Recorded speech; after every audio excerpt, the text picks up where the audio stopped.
The following is a presentation of the St. Louis Chess Club.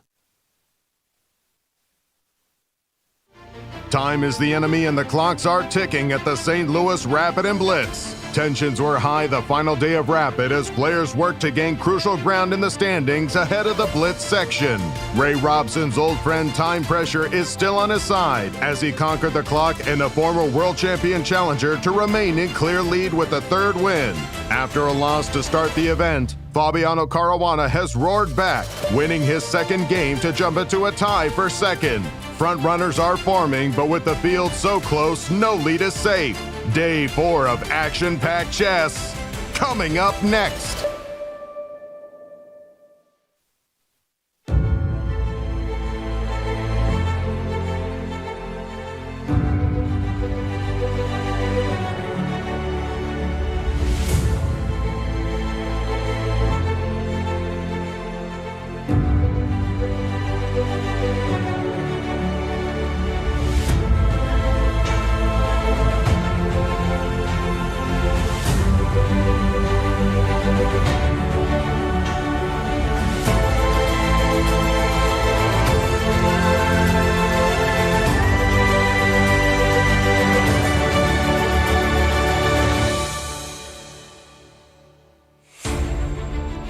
Welcome to day 4 of the St. Louis Rapid Blitz. We are here in front of world's largest chess piece, and our tournament has one of the largest prize funds.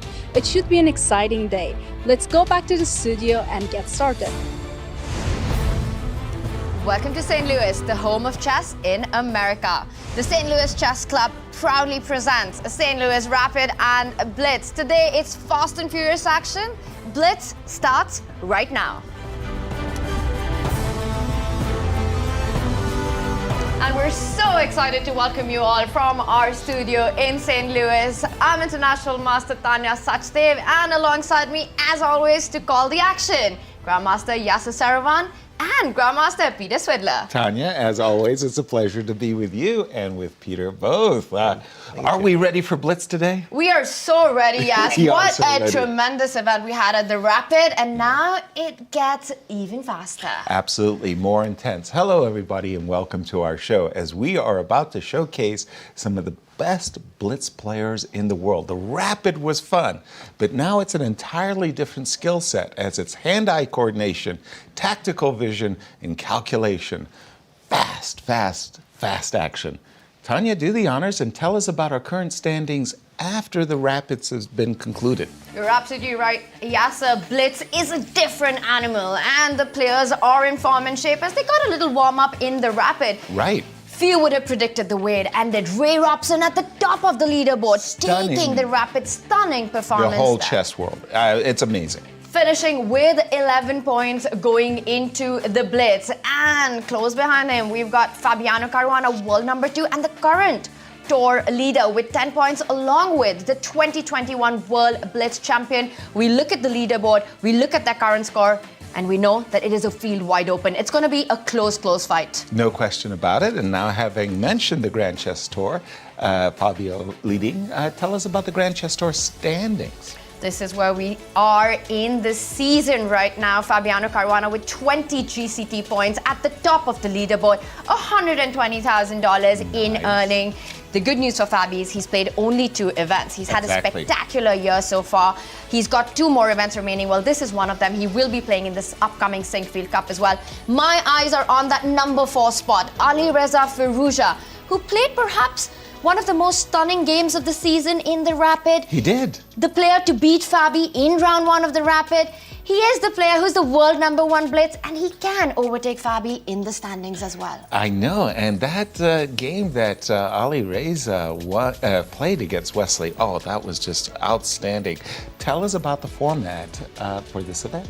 It's a big switch up, Yas, from the action that we've been seeing in the last 3 days with the Rapid. Now it's Blitz time, and it will be a double round robin. Today, 9 rounds of Blitz, followed by another 9 rounds of Blitz.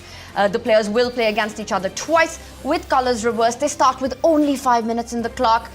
The kind of good news here is that every time they make a move, they get 2 seconds. But yes, an increment of 2 seconds, that's barely any time. It's true. It's not at all. And 9 points up for grabs today. Tell us about the remaining schedule. Not much left.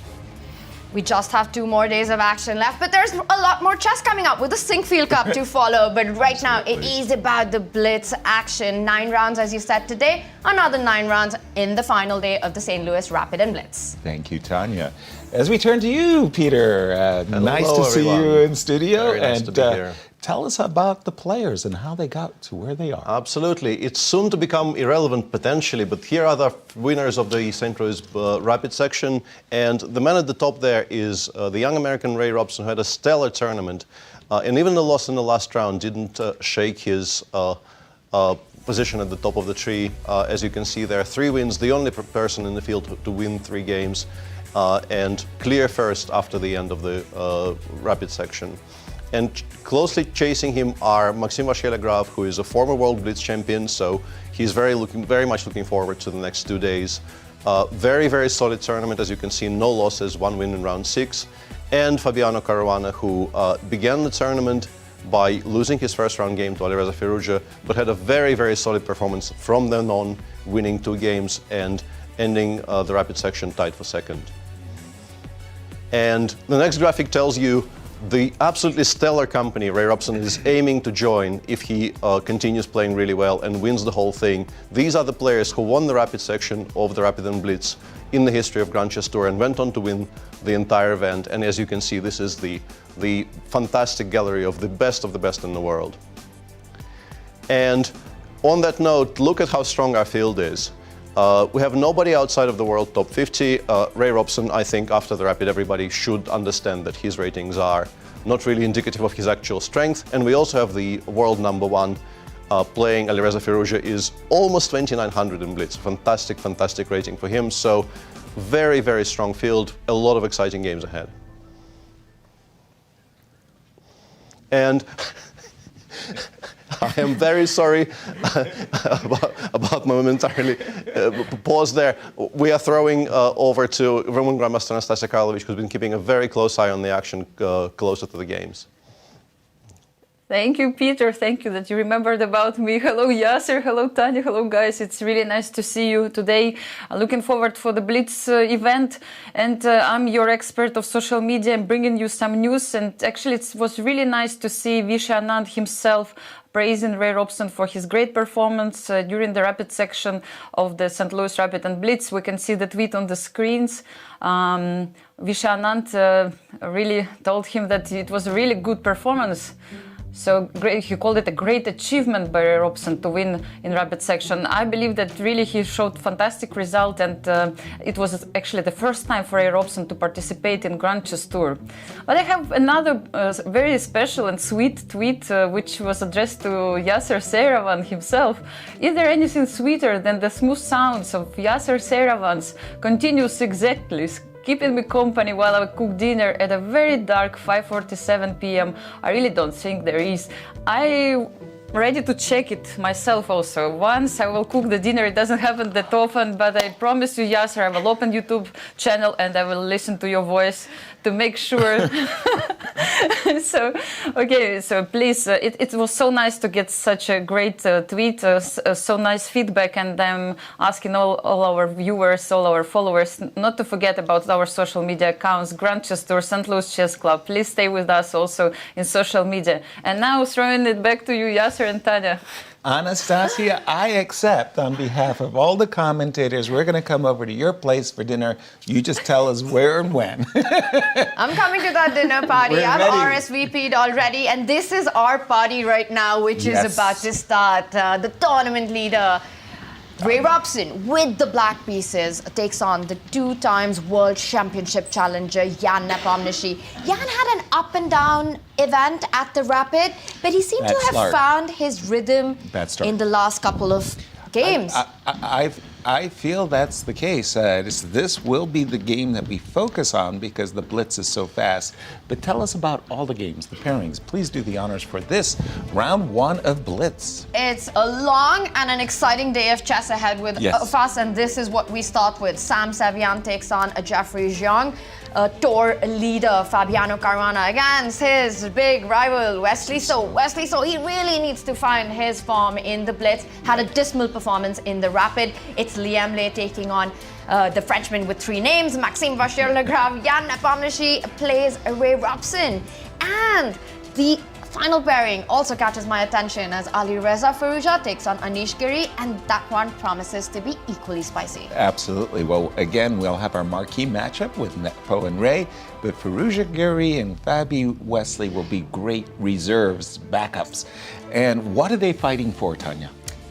Quite a lot, Yasser, as we go into the penultimate day of the St. Louis Rapid and Blitz. The overall winner will go back with $40,000, and not just that, Grand Chester points to be won as well for that big bonus purse of the overall winner. $100,000 at stake for the top prize, and we start. Exactly. They're underway in a Joko piano, and A2, A4, very, very early. As we know in the Joko piano, it's so flexible. Castles, C2, C3, H2, H3, just a plethora of moves. A2, A4 is a little bit to my taste early, but there are reasons why White wants to make the bishop squares available on A2. Tania. There are so many switch-ups in the move order in the Italian. Which moment you play A4, when do you castle, when do you develop that queenside knight? And it's always a very complex opening to face with the black pieces because White has these variety of choices of move order. Exactly. And we see there that Ray Robson has decided to stop any further advance of White on the queenside by pushing the A-pawn himself over to A5. A bishop trade has been offered. It's going to be quite an interesting battle. We know that's what happens with the Italian, a slow start till a player gets a central break. Yasser, I want to ask you, what are the chances of Ray Robson being able to continue his immense form that we saw in Rapid? He was one of the underdogs, and he took it all away so convincingly. Absolutely. No, I mean, it is a stunning performance. I cannot say that often enough. He was the wild card. He's going up against our regular tour champions, if you will. And to perform at this level and to do it consistently over 5 days, that's the challenge. Now, today, I mean, I think it's all about just simply starting well. When you play Blitz, I can't say it often enough, but it's a very, very streaky thing that happens to Blitz players. You get on a streak, whether it be a losing streak or a winning streak, and it carries you through the day. So a good start by Ray is really what's going to be required. And in the Blitz, that tempo, that momentum is so important because it's the one format where it's easy to go on a tilt as well. If you have a couple of rough games, it's really difficult to come out of that rabbit hole. Absolutely. It is going to be all about who gets those wins in. 18 points at stake overall, and we've already seen a trade happen in this position. White has managed to double up his pawns, but in compensation gets more control over central squares and opens up the F line. That's very important. The idea of dynamic use of the F-line is the compensating factor for the 2 pawns. By the way, I noticed that this move by Nepo very quickly, knight h4, before Ray was able to get his knight to g6, the idea being that knight g6 could potentially be met by the move knight f5. So Ray just, by the way, who's been playing it feels like Ray's played a little slower. Are you surprised? No, not really. But in Blitz, you know, it's one thing to be playing on increment when you have 10-second increments. When you got 2 seconds, you don't build up much of a fat, if you will. Queen g3, c7, c6, queen g3. Sorry. Yeah, so we're on move number 11. Okay. Jan has just made the move queen g3, and already on the clock, Ray is down by 2 minutes. That's huge. That's unacceptable. A lot. Yeah. I'm sorry. I mean, I was about to say that queen g3, his intention was knight takes g6 and queen takes g6, but there is fortunately d5. So if you capture twice with the knight and the queen, there's d6, d5, keeping in mind that will win material. Sorry. Really nice point. And I think we can show that line really quickly as Jan is still in a bit of a think that you don't want to get greedy with the pawn here. As you pointed out, the bishop does pin f7, but there is a blow with d5, which hits the bishop, hits the queen, and it's black who ends up winning material. Exactly. He does take once on the board. He's captured on g6. He's not going to take it twice. I'm a little bit surprised by that. I was expecting, for some reason, I had a fixed idea that the knight was going to f5. On the contrary, knight takes g6. I suppose now is the time to bring the reinforcements into the battle. Knight to d2. It's already starting to get pretty tricky. I can envision ideas like knight d2, maneuvering it all the way to g5, and that is the good point about doubling up those g-pawns. There's no h6 that black has to kick that knight out of g5. So imagine the knight lands on g5, you put your queen on the h-line on h4, and you're already threatening checkmating ideas with a sacrifice on f6. This could start getting very tricky for Ray really soon, and he's under 2 minutes on the clock. Yeah, he's feeling the pressure right now. And for Nepo, I've always a great admirer of his blitz and his rapid skills. He calculates as fast as just anybody in the world. For me, Garry Kasparov, Vishy Anand were just somehow by themselves as far as rapid, instant calculators. But Nepo feels to me like he belongs there. What? King h8? We were talking about putting the queen on the h-line, and this just invites it over with a check. And Nepo didn't mean to be asked twice. He immediately played queen h4 check. And yes, the knight is heading to g5. We saw a check. We saw a shake of head by Ray Robson, a retreat of the king to g8, and knight has landed on d2, 2 moves away from setting up a mating net. Yes, this move king h8 was not to be recommended. Queen h4, king g8, and just as you were pointing out, you maneuver the knight to g5 and rook takes f6 is on your agenda big time. And Ray knows that he's in trouble. He's simply in trouble at the moment because now after bishop takes, pawn takes, these double pawns really are genuinely really weak. They're so vulnerable to direct hits such as rook f3 and rook g3, well, Nepo hits the pawn right away with queen g3. And I like it because after the last trade, the g6 point that you were highlighting becomes a clear target. Now the knight from d2 is not only heading to g5, but also to h4, a square which has just been vacated by the white queen to put more pressure on the g6 pawn. What makes Jan Nepomniachtchi so dangerous in these faster time controls is that instinctively he is a very aggressive, dynamic player. He's able to take those critical decisions which create a mess on the board, ask these questions on the board very quickly, putting a lot of pressure on the clock for his opponent. And he is playing it very fast. He's in a zone now. Queen e8 came to defend the pawn on g6, but knight c4 said, excuse me, but I'm going to tickle both the pawn on d6 and the pawn on a5. Ray said, the lesser evil is you're welcome to my a5 pawn, and well, you don't have to ask me twice. I'll take that pawn. That's a goodie. Ray Robson down to under 15 seconds with just a 2-second increment and a position that to me looks lost. It looks busted. It simply is. It simply is a very, very good pawn, and Ray knows it. Ray's been around the block. He knows that he really blew it. That move king h8 was just so ill-timed, and he's not going to get the chance to recover. If we see a trade of rooks and a5, a6, I got to think that this is Nepo's game to claim. By the way, I like these guys who get in that luft. It's just when, it's nice. Now our king doesn't have to worry about back rank mates. We've always got a6 as a way of breaking up the queenside. Tania. Yes, it's 3 minutes versus 3 seconds on the clock. It's over. It's so hard to recover from this type of deficit that you're down on the clock. And you're down a pawn as well. It's not just the clock, you're down material in the position. And where do you create your tricks? Where do you create your chances here? As black, you're only trying to defend and hold. And with just a 2-second increment, there's no hope of bundling up, of catching up on time, of getting that increment to give you more seconds to play. He's going to be playing on 2 seconds for the rest of the game. And Ray Robson, I think it's just a matter of time before Nepo wraps this up. Yeah, it's collapsing. And it's almost like one of the worst players to be behind on the clock, because Nepo is a naturally gifted player. He plays so quickly on instinct, and he's not going to let you get any time to think. The only hope that I see for Ray Robson here is that we've seen time and time again that Jan's biggest strength of playing quickly can sometimes just make him miss these critical moments.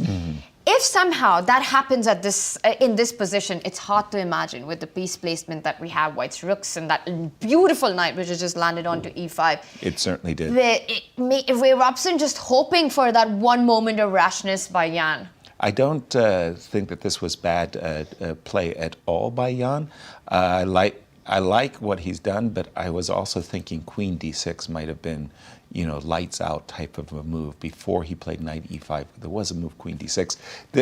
He's down to 1 second. I mean, and 2-second increment is not going to get you any padding in terms of being able to play. The one thing though, queen endings can be extremely tricky. And we're getting a big update that we've got our first result of the Blitz. Alireza Firouzja, world number one Blitz player. Yes, he takes down Anish Giri, and I had my eye out on that game. It was a stunner as well. Was it? White just played a very powerful move. Queen to f5, posting up on this absolutely dominant square. Ideas of queen c8 check suddenly start lurking in the air, just tickling this pawn, reminding black that after moves like knight g6, queen c8 will really be very powerful. Queen d7 looks very good as well. Queen d7, just trading queens. And there we are. Indeed. No queen trade, because the knight would reposition itself. Queen to Queen to f6, but you could also... dreaming of a perpetual check. Queen e8 check transposes to a pawn ending, but Jan decides not to bother. Yeah, I'm pretty sure he's winning anyway. Doesn't really need that. And that was my mouse slip. Queen takes... Knight g6. I like this move because it controls the f4 square, as we can see on our live board right now. Ray Robson has one check, the king moves forward, and I'm expecting him to resign as the f8 knight is about to fall. But don't pick it up with the knight, because that could end up in a perpetual check. And there you have it. Very impressive performance. Let's go to the game of Fabiano versus Wesley So, our Grand Chess Tour leader. Is up a pawn against Wesley, and it looks like a draw. Whoa! We're waiting to see where the kings are. I think it's on the center of the board, and looking at the live board that we have as well. No, but we're getting an update. Yeah, he won. He's a pawn up. He won, but did he flag? Wesley, we still have action. We will get a confirmation on that. But this is our... Wesley did flag indeed against Fabiano Caruana, and here we've got Maxime Vachier-Lagrave. He's got an extra pawn, a dominating knight in the center of the board. And a Fabi head blocking everything. And wait a minute, what is this? We take and we go h3? Is that the intent? Or just simply knight takes g3. I think he just played knight takes g3. Yes, and white's king is deflected towards the king side to stop the h-pawn, and black's going to head over to the queen side, and grab all the pawns. A nice technique there by Maxime Vachier-Lagrave. Absolutely. King coming into c4, knight taking the b4 pawn, and the b pawn will march forward. He's going to pick up the a pawn eventually as well. And this is a win for MVL. It seems not so long ago, but there was a time that Liem had clear first and dominated through 5 rounds, but it was that round 6 loss in Rapids that cost him, and this is the final game of the round, as we have 4 results already in the books. 4 results, 3 decisive results, and this is going to be the 4th one. Maxime Vachier-Lagrave needs to show a little bit of technique here, but those 2 pawns, I don't think it's going to be too hard. The A pawn advancing forward. Exactly. And There you we could go. come in with a check on A2 as well. I think what you really want to do before you play the move A2 is put your knight on E1 so you get the smothered mate right away. Convincing victories, Peter, I want to say, in this round. Only 1 draw. Only 1 draw and a very, very interesting round. That game could also not have been drawn, but I'll wait for Nastya to tell you more about that one. Let's talk briefly about the endgame we just finished watching on our screens, the game that MVL won with the black pieces against Liem. I think what happened there is what often happens when white plays these types of Queen's Gambit accepted, where I think you don't know if you're playing for a win or for a draw. Because you're playing an ultra-solid line with white, you're playing sort of with a draw in your pocket. Right. And then at some point, maybe you think, maybe I'm slightly better, maybe I'm supposed to push. Right. And instead of just, at some point, accepting your fate, trading everything along the open files and offering a draw, you make a few extra moves with this intention of perhaps playing for a win. And then suddenly you have to defend. It's not there. This is still completely fine. Of course. Even this is still completely fine. And then somewhere around here, I think Liem made a few inaccurate moves. And by this point, you start seeing the outlines of the endgame that we saw him lose. Because he's left with this dark squared bishop on E1. His pawns on the queen side are on the same color, so they will be fixed at some point, and they will become weaknesses. And it's a long game, but as you can see, simplifications aren't actually helping you very much. This is a type of an endgame where this knight, in particular, because there is this wonderful target on c4 for this knight to aim for. This is an endgame you have to defend, and you have to defend it very carefully. And he ended up, in the end, losing it. As you can see, currently the machine says it's completely equal, but I think in human terms, it's much more pleasant to play with black. Right. And this is exactly what happened. Already this is very, very bad. Exactly. Somehow the rooks have come off. The knight is 2 moves away from landing on c4. This is very unpleasant already, and no surprise that MVL ends up winning this game. And another victory is a game Alireza Firouzja won against Anish Giri. This was in English, in which Alireza says, no, I would like to play Sicilian. Just goes d3, d5, cd5, knight d5, e4. So pretty much playing, I would say this is probably a knight off, even though the pawn is still on a2, but it's in spirit. Boleslavsky, yeah. In spirit, it's one of those two. We're playing a Sicilian with colors reversed, with white obviously having an extra move. And very normal development happens. I think all of this is pretty logical. And I think the very critical point happened around here. Alireza made this very, very tricky move, rook c2. Okay. And I think Anish didn't really fully appreciate what this idea was, because yes, of course, we're unpinning the rook because the bishop on g5 was x-raying this rook on c1, but we're also defending the bishop on e2, which maybe was the detail that Anish underappreciated, because he made a kind of a logical-looking move a7, a6, denying the b5 square for the knight and so on, perhaps intending to play knight d4 next move. And he was hit by this move knight d5. And I'm guessing here he realized that if he just does this, the bishop is not hanging, so we are actually winning the b7 pawn for free. Nice. So he ended up, it's not panic stations yet, but I think the change in scenery was such that he reacted in a way that wasn't really all that great.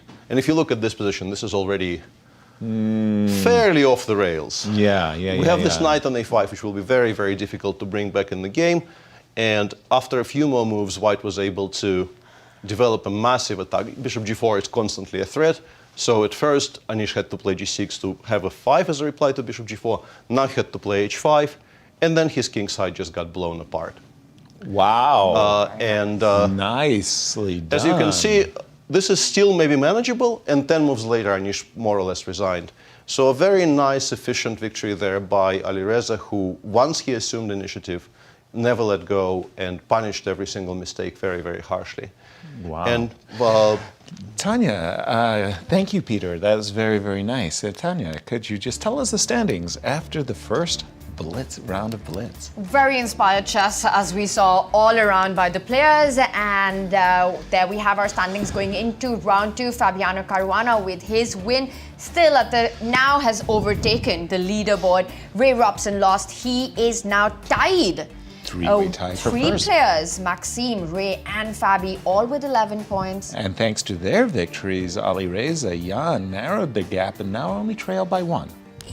Nepomniachtchi made that one look easy against He the did. tournament leader. He did. Start to finish with the white pieces, and all the 4 victories that we saw, very convincing play. Well, let's look at those victories, Tanya. Let's throw it over to Anastasiya in studio. Anastasiya, tell us about the 2 games that you had your eye on. I had my eye on the game between 2 American players who represent the new generation, and always those battles are very tough. And it started all with side variation in Sicilian, and actually I think Jeffery, who had black pieces, got really nice, comfortable position. He solved all his opening troubles after playing b5 and then d5, and I know in Sicilian if you manage to play d5, then things should be going in the right direction. So after a few moves, I mean, Sam probably feeling that situation is going out of control, played this e5, knight f5, and after knight e6, I don't know why Jeffery didn't go knight f3, just winning pawn. Maybe he didn't like something over there, that e6 pawn is weak or something else, but he didn't go for this variation. He just took on e6, and after that, after bishop e5, position was about equal. But things went crazy once again after this moment when suddenly Jeffery played this move e5, and probably he missed this knight f5, very strong move from Sam, and after rook f5, queen d5, actually everything is just falling apart, and he's losing the pawn on d5, as well as later white took this knight on d7, and the position looked really, really good for white, but Jeffery decided to try his last attempt and, created some kind of an attack, let's say, on the king's side. Pieces came to the second rank, but actually here Sam had to make only one clear move to finish all the hopes of black here. Rook ac1 to make sure that this rook will go out forever from the second rank, because now if you take on a2, things will go crazy after rook c8, right? So you shouldn't do so. Black has to change the rooks, and after that, I mean, position will be absolutely winning for white. After that, I mean, you can see even visually that it's two pawns up. So it didn't happen. After rook f1, Black played queen e2, exchanged the queens, and after that, I think really Sam didn't feel the danger of this rook on the second rank, which took all the pawns later on, bishop d4 and then rook d7, and Black got enough initiative to finish the game in a draw. The second game I was checking, you actually saw the ending between Fabiano Caruana and Wesley So. This game started with a sharp line in the queen's gambit. I think both players were in a bit aggressive mood, and Wesley played this move g5, opting for this bishop on d3. Yes, he took the bishop, but later on, I think Fabi got quite comfortable position. He made this famous maneuver, bishop h7, king h8, and then came back to f5.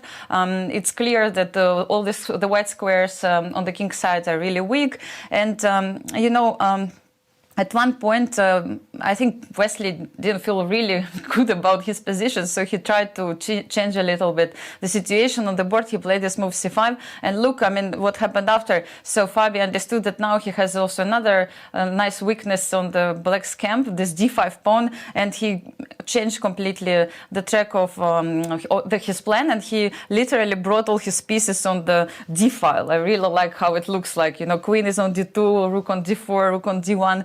And he simply wanted to get this pawn later, and actually he managed to do so at the end of the day. So actually here Black had to play g4 because bishop f3 was also a threat. So another weakness on g4, and Fabi played this game really well. The way he converted it, you could see it later on the screens. So I think the first round, of Blitz was really, really tough and interesting. Thank you, Anastasiya. I must say the quality of the games seemed very good for Blitz play. Really good games. By the way, one of the things, Tanya, I mean, we watched 3 days of Rapid, and I'm holding my heart watching Ray Robson play. Yeah, you were holding your heart during the Rapid as well, but that was with 10-second increment. Now he would go down to 1 second almost habitually. But he would play incredible chess with that 1 second, but with just 2 seconds to increment every time. I'm going to say it, yes. I'm worried about Ray's clock management, as we saw in the Rapid as well. The many struggles and the many mini heart attacks that we had in our studio. A montage of some of the Rapid action coming your way. Let's take a look at Ray Robson in action. This is against Wesley. Whoop, there you go. This 2 was seconds. the final round of the Rapid. The big win that Wesley scored. And once again, just with 2 seconds and having to adjust his pieces in his opponent's time. Exactly. We're not done yet. We're just still getting started, right? That's all one game. Right? This is just one game. Yeah. 3, 2, 1. Yeah.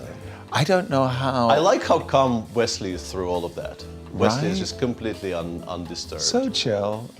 I mean, he's got a position where he can chill as well. exactly, That definitely helps. But 1 second. Ray Robson and his time pressure. Tell me a better love story. I don't think I can.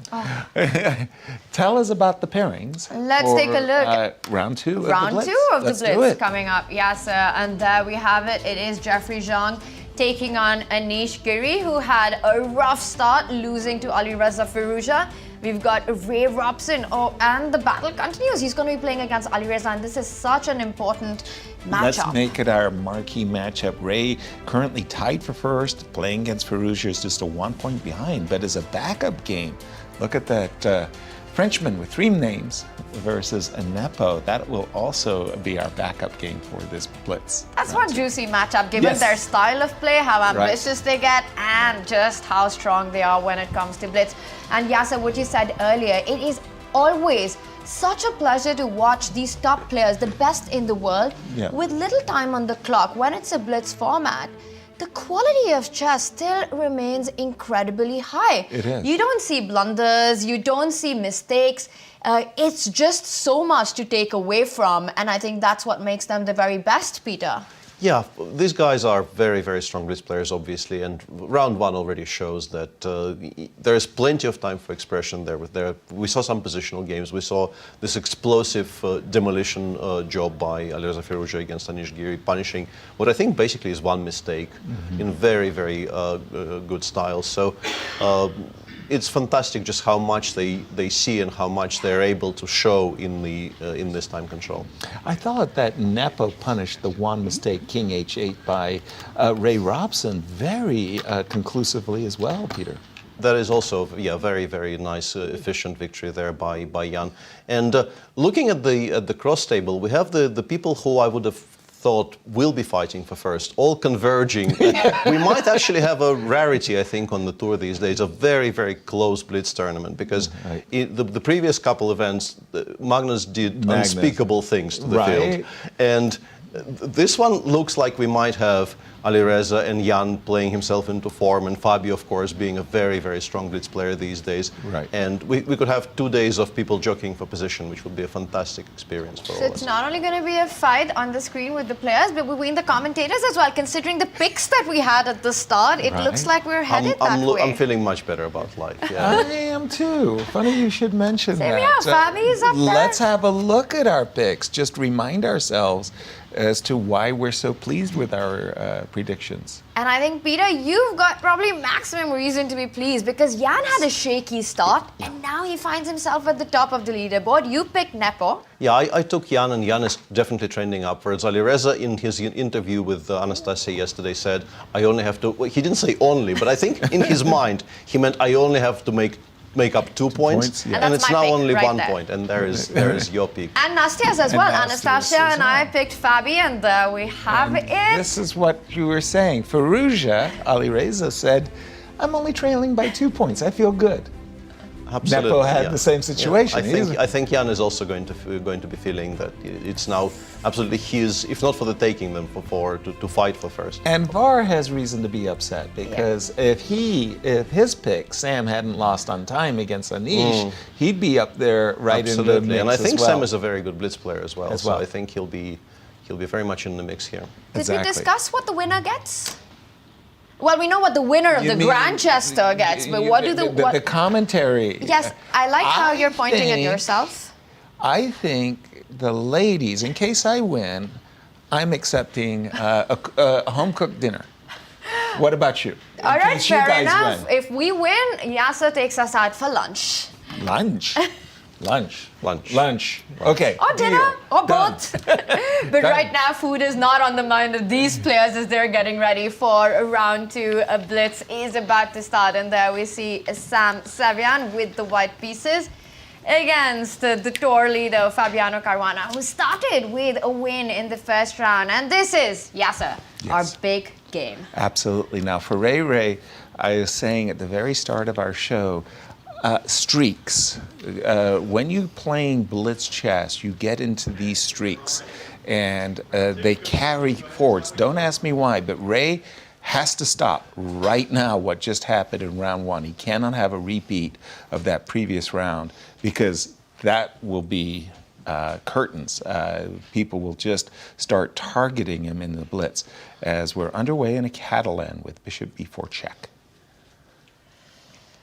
Bishop b4, and he comes back. And for many watching, it might be surprising that you are inviting white to develop the bishop to only Exactly. return. And Yasser, that has quite a deep idea in the Catalan, Yes. because white's bishop really belongs on the a1, h8 diagonal. You're kind of misplacing your opponent's bishop That's right. on d2. And we very often see that white has to spend a move moving that bishop away from d2, vacating not only the square for his own knight to land there in certain positions, but also putting the bishop on a better square. Exactly. It is confounding that the idea of bishop b4 check followed by the bishop retreat is black is actually making the argument your bishop is actually better placed on c1 than on d2. So I'm misplacing the bishop because now, as you just said, Tanya, the bishop's in the way of the knight, and maybe the more desirable diagonal would be to control the e5 square from the square b2. I think you're right. I think it's time to play moves like bishop f4 and or, you can try to say to your opponent, I'm going to make a virtue of the fact that you've put my bishop on d2. I'm going to advance on the queen side with the moves b4 and a4. None of that happened. We did see, in fact, the move bishop f4. And it is where the bishop belongs once it's landed on d2. You control the e5 square as well. White lines up the rook on d1, centralizing it against the queen. And we see that Firouzja is rushing ahead on the queen side. I'm not very familiar with the ideas of a5, a4. It's one of those questions you ask yourself, what am I doing with my queen? Just my queen's on d8. It's oppressive. I don't have much going on as black. But if I could put my pawn to a5 and I can follow it up with queen a5, well, I could, I'm more active and I could tease a little bit the pawn on c4. Guess what? We just saw the move d takes c4, and Ray is saying, I'm willing to trade my c4 pawn for your a4 pawn? Now that seems like a good deal for black. Sorry. It does, right? Because it's a central pawn that you are giving up for a flank pawn on the A line. And not only that, but you open up the A file for black's rook for further counterplay. Exactly. And right now, watch out, you can't really take recapture on c4, winning that pawn back, because black has got ideas of b5, forking the queen and the knight, winning material. So the c4 pawn is indirectly defended. Exactly. I think Alireza should be pleased with the opening outcome. I would be elated, actually. And we did see the move knight c3, a kind of indication that I'm inviting you to capture the bishop. Not that I'm really eager to double up your pawns. I like the knight on d5. I personally would find myself attracted to moves like queen a5, b7, b5, and just, staking out some space on the queen side. By the way, in case of e2, e4, I start to get more interested in that case with knight takes f4, but don't forget that I can also pop into the d3 square. So b5, a4 on the board. And that's a very interesting, what you pointed out, a very good thematic idea of the Catalan, that black provokes white to push e4 with the tempo, hitting that knight on d5. But on the other hand, every pawn move has its own set of consequences. And in this case, the d3 square becomes really weak. Exactly. So even though it's tempting, white should hold on before pushing the central pawn.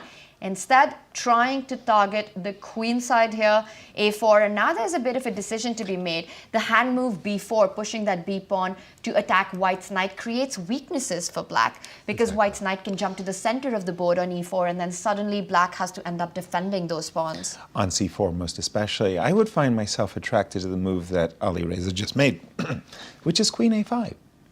When we played the move a5, a4, we were making room for the queen. In this particular case, Alireza is saying, I'm willing to sacrifice my queen. Go ahead and capture my pawn on b5. I'll take the rook on a1 and cause you a little bit of a conflict on the first rank. Bishop d2 came very, very quickly. Now I'm more attracted to playing the moves b5, b4, followed by bishop a6. Time, yeah. Yeah. By the way, Peter, in this exact position, I'm thinking nice advantage black. That's my first impression as well. I'm wondering what Alireza dislikes about before, because I think very often it would already have been on the board, to be honest. It feels just so much more natural than pretty much anything else he can play. But he clearly either sees something else attractive or is worried about something in those positions. b5, b4, knight e4, bishop a6.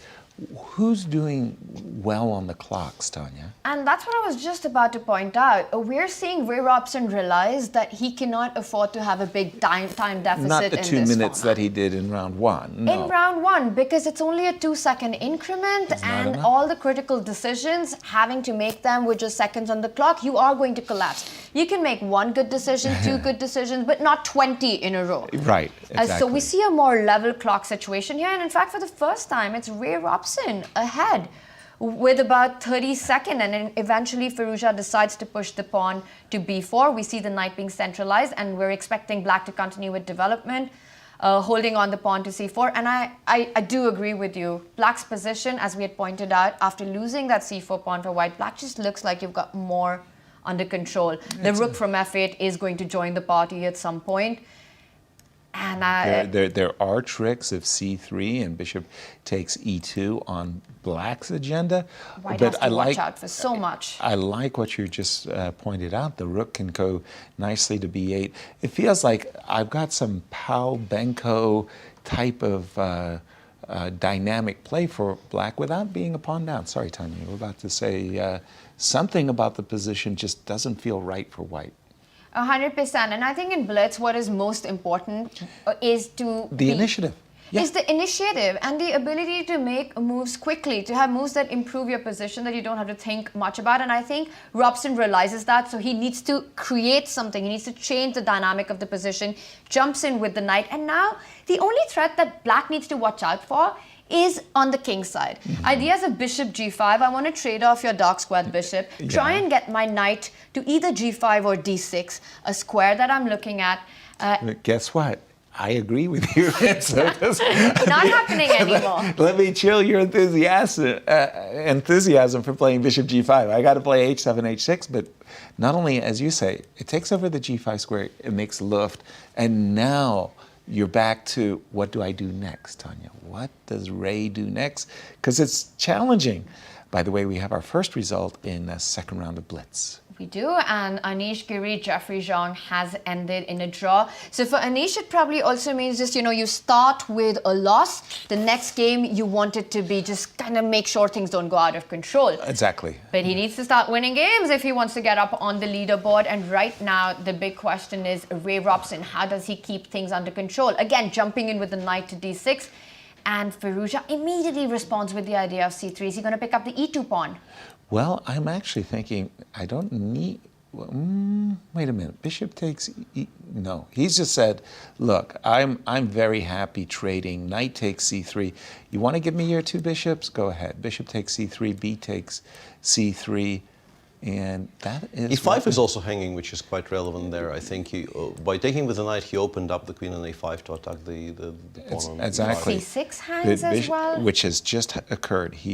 Ray is just captured on c6. Now, rook to b8 and are we to b2. ever playing queen takes c5 and sacrificing this exchange? The answer is probably no, but I would like to stop bishop b5 from happening. All right, I'm lost. Which exchange are we talking Queen about? takes e4, just leaving the rook. You mean just to give it right? Sorry, Yeah, apologies. just leaving the rook unpraised there on a8 So- and take on e5. Queen takes e5, bishop takes. Rook takes, something- I guess, yeah. Or bishop d6, yeah. Yeah, maybe something like this. You've got this passed pawn. Oh, There he we go. goes for it. It's on the board. Queen takes e5. What a big decision Yeah. in this format to just Two sacrifice. bishops. And a very powerful bishop, And the a- light squared bishop, once it lines up on White the has the long move queen diagonal. e4 right now, which gets the queens off the board, but you do leave the pawn on e2 E2 hanging, and you are allowing c3, c2. It's not an easy decision.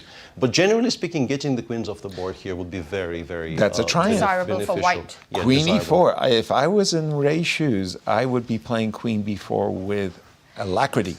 And he has not. He's played the move knight b5, which also a good plan of simply stopping e2. Now, I'm just thinking this is a little too romantic. I don't understand the exchange sacrifice at all. We go rook c8, we put the bishop on b7, and we start saying, your king actually isn't that safe with the pawn on g3. Rook and c8, bishop b7. But he stops it. He jumps in with his own rook because if black is able to create a battery on the long diagonal, that's bad Agreed. news for the white's king. Agreed. But it's not happening for now. Rook d7, and first black needs to find the square for the bishop, moves Which he it to does. f6. Which, by the way, reinforces f6. Very important. White's queen is just stuck on c2. White really cannot move it to allow black's pawn from advancing. Is not something you want to allow at all. Rook b1, by the way, just kind of gets off the diagonal in case the pawn ever does move. You don't want your rook hanging. Rook b1, clock times again, Tanya, as we're getting to the crucial moments. Absolutely. For Ray Robson, he's under 30 seconds, Under but 30. not that much more time for Alireza. Both players now reaching the 30-second mark, and more importantly, a very complex middle game, a very complex position, a game for all three results, where draw again is the least likely. And I'm with you on this, Yas. It just felt like, did Alireza really need to give up material at that moment? By the way, 20 seconds and counting for Alireza, as he understands he's an exchange down. He's got a good passer, but he's not. What next? Yeah, he doesn't have a pawn either. 7 seconds, Yeah. and wow, He offers the queen really used an inordinate amount of clock time to play the move queen f5. Sorry. I think he just couldn't find another move in the position. How do you improve from here? But a queen trade means there are no potential attacks against the white king. It's immediately snapped up. The only thing white needs to watch out for is c2 and then the bishop coming to b2. Which means you play rook c1 to stop exactly what you just said. Rook c6. I'm blockading this pawn. I like that. He You trades off the defender because the knight from c7 will come to... it's a blunder. What did he play? It's a blunder alert. Oh, bishop b5. Yes. Oh, He just and I thought that was a great idea. it Missing would have bishop been b5. except for he missed it. And with no time on his clock, Alireza is now. Oh my God. But wait a minute. He does have tricks. But what tricks he has? With the a pawn. Careful. c2 and then bishop C2 c3. and bishop C3. c3 Rook and b8 you check win the first. Hang game. on, bishop c8. Yeah, now king d2. It's still tricky. Bishop c3. You take the pawn, you take on a5, oh, but now black's it's- got to be better here, no? No, not better. Winning. Two bishops versus the rook and four pawns. But it's about the clock now. 4 5 seconds. Both players are playing with their increment. Oh, but what an... Oh, there goes the Loses F2 the pawn. F2 pawn, and he resigns. Two horrible blunders. Oh, Peter, let's jump to the game between Wesley and Liem. Wow. I mean, the first Wesley place... appears to be winning here because the black pieces on the back rank are pinned and the h-pawn is just marching towards the queening square, so that I'm looks still kind of horrible. flustered by I can't believe what we just saw. Rook know. c7, the most natural move, and that's the losing move in the position. And coming to this game, Wesley, is he on the brink of victory? I see an extra piece for white. Yes, it's that clear now. It is. This has to be extra, winning, yeah. It's an extra piece for white. Whoa. Knight will just come to And the knight d4. g5, there's a nice fork being threatened as well. Watch out. A fork alert. That's right. But rook to d7 and c7 is threatening. And rook d8. Rook d8, and that's the game. And that's the game. Yes. And it's handshakes as well. Wesley that was takes it. the That point. was our last game. I'm still recovering from that clash for first between Ray Robson and Firouzja. And Jan Nepomniachtchi, Peter's pick for the tournament, finding his rhythm, and that's 3 in a row, counting his last round victory in the Rapid. Wow. It's between you and I, Peter, it feels like. What happened to Fabi, by the way? Fabi, and this is what I have on the screen. Please. Fabi lost to Sam Sevian, so VAR is also feeling A little quite bit cheerful. vindicated. And with the time we have, we can't really go. It's a long game and a very complicated strategic game. Sam had a slightly more pleasant game out of the opening, and then he allowed the complete closing of the king side. And perhaps Fabi felt he should start playing for a win, which is indicated by this exchange sacrifice on c3. Not bad. But then after rook f3, he continued picking up stuff on the queen side by playing bishop takes a4 and allowing this break with f5, which changes the course of the game very, very dramatically. Now he has to defend the very weakened king side. f7 is very vulnerable. He would like to play rook c7, but that square is unavailable. And then he just lost control, and somewhere here, as you can see, the engine starts saying Yikes. the black position is collapsing, and Fabi, instead of giving up the bishop on e8, Gave up a rook. chose to go for this, but this is maybe even worse, and Fabi ends up going down in this game, loses to Sam Sevian. What a turnaround. And another game that we watched on our screens was a London in a game between Wesley So and Lequan, which was a very complicated positional struggle, and it came to a head somewhere around here with only really the queens being exchanged, and Liem missed a very, very good shot here. He could have played knight c6, leaving the pawn on h5, even with check hanging, but it picks up a very, very important central pawn on d4. Instead of that, he played h5, h4, which also looks logical with the intention of playing g4, knight g3, takes, and now maybe he was planning to go knight 6 next move. Next turn. But unfortunately for him, f5, followed by c5. Oh. And suddenly the knight on e7 is very, very vulnerable. He was forced to go for this position. That's a beautiful tactic. And from here, Wesley was in control and ended up winning a very, very nice game, as we have seen on our screens. So plenty of decisive results. We once again have a round with only one draw. That was a beautiful tactic. Nicely done. Tanya, after 2 eventful rounds of Blitz, tell us the standings. That was a roller coaster of a We're game. shuffling the leaderboard every time. We had a 3-way tie for first. And now we have a 5-way tie for first. There are 5 players with 11 points, including Alireza Firouzja, including Fabiano Caruana. All the commentators' pick are in the mix right now. And there we see this is going to be just completely unpredictable. And for more analysis, let's head over to Anastasiya.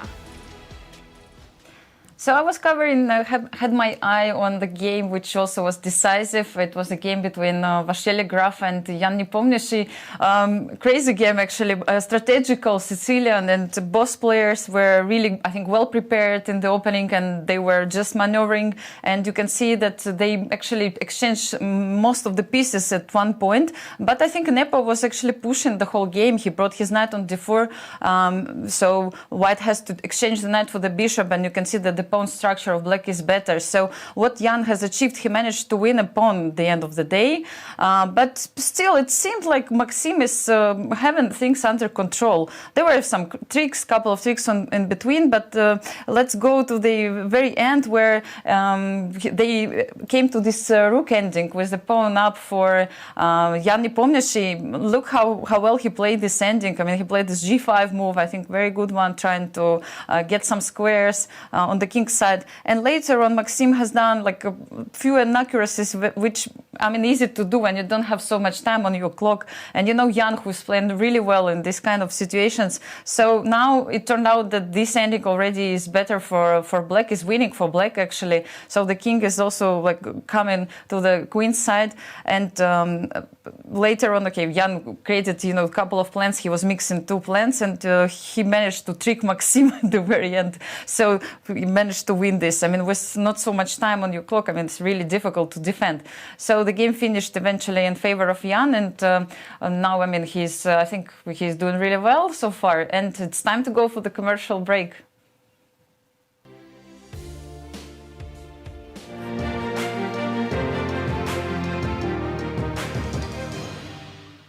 Alireza, welcome back to St. Louis. Welcome back to Grand Chess Tour.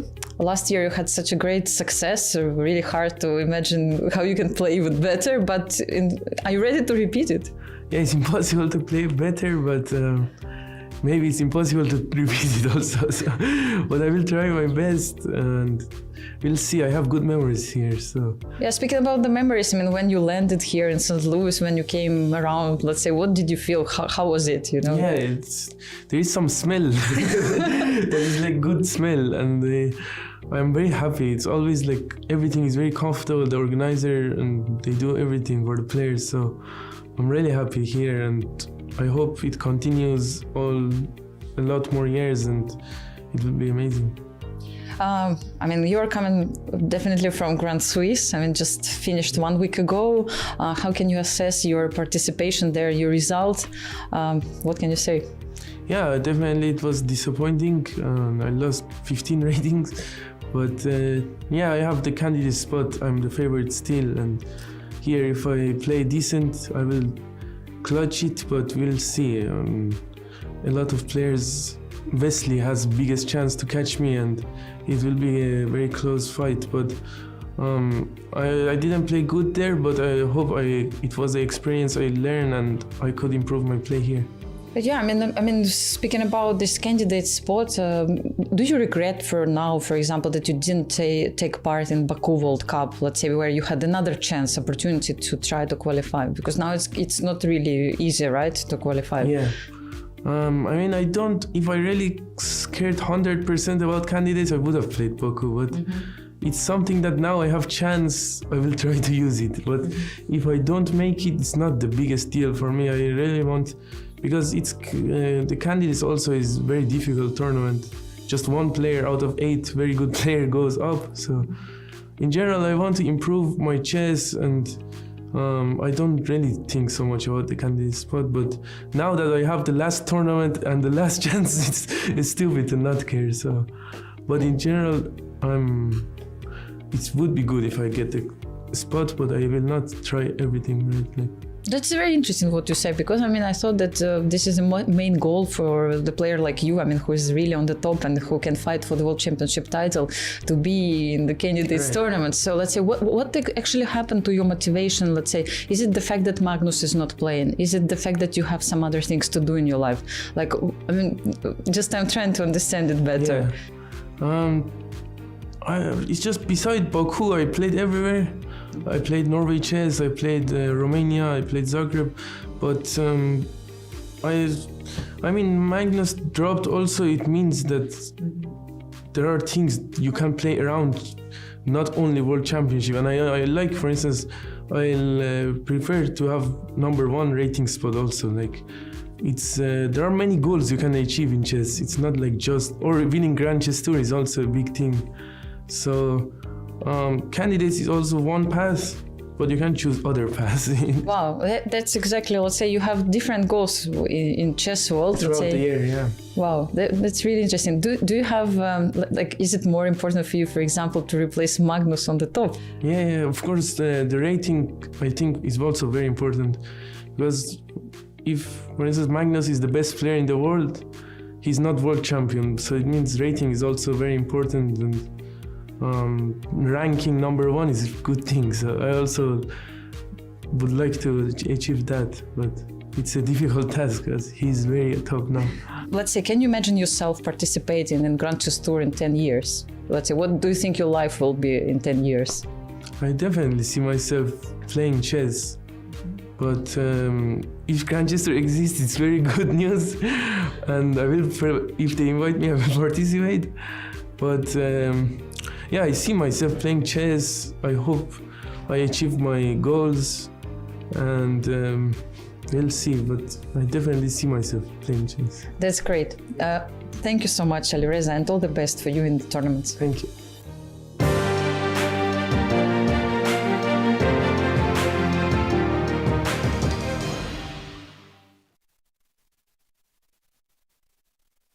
The 2023 Grand Chess Tour reaches its epic conclusion with its 5th world-class event, the 2023 Sinkfield Cup.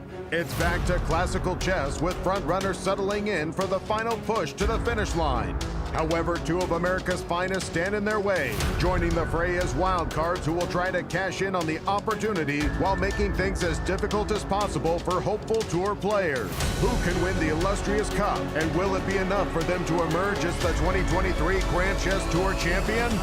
Follow the St. Louis Chess Club's Twitch and YouTube channels to tune into live coverage of the 2023 Sinkfield Cup, November 21st to December 1st to find out.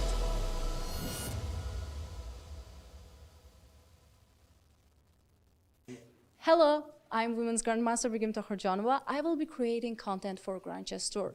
Follow us on social media and catch more behind-the-scenes content. The St. Louis Chess Club is the premier chess facility in the United States. We bring the educational benefits of chess to thousands of students across the St. Louis area. We also promote chess at the highest levels, hosting all levels of the U.S. championships, as well as high-profile tournaments that attract the world's best players. Become a member and enjoy perks such as free classes and lectures, weekly tournaments, and so much more. Visit stlouischessclub.org to claim your membership today. The World Chess Hall of Fame, located in the heart of St. Louis's historic Central West End. Want to know why chess has intrigued people around the world for nearly 1,500 years? Stop by and learn about the impact of chess from our 3 floors showcasing the art, culture, and history of the game. The World Chess Hall of Fame has something for everyone to enjoy. For more information on current exhibits, please visit worldchesshof.org.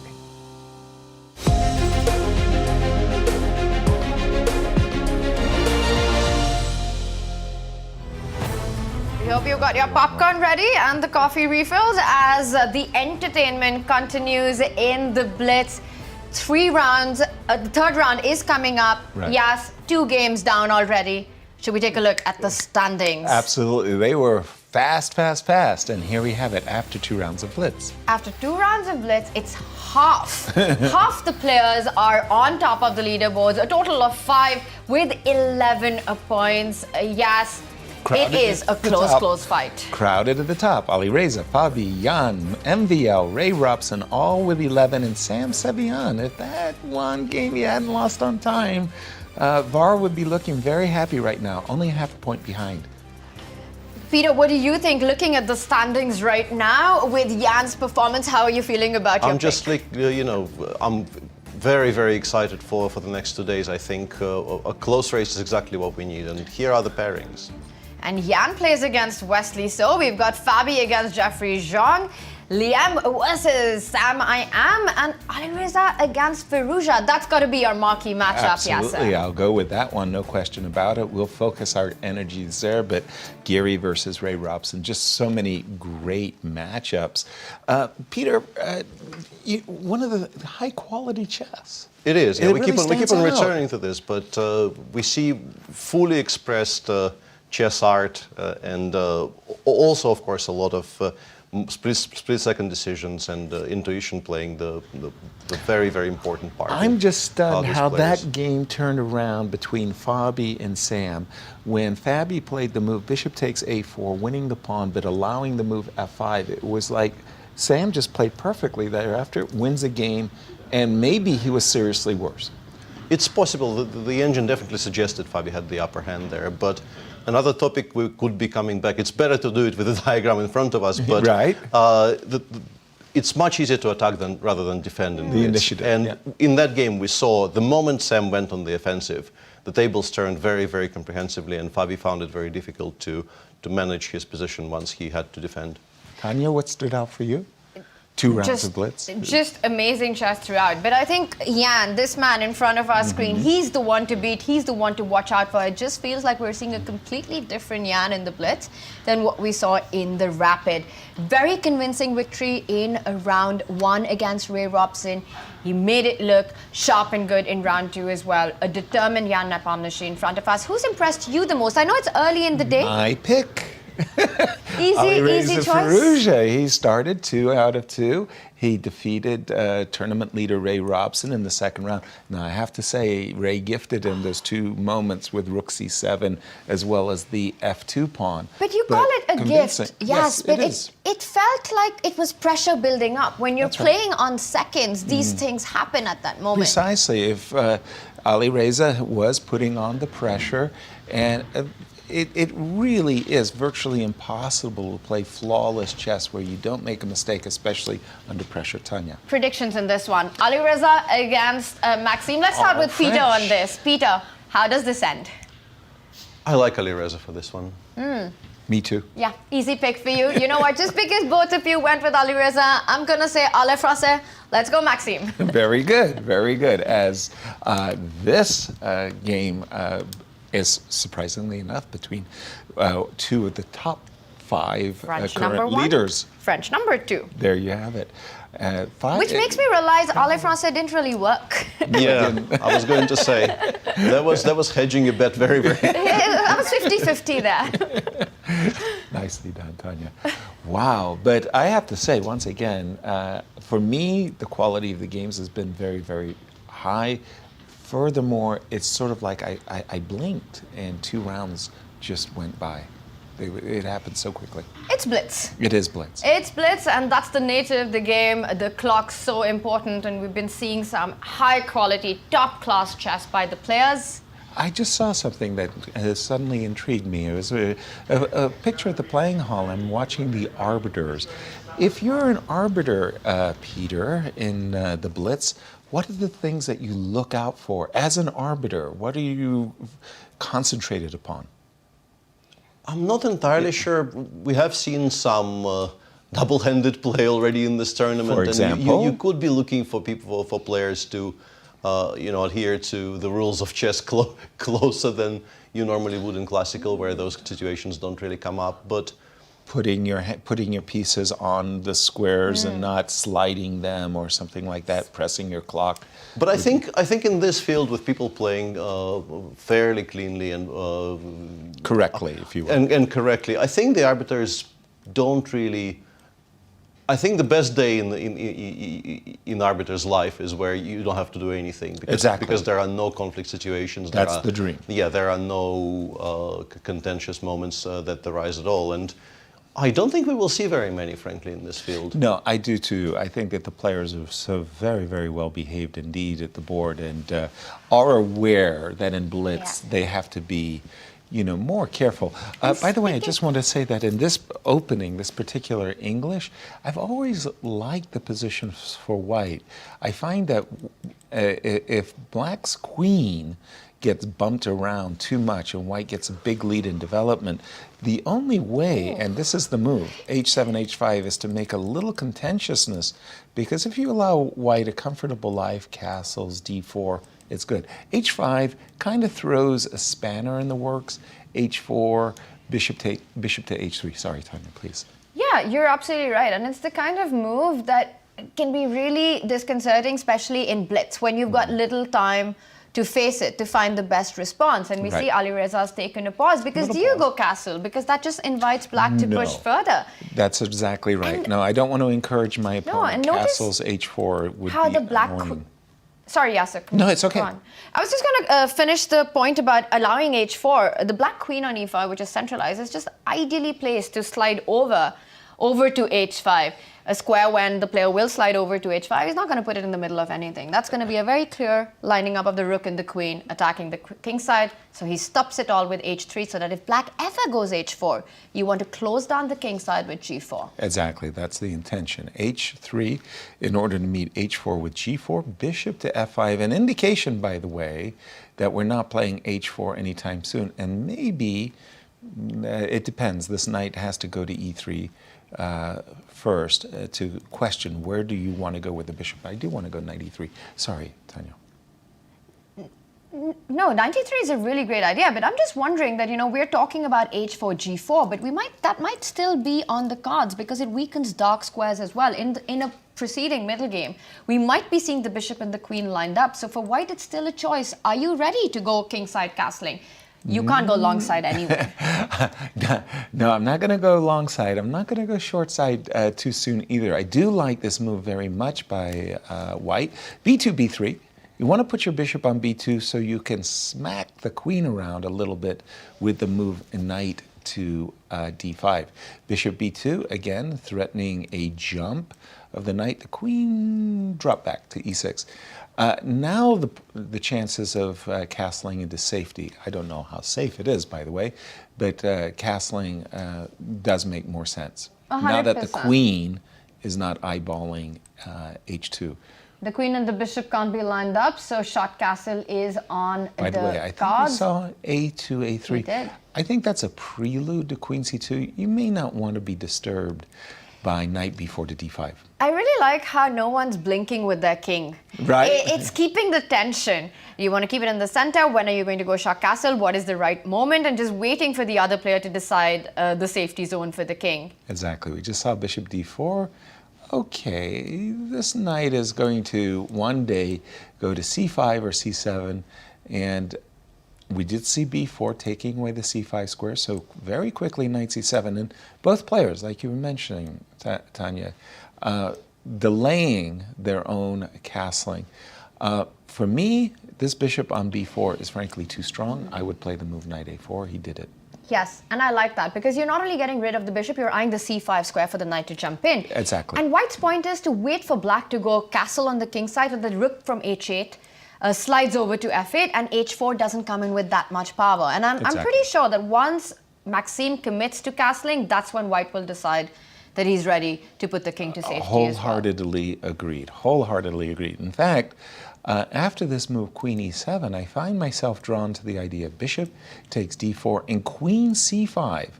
Then suddenly the idea of leaving my king in the center of the board with the queens off starts to take precedent. And then I'm not so anxious to castle anymore. Bishop takes d4, and Alireza said, no, I want to play knight c5. No queen c5 for you, knight c5. And we're up to date with the play, queen b2. So now he's threatening to take on e6, and the rook on d4 will hang. So he would need to retreat with the rook or defend it. He decides he reaches out for the rook and comes all the way back to d8. Exactly, rook d8. Again, he's thinking maybe after rook d8 to play the move queen e5. Again, with the queens off the board, I'm not upset about my king being in the center. Quick, white or black? Who do you prefer? Who do you like? Black. Instinctively, I don't know, and maybe the computer would disagree with this, but I like black's knights there. I like the idea of h4 in the air. It just feels a bit more active. My d8 rook is eyeing d2. You mentioned this point of queens being traded. Your rook on h1 is still far away from the game. I'll pick black. What about you? I hate the move knight b3. I hate the move a lot, in fact, and I did like h4 and knight f4 for black. But I don't think that Alireza's knight b3 was inspiring. It gets the feeling that something he's not happy about in the position if you have to... Right. And now suddenly this move h5, h4 really does feel good, even though MVL didn't go for it. He played queen c7. I'm somewhat surprised he's been delaying it. Pretty clearly it's one of the main themes of the position. Agreed, I think white probably doesn't react for the time being. Maybe queen c7 is intended to make the idea of h4 stronger, because maybe Alireza was preparing to meet h4 with queen e5, although the queen on e5 could be kicked away by knight d7, for instance. Okay. But yeah, there's this strange interplay in progress right now where h5, h4 is, I think, the major key, idea. Right? Yeah. And white isn't stopping it and black isn't playing it. So I'm not entirely sure. And finally he does stop it. By the way, again, if I had been in MVL's shoes and I played the move h4, I would have been finding myself, my optimism would have been soaring. Missed opportunity perhaps, but with this move h4, one of the things about this bishop on g2, it is cramped by this pawn on e4. The bishop now has an opportunity to resurface on an active diagonal. Bishop h3 on white's agenda. What do you think black should be doing here if you're in MVL shoes, Tanya?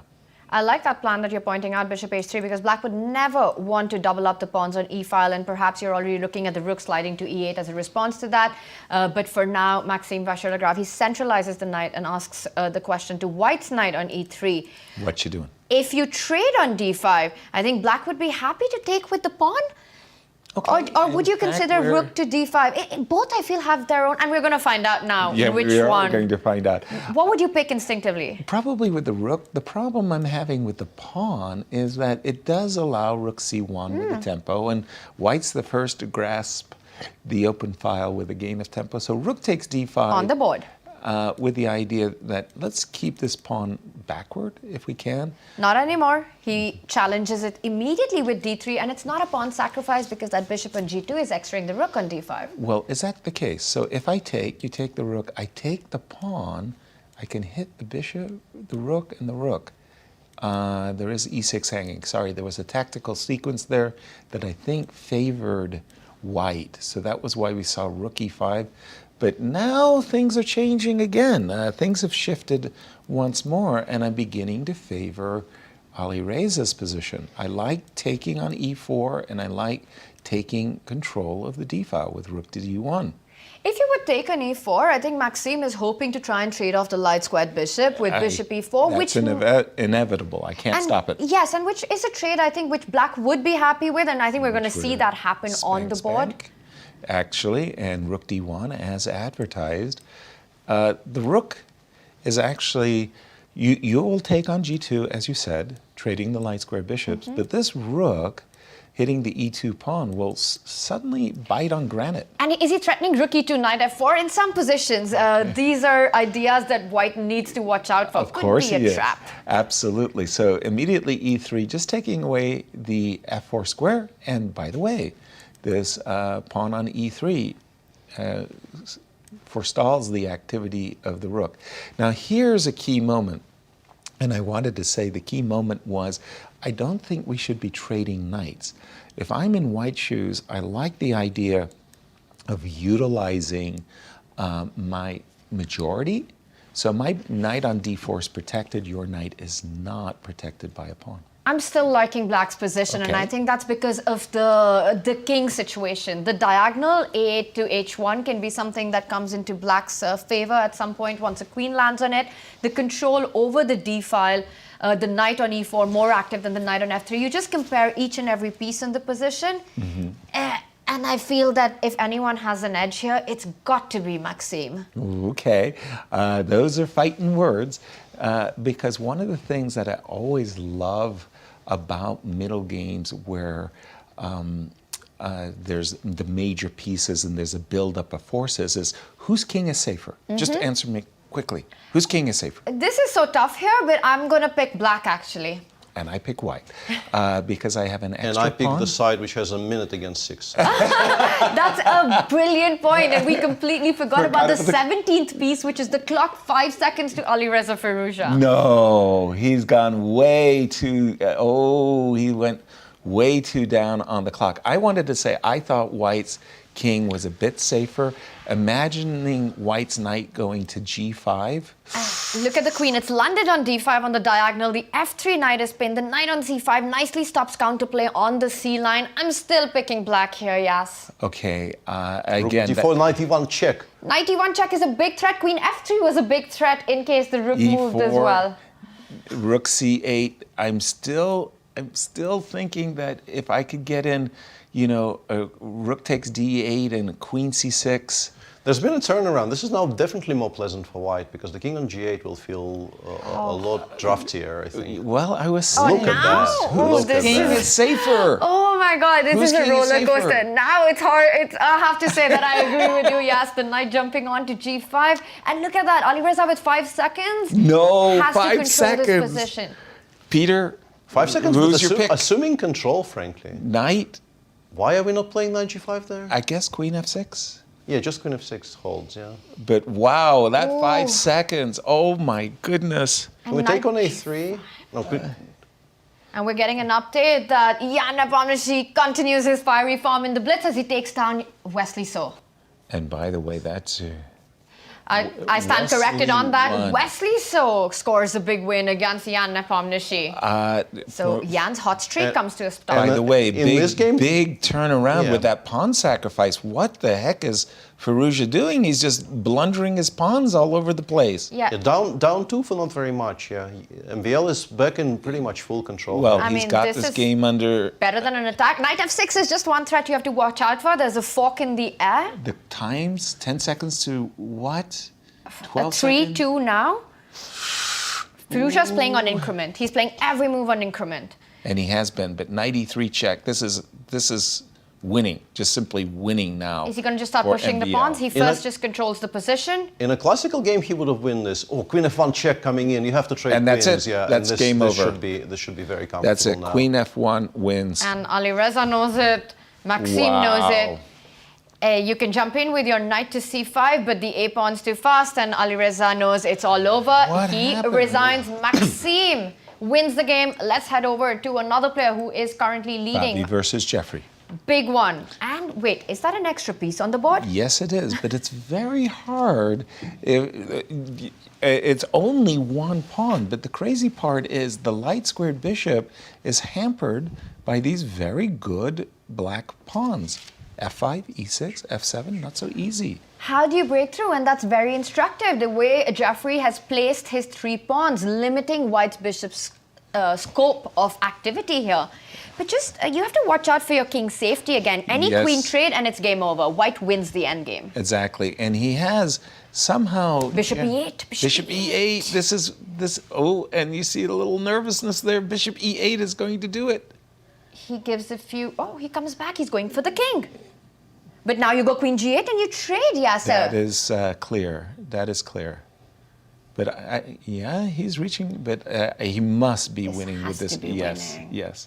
And the good news for White is that he's got the pawn on F2 and not H2, because that would be the wrong square. So you've Exactly. got the pawns that you want. And of course, you decline any Pawn trade. trades. Okay, so Jeffrey's just trying to be as obnoxious as he can. But there's very little scope very little for it that here. you can do anymore. Yeah. Now you run out That's of it. moves. And White's king steps in. The bishop will defend the F3 pawn, and Well you're going to done. end up picking up all of Black's Well pawns. It's done, handshakes. Fabi relieved. I was about to say, I think this is our first round where we have all decisive results. No draws, Peter. 2 draws out of 15 so far. But no draws in round. No draws at all in this round. Yes. And we can start with this game where Fabi played something that he has actually been playing in Blitz in particular, I think quite a bit, the Jabava London with the knight c3 bishop f4 construction. And as is often the case in the modern opening theory, H4. you just essay the move h2, h4 for whatever reason, roundabout move 7, and you look at your opponent quizzically. And it was a very complicated game where you played h4, but you have no real attack just yet. And somewhere around here, there were potential tactical opportunities that Black could have availed themselves of. But in the end, they got to this somewhat symmetrical structure in which Black is a bit hampered, but generally speaking, position is around equal. And it continued being around equal with White trying to launch some kind of an attack on the king side and Black trying to stop it. And critical moments came later because, as you can see, some trades have happened. White is trying to go for the king. There's this very nice blow here by Fabi going knight f6 with the intention of meeting GF with bishop h7. As you can see, this is not actually mate, but Jeffery decided not to accept that sacrifice he took with the bishop, won this pawn. And this is still fine for Jeffery. The king on e7 is reasonably safe. The check on b4 looks scary, but knight c5 is a good enough reply to it. And the game continued in reasonable balance. In fact, Jeffery maybe even had slightly the better of it. But a bit later, somewhere around here, if we go to this position, the combined threat of b2, b4, attacking the rook on c8, and also queen takes h6, resulted in Jeffery having to give up on h6. And once the h6 pawn got taken off the board, you immediately understand why White would be better, because the king on e7, it's not weak exactly, but it's now far away from actually stopping the passer. Many endgames become a problem for Black. And from here on out, it felt like Fabi was in control, and he ended up, as we've seen on our screen, eventually the combined threats of pushing the h-pawn and attacking the pawn on a5 resulted for black in the loss of the a5 pawn, and that pawn ended up costing black a piece, and 3 against 2 with an extra piece was converted by Fabi quite convincingly. And another game that I will try to talk about a little bit is a win for Liem against Sam Sevian, who, after starting very well, didn't really, I feel like this game he didn't play to his best. It was this kind of a Nimzo / Ragozin type hybrid with this move bishop d2, which has become very, very fashionable in a lot of structures these days. And they both went for what I think is the sharpest possible structure in these types of lines, where white plays knight e5, tries to play f2, f4, bishop d3, and launch some kind of an attack on the king side. And a bit further down, we get to a position like this, where this is a very committal decision by Sam, because obviously he wants to start pushing his queen side, but with the white having the advantage of two bishops, and the bishop on e1 in particular controlling the ideas of a5, b5, b4, it will be very, very difficult for black to launch anything serious on the queen side.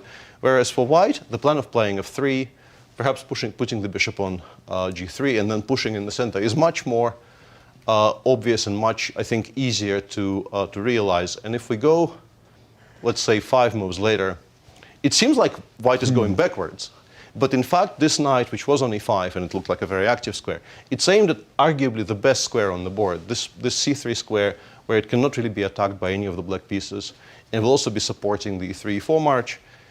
And somewhere here, it already looks like black is in desperate straits, frankly, because we are almost ready to go like rook c1 and start pushing in the center. And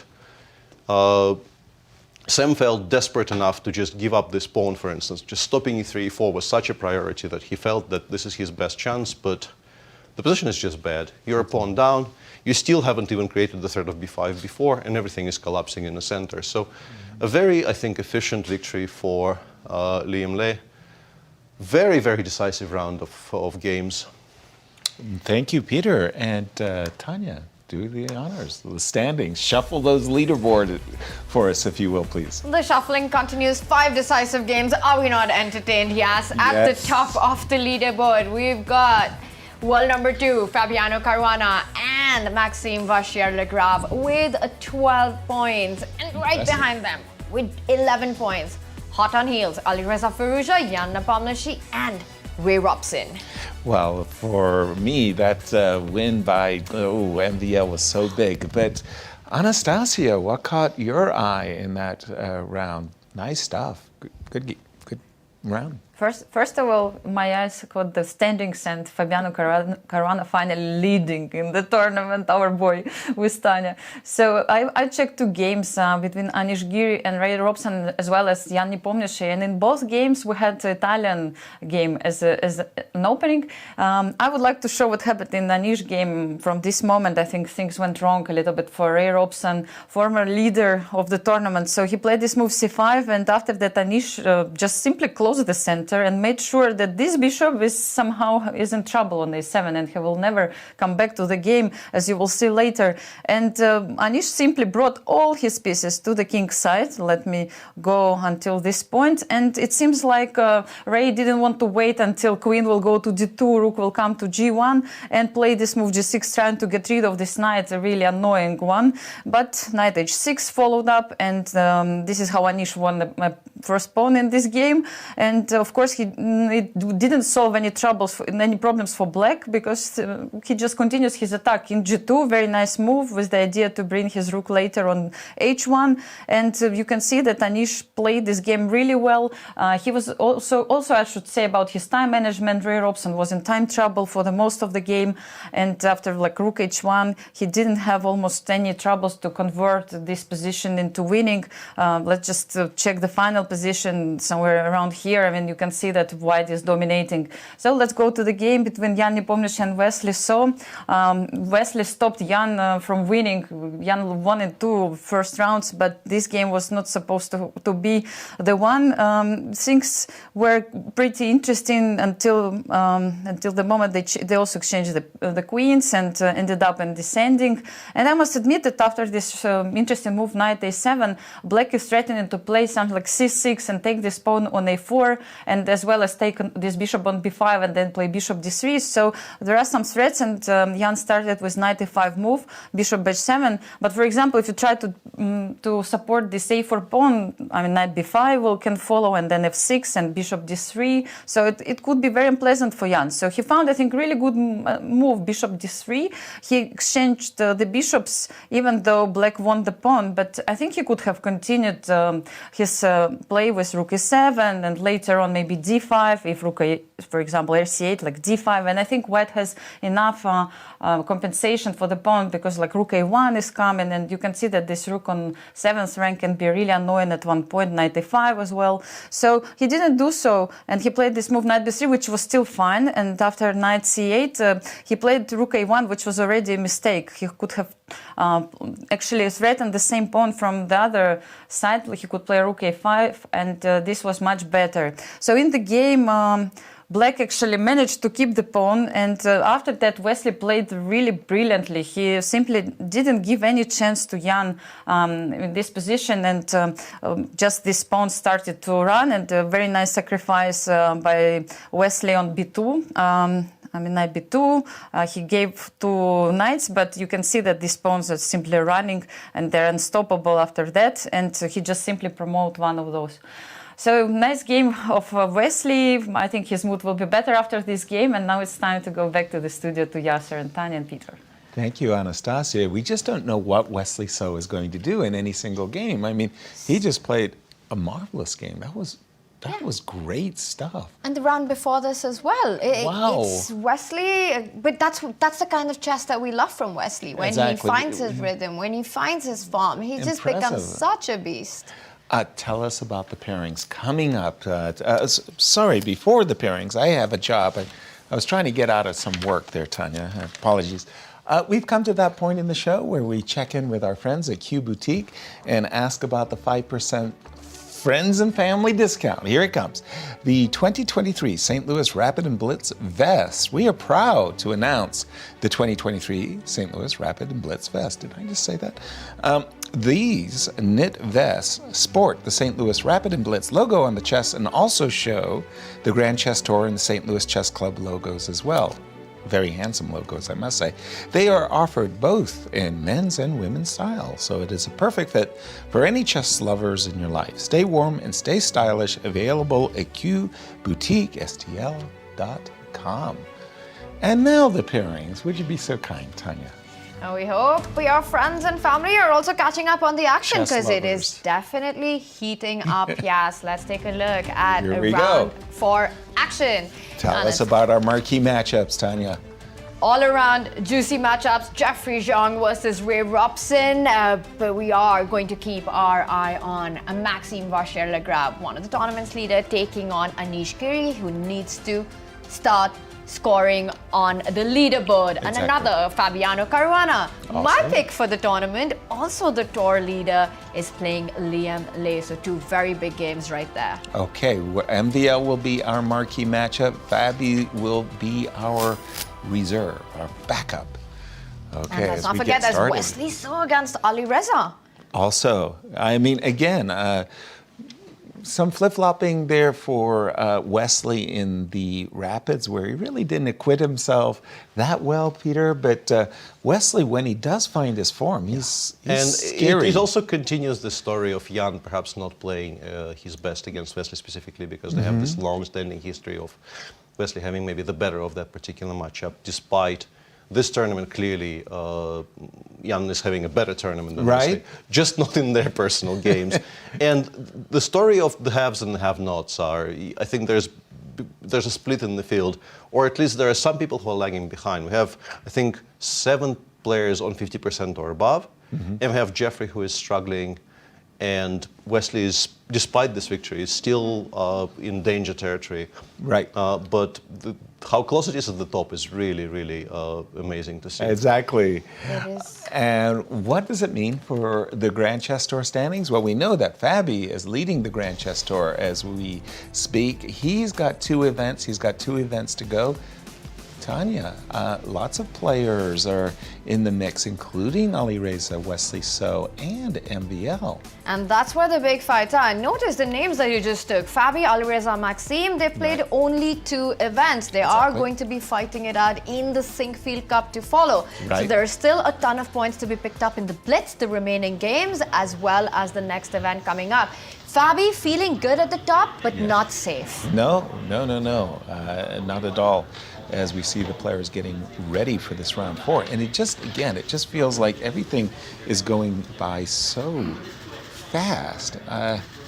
Catch your breath. And some water. Just making sure, stay hydrated, everyone. And we see Wesley there in a cheerful mood, along with Ray Robson and Liem. I must say that I see the players, and they're so friendly off the board. This is not a joke. They really do enjoy one another company. They play all kinds of games together. But at the board, no friendship. Man, they're gladiators. Rivals and gladiators. And I think they really enjoy Blitz. They really enjoy this format a lot. And you can see it in the inspiring chess that we are being treated to. Exactly, as I'm just getting to that game between MVL and Anish Giri. Anish Giri does not lose that often, but sometimes he just lets those better positions slip away. We saw that in the Rapids. He had some very nice positions that he just didn't score. When he scored from a position where he was an exchange down and won on time. Really remarkable. Very, very, very strange topsy-turvy event for Anish Giri. But at any moment, like Wesley, he can turn it on. But this is awesome to see. Maxime Vachier-Lagrave, top of the leaderboard. Anish, of course, needing those wins to come in. But just before the start, sharing some fun, light-hearted moments there. And in just a few moments, it's going to be all competitive, all rivalry on the board. What are we predicting? We've got to do our predictions, right? By the way, on that note, I did get it right the last time. What did you say? Allez français, Maxime? I'm not going to give you that one. I'm going to have to go to the tape. I'll dispute that one as we get ready. Hearty hand clasp, and away we go. And I was going to say, are we going to have a night off by Anish Giri? But Anish says, I'm not going into Maxime's territory, and we've got a Berlin on the board. Yes. No Berlin ending, just the rookie 1 variation. And I just have I have this horrible feeling we may see a fizzle. In case we do, by the way, in case we see the fizzle, we will move to the Fabi game. This deserves comment, this rookie 5 to E2 to E1 from a world championship where you, Magnus Carlsen, Sergey, where you encourage black to play the move b7, b6, and fianchetto as bishop, making the argument that the bishop actually isn't as good as it would be on the f5 square. You kind of tricked your opponent into fianchettoing the bishop. It's not often that you say it's a bad idea to fianchetto the bishop. Usually fianchettos reinforce the flanks. And whenever we see a Berlin on the board, we get these groans, right? Oh my God, not the Berlin again. But Berlins can also have a lot of game left in it. And I think this one, I don't know how ambitious the players are, but they are going to continue playing. Yasser, what do you think? Are we going to see quick trades on the E-file and fizzling out to a draw, or will Maxime get more ambitious in this Berlin? As Bent Larson would say, nobody believes you, Tania. Oh my God. It's going to be a fizzle. We're going to see trades and more trades, and the chopping block is the E-file, and the rook comes to the E-file, and there goes one pair of rooks. And the knight's going to develop. And the knight is going to go, and so, we'll see. I mean, the game might have some interest if Anish goes for an imbalance with d6 and c5. We'll see if he, okay, just a second, we'll hang on. We might see a little action. If c5 arises on the board, then there's tension in the center. Exactly. It's not that easy. And as you mentioned, the only open line, it is the E-file. That's where the usual trades happen. Exactly. And I see Maxime, he reaches out, no queen trades. He first hits the knight on f5, so there isn't time for c5. And he goes forward with the knight to h4, so eyeing the g2 pawn along with the bishop on b7. Yeah, intriguing. I was thinking that he was going to play queen d7 rather a la tempo. Knight to h4. It's getting a little frisky. Bishop to g3. Okay. Queen to d... Pardon me. Should I go queen to c6? I think if you move the queen to d7, then white has time to control the e-file. Queen c6, on the other hand, does have a direct threat of... It's cheeky. It's cheeky. You're threatening to play knight takes g2. And if white was to give up the bishop on g3 for the knight on h4, well, at least it's a bishop pair. Right. Then I've It's got something to play for. Right, exactly. I'll find some... No intrigue there. He played a completely different approach. He said, no, the open e-file is the gateway in the position, and I want to play queen e6 and rook e8, controlling the file. And by the way, you know, don't be anxious to develop your rook. I may snip a pawn. Queen e6. What do you think of that? I like it. It's like you said, it's of course got the natural idea of bringing the last piece into the game, but it also eyeballs the pawn at the other end. And right now, Maxime first does a killer on that bishop on b7, just blocks out that diagonal, and very nicely pointed out. That is the obvious idea. You block out the bishop, but now the bishop on g3 opens up the option of bringing the rook into the game. Exactly. And that might have been the problem with the move queen e6. Are you also hinting at knight e4, bringing the knight to the center? I love centralized knights. Knights really flower in the middle of the board. You put the knight on the rim, it's dim, as our predecessors would say. Knights on the rim are dim, but the knight in the center of the board can be a magnificent stallion. I think the new version of that is knights on the edge fall off the ledge, or the hedge, something like that. Yuck. Okay, we're sticking to knights on the rim. Got to be dim, but not knight on h4. Well, it had done its job, and after f3... It provoked f3. Yes. It did. Let's be fair. Bishop, again, white is anxious to play rook e1, no question about it, but he doesn't want to do it at the cost of the a2 pawn, so MVL first played the move bishop c4, which was a tempo, drove the queen away, but at the same time, now rook e1 is going to be met, I would say, immediately with rook e8, and again, chopping pieces off the board, Tania. Absolutely. And yes, I'm going to let you take the call. This is a Berlin. It is a strategic fight, but there is a lot of excitement on another tournament You had me at excitement. Shall we go to Fabi versus Liem? I really want to. Let's do it. Let's do it. Let's jump to Fabiano Caruana while the Berlin struggle continues on our other board. But Fabi currently also on top of not just the leaderboard in the Rapid and Blitz, but also the tour standings. Absolutely. As we catch up with the players, Liem has the center.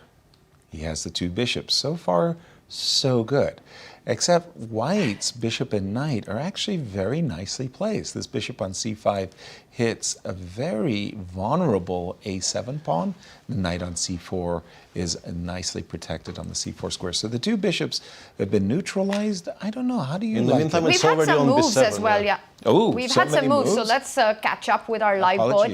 And you pointed the bishop and the knight. One of them has been traded off, but also notice that beautiful knight on b7 and that strong pawn on a6. Yes. And this can be a big distraction for black to create anything on the king side, but he's got to go for it. He starts expanding with g5. Wow. I like g5 in particular because I want to make sure f2, f4 never happens. I think it's more of a defensive move rather than the offensive one, even though you could at some point go for an attack on the king side, supporting that wonderful bishop on d5. To be honest, I like this for black. And that brings me to my next question. You know, black has got this mobile pawn structure on the king side. I like white's knight on b7. I like the pawn on a6, but how are we making progress trying to create pressure on the a7 pawn? I don't like the knight on b7. I like a rook on b7. I'd like to put the knight back to c5, more or less to neutralize the bishop. But if I can go knight c5, rook a4, big rook move, b4, Yasser, on rook the board. b7. Whoa, did not see c2, c4 happening en passant. more or less immediately. Fabi clearly feeling that keeping the structure stable was dangerous. Something could have happened to him on the king side. And there you see it, Queen G7 with the very G4. clear hint at G4, G3, and just a straight-up attack against the white king. Now I do feel it necessary to play moves like Knight D6. It's on the board, yes. Knight Knight D6 D6 may played. have been missed, though, Because it hits everything. By the way, yeah, the knight on B7 was not great. Now the knight on F5, if I can if I can maintain it on F5 would be great. But knight somehow went from B7 to E3. Whoop, whoop. It's been jumping around. That's a full-on horse right there. And the queen can come to C5 as well. You've got to watch out for that B pawn first, so Fabi puts it on B4. But I like that square on C5. But again, Liem threatening rook B5 anytime the queen lands on C5. It feels to me that black is the one making progress here, not white.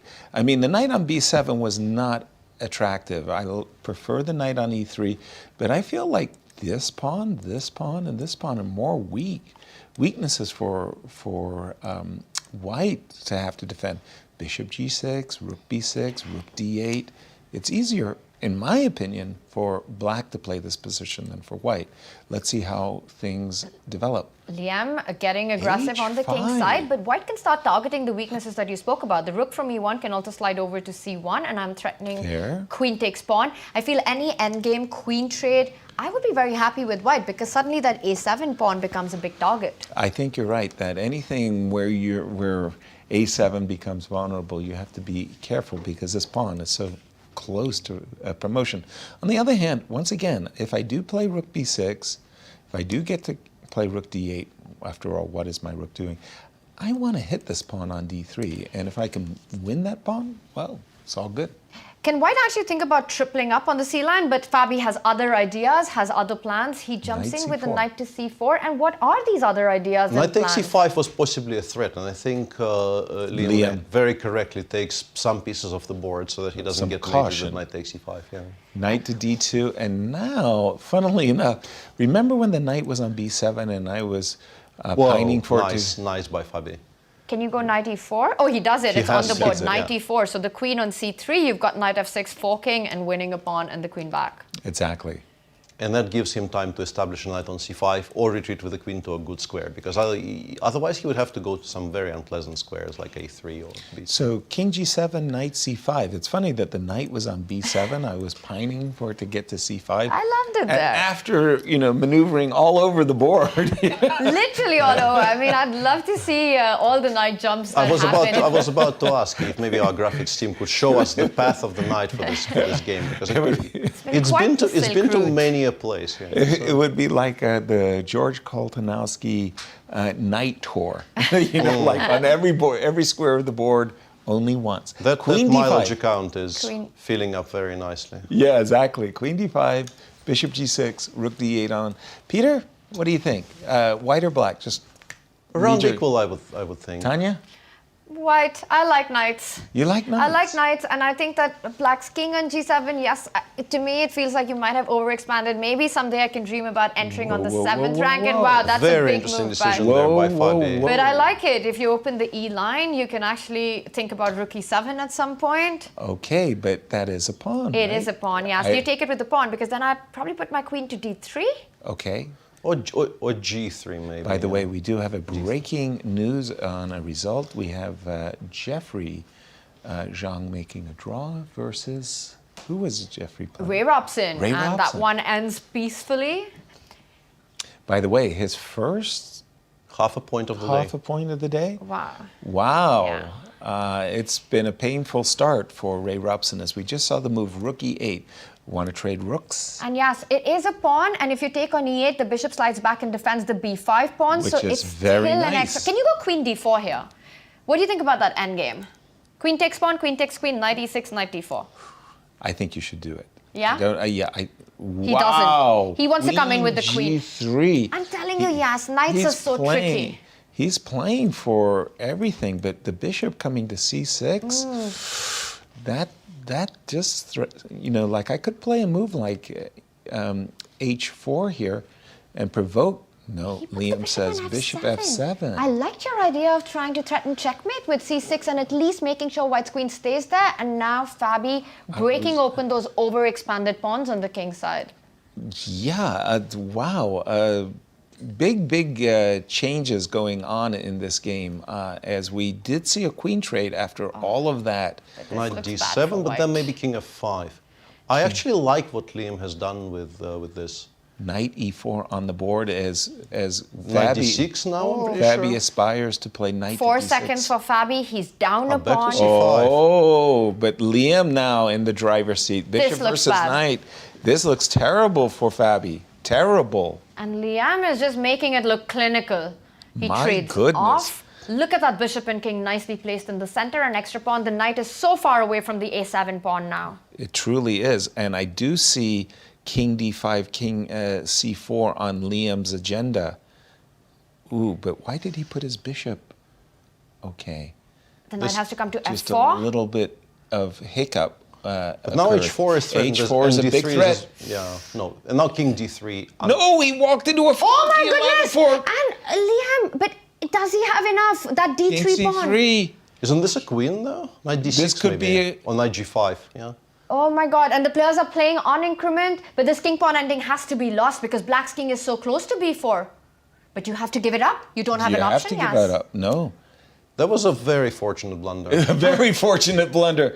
But now it's going to be a different race. Tanya, who's winning? It looks like black should be faster with the b pawn Black is advancing way already. faster. Yeah. Way faster. And that's it. What a a game. What's left? Where are we going? Let's head over to Well, let's Wesley go. So against. Let's go back to our... no, I meant to say Sam Sevian versus Nepo.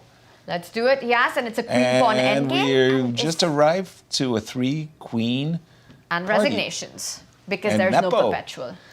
No perpet. And we've Wesley got- So versus Alireza. Whoa. Whoa. What we got going on here? This. We've got a full-bodied struggle. And by the way, MVL ended up winning against Berlin. Anish Giri, the game that we thought was all dry. This and is now very dusted. sharp. Yeah, h4 and then g3. This is probably going to end up costing Wesley a piece. It might still be a draw though, because you have bishop d5. You could have bishop d5, bishop c5. Yeah, okay. So this is the position I meant. I'm not sure it's winning for black. I'm not even sure it's much better for black, despite black having an extra pawn, extra piece. These 3 pawns are, in practical terms, going to be very, very difficult too. I can't even see Alireza's clock. Okay, now I can. 9 seconds, both players under 10 seconds on the board. And Alireza is making moves, but it looks like a draw. He's not finding the way, yes. He's just No. shuffling with the bishop on the diagonal. Well, just to buttress think Peter's this is point, those pawns are repetition. just too There's good. probably a That's it. claim available, but yeah, there you go. They A just draw. Oof.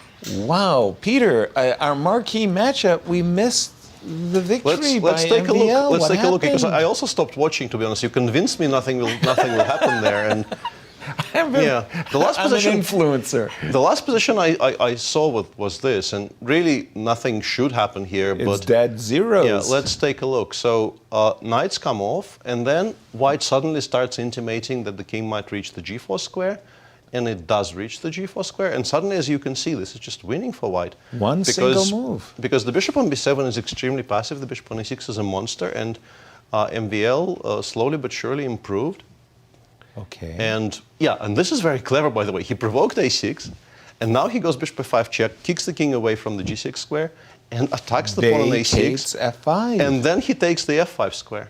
And from this moment on, you have to assume Yeah. everything is just going to collapse. So And it a did. very, very nice victory there for MVL. From a position, honestly, all of us thought is not really Right. going to offer us very much in a way of excitement, but we were all completely wrong. Very nicely done by MVL. From a desert to an oasis. Very Yeah, nice. and the one that we finished watching on screen, this is another of those Jabava Londons in the game between Wesley So and Alireza Firouzja. And in this position, this is another one where I actually covered this in...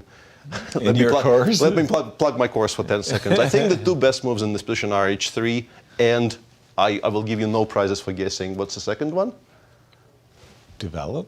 H4, get out of here. You need to give squares to this bishop on f4. And what happens if you don't give squares to the bishop on f4? After bishop e2, Alireza played knight h5. The bishop has to be given up, and you end up in a position like this, which engines just instantly prefer for black. And Alireza seemed like he was very much in control somewhere here, because it looks like the pawn on d5 is weak, but it will be covered rather comfortably.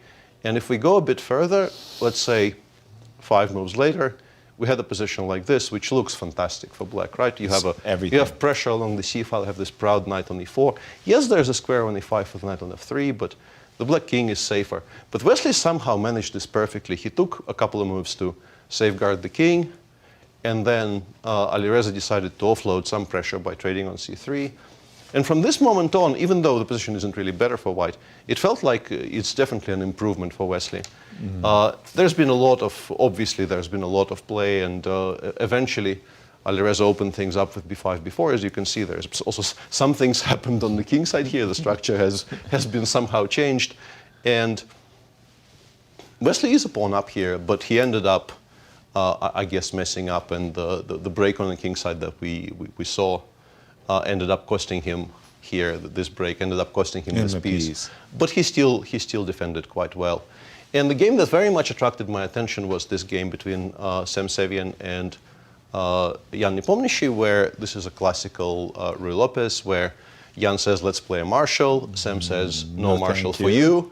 And to me, I've been playing the Spanish with both colors all my life.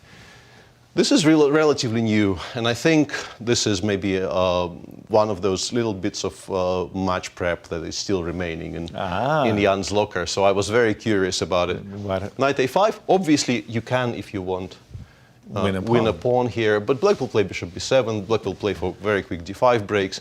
These types of positions tend to end up being very close to equality. Instead, Sam played bishop a2, d6, he played b4, knight c4.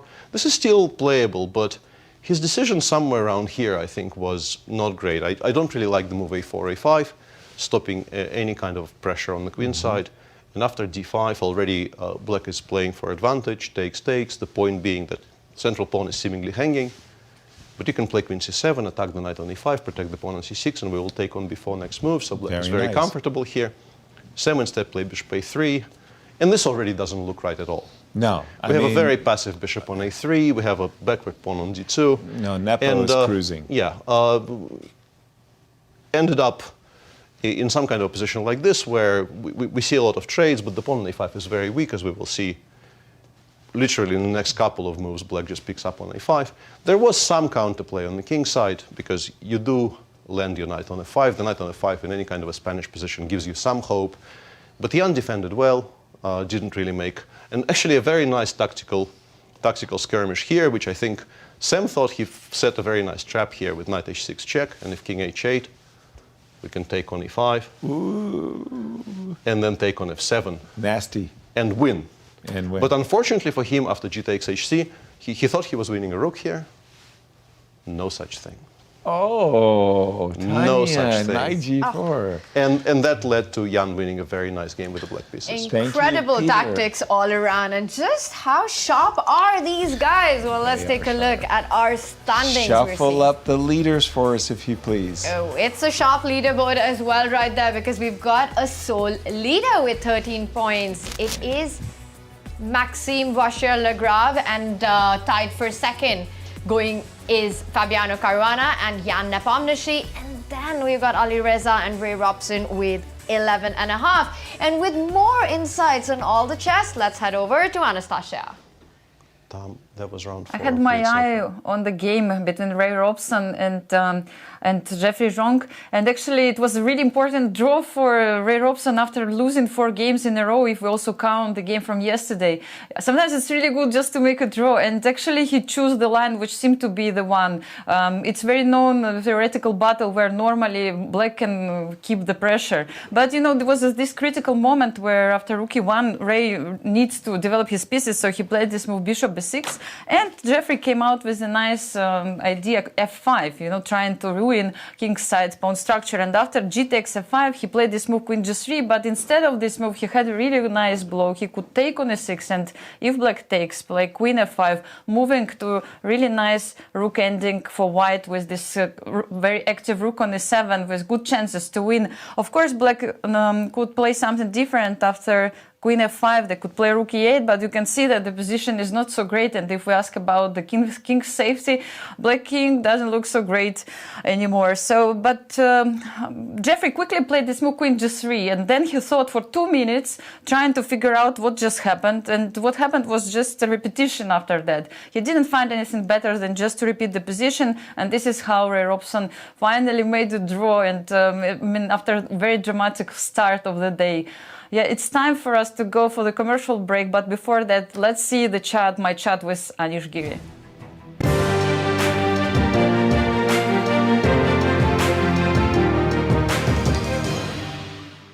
Anish, welcome to St. Louis. Welcome to Grand Chess Tour. What was your last time actually in St. Louis? And what was your first time? Do you remember how many times you've been here before? Wow, I wasn't prepared for this question. I don't recollect exactly what was the first time. I remember playing here in 2015. It was a very good year for me in the Grand Chess Tour. I almost won the tour, so I definitely played here. I don't remember if I played before as well. And I haven't been here, I think, for a while. I think last time in 2019 you played in Sinquefield Cup. Right? I have very bad memory for years. I don't remember 19. I have few reference points in my life. I know I have to remember my wedding anniversary. That's really important. I also very clearly remember when I met my wife. I remember that also because was it the Reggio Emilia tournament that I won. So I remember the year very clearly. So I have few of these markers that I remember, but everything in between is very vague for me. It's getting even worse. You have 3 kids. You have to remember their birthdays too. Yes. No, I mean, there are very few numbers I can memorize, and every different year I played Sinquefield Cup is not doesn't make the cut. With all due respect to the event, it just doesn't make the cut. I just don't remember. I have good memory for chess positions, for chess ideas, for faces, for things, but I have very bad memory for just these 4-digit numbers, which are years and ratings. I just don't remember. 19, 18, or my rating also 26, I don't know, 53, 52, I don't remember. The funny thing is you haven't played last year, but it was it feels like you were with us, commenting on the event all the time. This one you should definitely remember. People tell me that everybody feels like I'm with them the whole time. Oh, really? Yes. Okay, I remember just your tweets. You should just log off Twitter sometimes, and then you'll feel some peace from it. Yes, I see. And actually, you're coming from Grand Swiss event, which was just finished recently 1 week ago. How can you assess your participation there, the tournament? Yeah, I was very happy with the way Grand Swiss finished. I won my last 3 games. But I think I had the sort of short run at the Qatar and the Grand Swiss, which were both open tournaments. I played a lot of low-rated players. And I think that run came to an end. I think it was reasonably successful. I gained some crucial FIDE circuit points. So I think that's okay. I accomplished sort of my goal for this sequence. But now I'm back to the top tournament with very different kind of lineup and just your usual sort of situation where it's all very close in the level and you don't need to win so many games, and sort of the level and the tightness is just very different. So I think it's going to be a very different tournament than the one I just played, and I'm looking forward to it. Yeah, I saw this interview where you said that you had to adjust even your style because of the format of the tournament before. So you said already you have some issues with adjustment, but I mean, what it means that now you play in the tournament of different format? You have to be again more stable, or what exactly? Yeah, I think it means like you mentioned, I have issues with adjustments. So it means that probably I'll finally loosen up here when it's too late and start getting my ass kicked. So. No, I'm sure you will figure it out. I have a feeling that you had enough experience. You would think that sort of, the stability is something I can always fall back on, but you never know. And also, I'm looking forward, honestly, to play in the Rapid and Blitz and also in the classical event. I have not too much to lose in a sense. My main qualification path to candidates is through FIDE circuit, and then if I play this event badly, it's not an issue at all. But it would really help if I play it really well. So yeah, might do, I think it's a little more wicked. Maybe I'll not make 9 draws, but maybe 8 this time. I mean, also, I think people don't know exactly, let's say, about these points and the difference now between you and Wesley and Gukesh, let's say, in this FIDE circuit. There is a difference. And let's say, can you explain us the best case scenarios and the worst case scenarios which can happen? Let's say, because we know that Grand Chess Tour is a part of FIDE circuit, right? So still they're kind of trying to get the spot. Yeah, no, of course, every tournament is part of that. So, I mean, not to go into details, but clearly Wesley, if he has a tremendous performance here, he will get the lead if I don't. So there's still all to play for, but yeah, I'm in a good position, let's say, and I'm looking forward just to play. It's better, of course, to be leading, right? In this situation. Yeah, no, it's always better to win than to draw, and to draw than to lose. That's what I learned through my years of experience. Yeah, that's for sure. Yeah, I think it's a really good moment to finish this interview, and wish you good luck in the tournament. Thank you.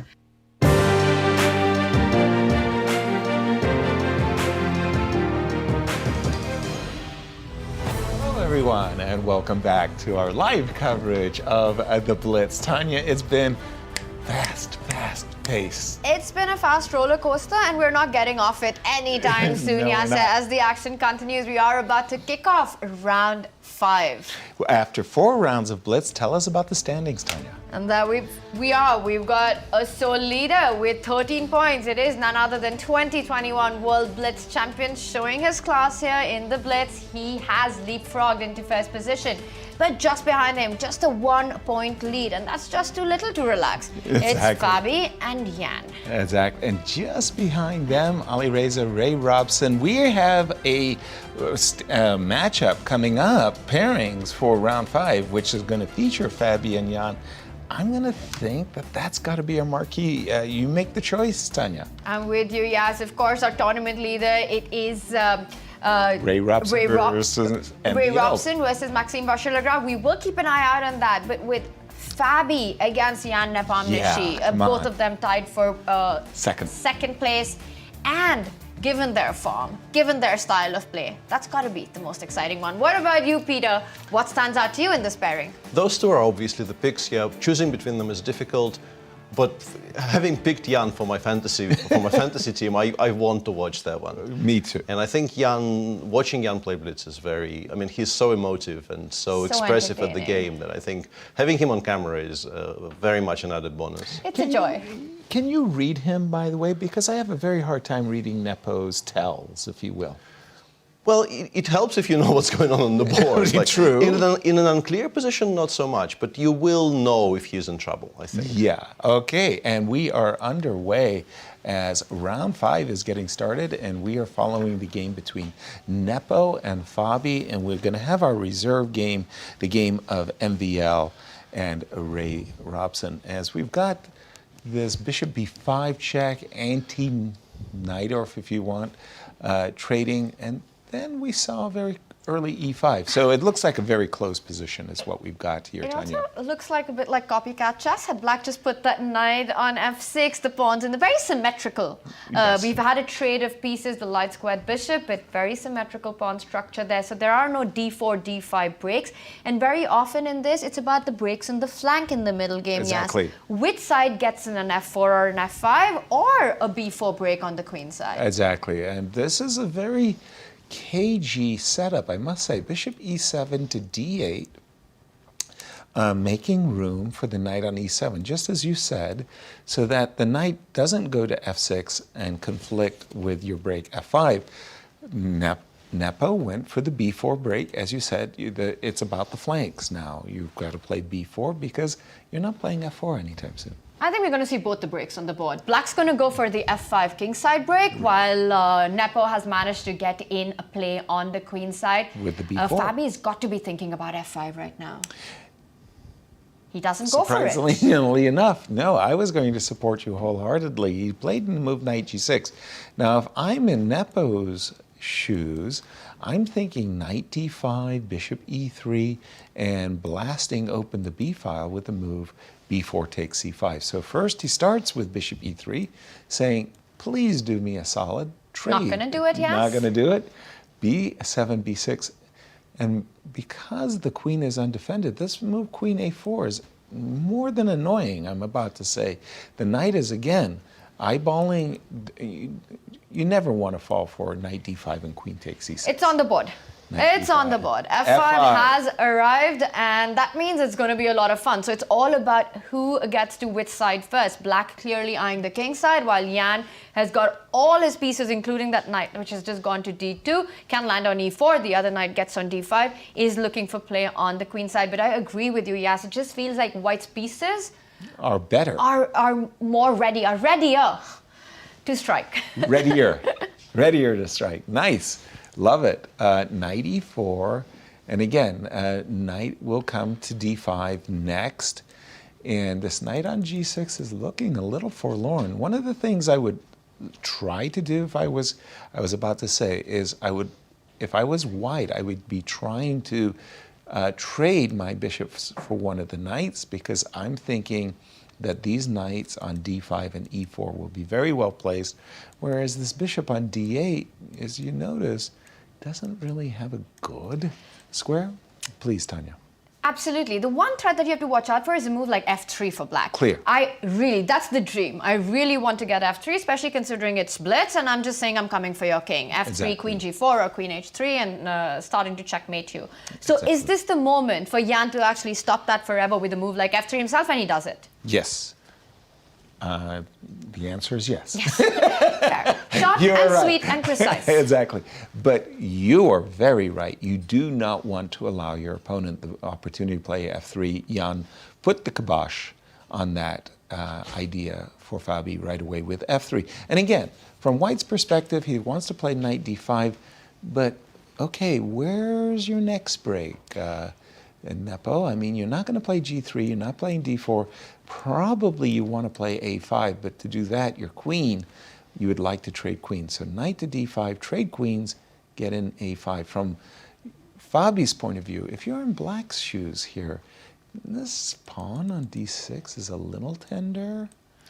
Yeah. What's your goal here as black? It's not so obvious. For a moment, I was very excited for black's position, spotting the f3 idea, but now that that's been stopped forever, right. All the points that you made earlier about the knights jumping in, the more mobility of white's pawns on the queen side, it feels as if black, Fabi here, has to be really careful. And I want to ask you, if Fabi was to jump in with the knight, the d4 seems like the outpost that I want my knight to land on. Yep. An endgame, the queen trades. Yep. Who does that favor? White. White. Simply white, because once again, that bishop on d8 is not winning any Oscars for a performance, any for best performance. And in fact, we've just seen the move h7, h6, an indication that, well, I'll just make luft, I'll improve my position, maybe I'll move my king to the side, but there's not anything very concrete for black to do. Is it that? Or does he want to go g5 and completely entertain us? It feels g5 would create more weaknesses than anything else. But I would be very, very reluctant to reach for the g-pawn. What I'm doing with white is I'm recognizing that the e-file is the only open avenue. I'm thinking rook e1, I'm thinking knight f2, I'm thinking rook e4, knight to g4. So if you want to play g5 and weaken the f6 square, you've got my attention. But rook e1 feels... And your approval as white. Go yes. g5. It does help white more than black. And I like this move that he's just made, putting that bishop on h4, because Jan did play rook to e1. All right, things are getting spicy now. Suddenly g3. g3. Jan said, okay, I'll take the gauntlet. I'll pick up the challenge. The bishop on d8, again, was not playing a role. Bishop h4. Is queen h3 ridiculous? I was actually thinking about taking on g3 and then going queen h3. But now that you mentioned queen h3, I like it as well. But how are you following it up after white captures on h4? Knight d4. Knight d4. And I'm suddenly getting a little bit interested. Peter, how about you? Are you getting interested? Absolutely. And maybe if we want to do it, we need to do it now, because white definitely goes king g2 next move. If you don't, exactly. and you will no longer have that option. That window closed in an instant. King g2, didn't ask twice, protecting, against h3. And Fabi feels like he's a little nervous. What's the clock times? He's kind of made that move a little bit nervy. It's about the clock and the position. I think both are positions that get you a little tense. It's under... My spidey sense is tingling. Knight c5, rook takes e7, and queen takes c6. But you end up just being an exchange. You want to take on I think we need arrows to show that. Yeah. Yes. Peter, please continue. What happens, but it wasn't played? Knight c5, rook e7. There is a rook e2 check. Knight c5, d takes c5, rook takes e7, rook takes c7, queen takes c6. The tactics were not working out. Were not working out, but now they do. Now the threat was knight takes e5, so bishop went back to d8. So what happened with that bishop sally? The rook on c8 did magically appear on f8. And Still, this is annoying. It's annoying Pressure. Because you really want to jump with that knight to d4. F3 pawn is a bit soft. I mean, if I can keep the queens on the board and provoke you to go f4, I'll be super happy. But anytime I jump knight d4, you always first trade off the queens. With both hands, by the way. Yes. Just grab your queen. You can't take it back. I think I do start with f3, f4, by the way. Even though I do weaken a little bit my king side. Nope, rook h1. Rook h1 by Nepo. I don't know if he's thinking about rook h5. Maybe he was thinking just to stop h5, h4. What? Rook f3. Rook takes pawn? There's yes, knight d4 in the d4 end. check. And king comes... Oh, there's a queen hanging on a4. Correct. Oh my goodness. Did Nepo miss this? Yes, he did. Yes, can you just show the idea that we're talking about? Well, rook takes f3, rook takes f3, king takes f3. Thank you for your rook. Choose your check.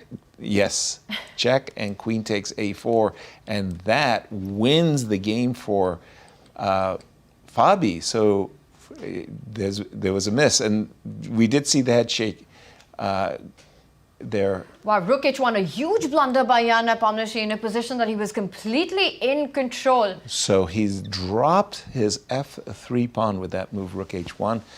On the other hand, it's still not so easy because white's compensation. But now you just offer a queen trade, no? Now any endgame will be better for me if I just go knight e5? Yeah, the extra pawn is certainly better for you. The problem is, again, that the role of the bishop is such a passive one that it's going to be very hard to convert.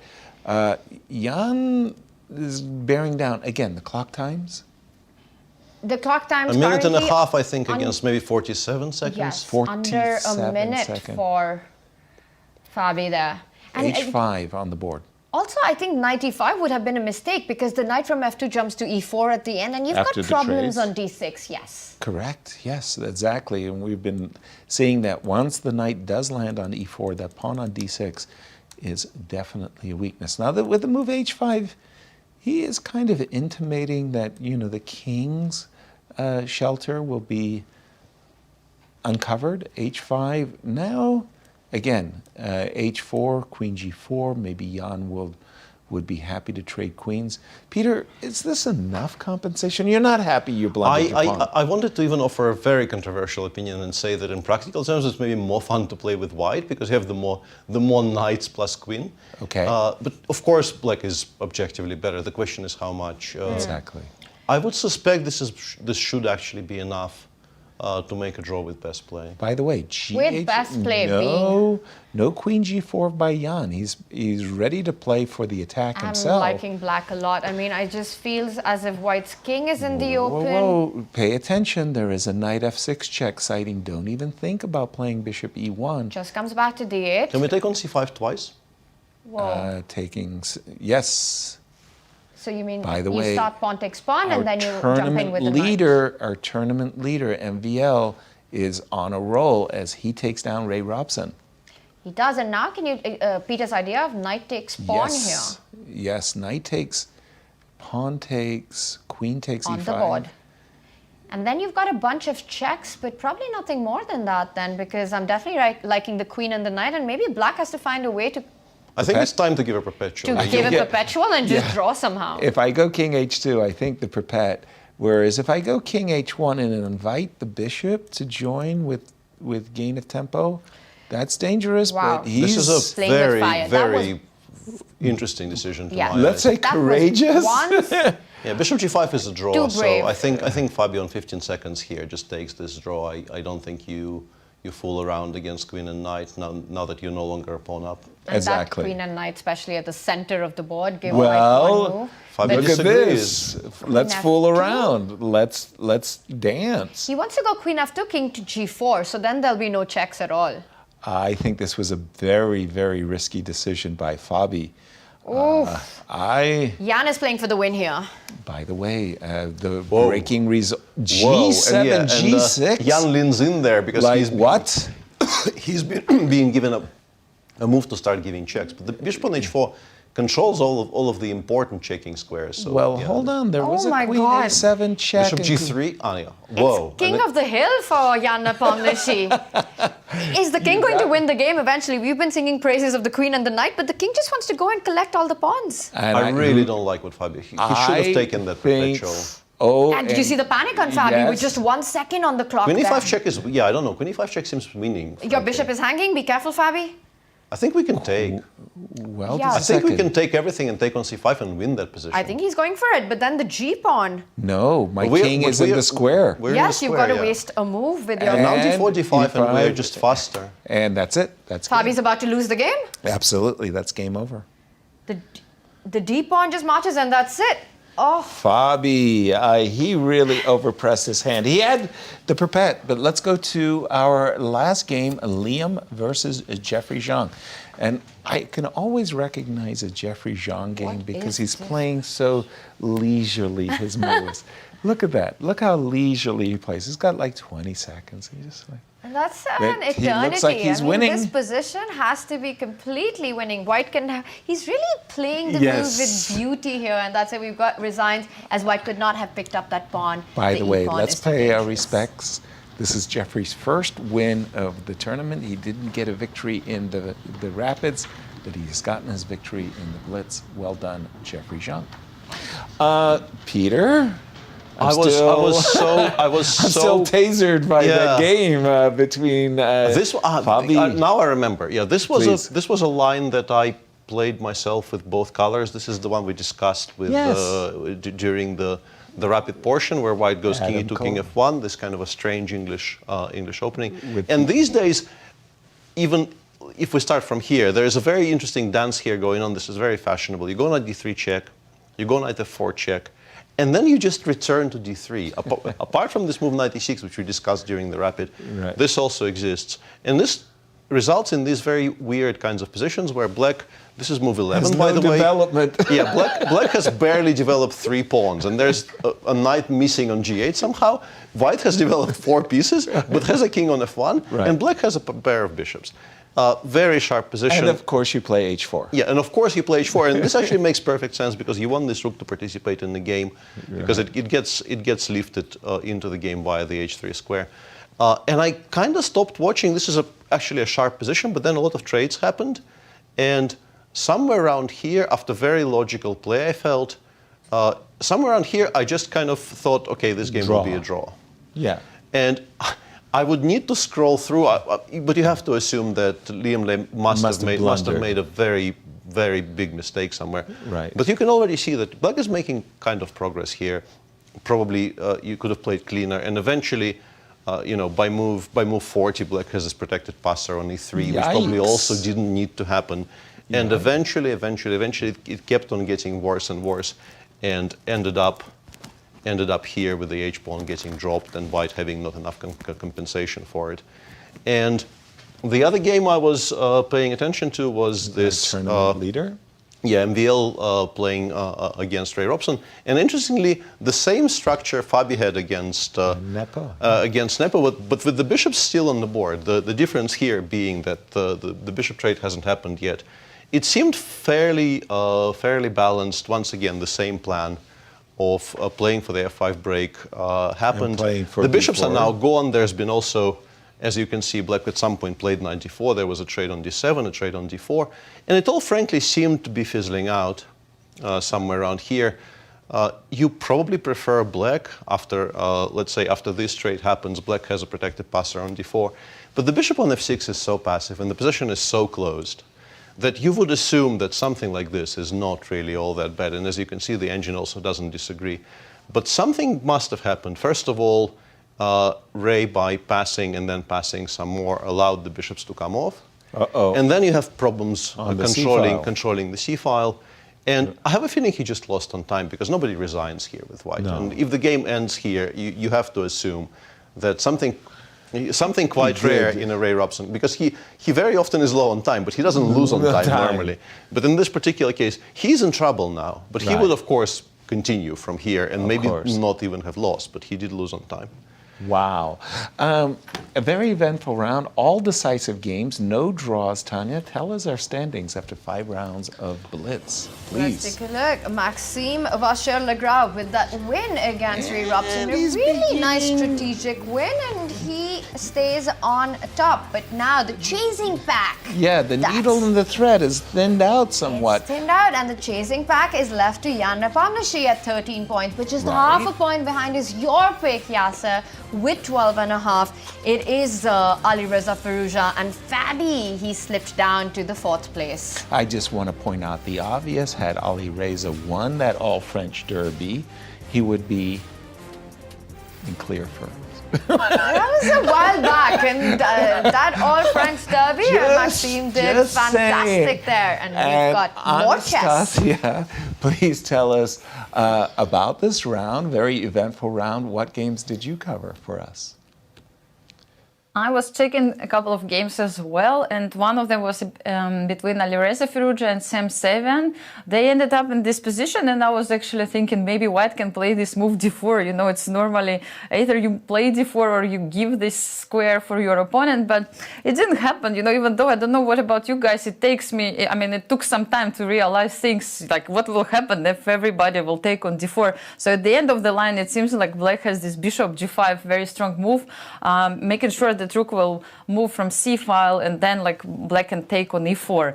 So I mean, this was possible to play something like that, but it didn't happen. I think Alireza decided not to exchange pieces, keep everything on the board, and see what happens next. So he changed the strategy after like quiet moves like h3, h6. He moved his pieces to the queen side, and he just brought his rooks on the c-file and just kind of asked his opponent the question, what are you going to do with your pieces? They actually are very passive, so what's happening? And of course it was difficult for Sam to play this position, especially in Blitz, when you have to kind of defend and find the squares to your pieces. So he decided to trade a few of them, and it turned out to be not so great at this moment, because after that things already went not so well for him, and after those trades it was even worse, because you can see the pawn structure is completely ruined for black. So Alireza just took advantage of all those weaknesses, and he traded a couple of more pieces and simply took one by one everything. Yes. So you can see at the end of the...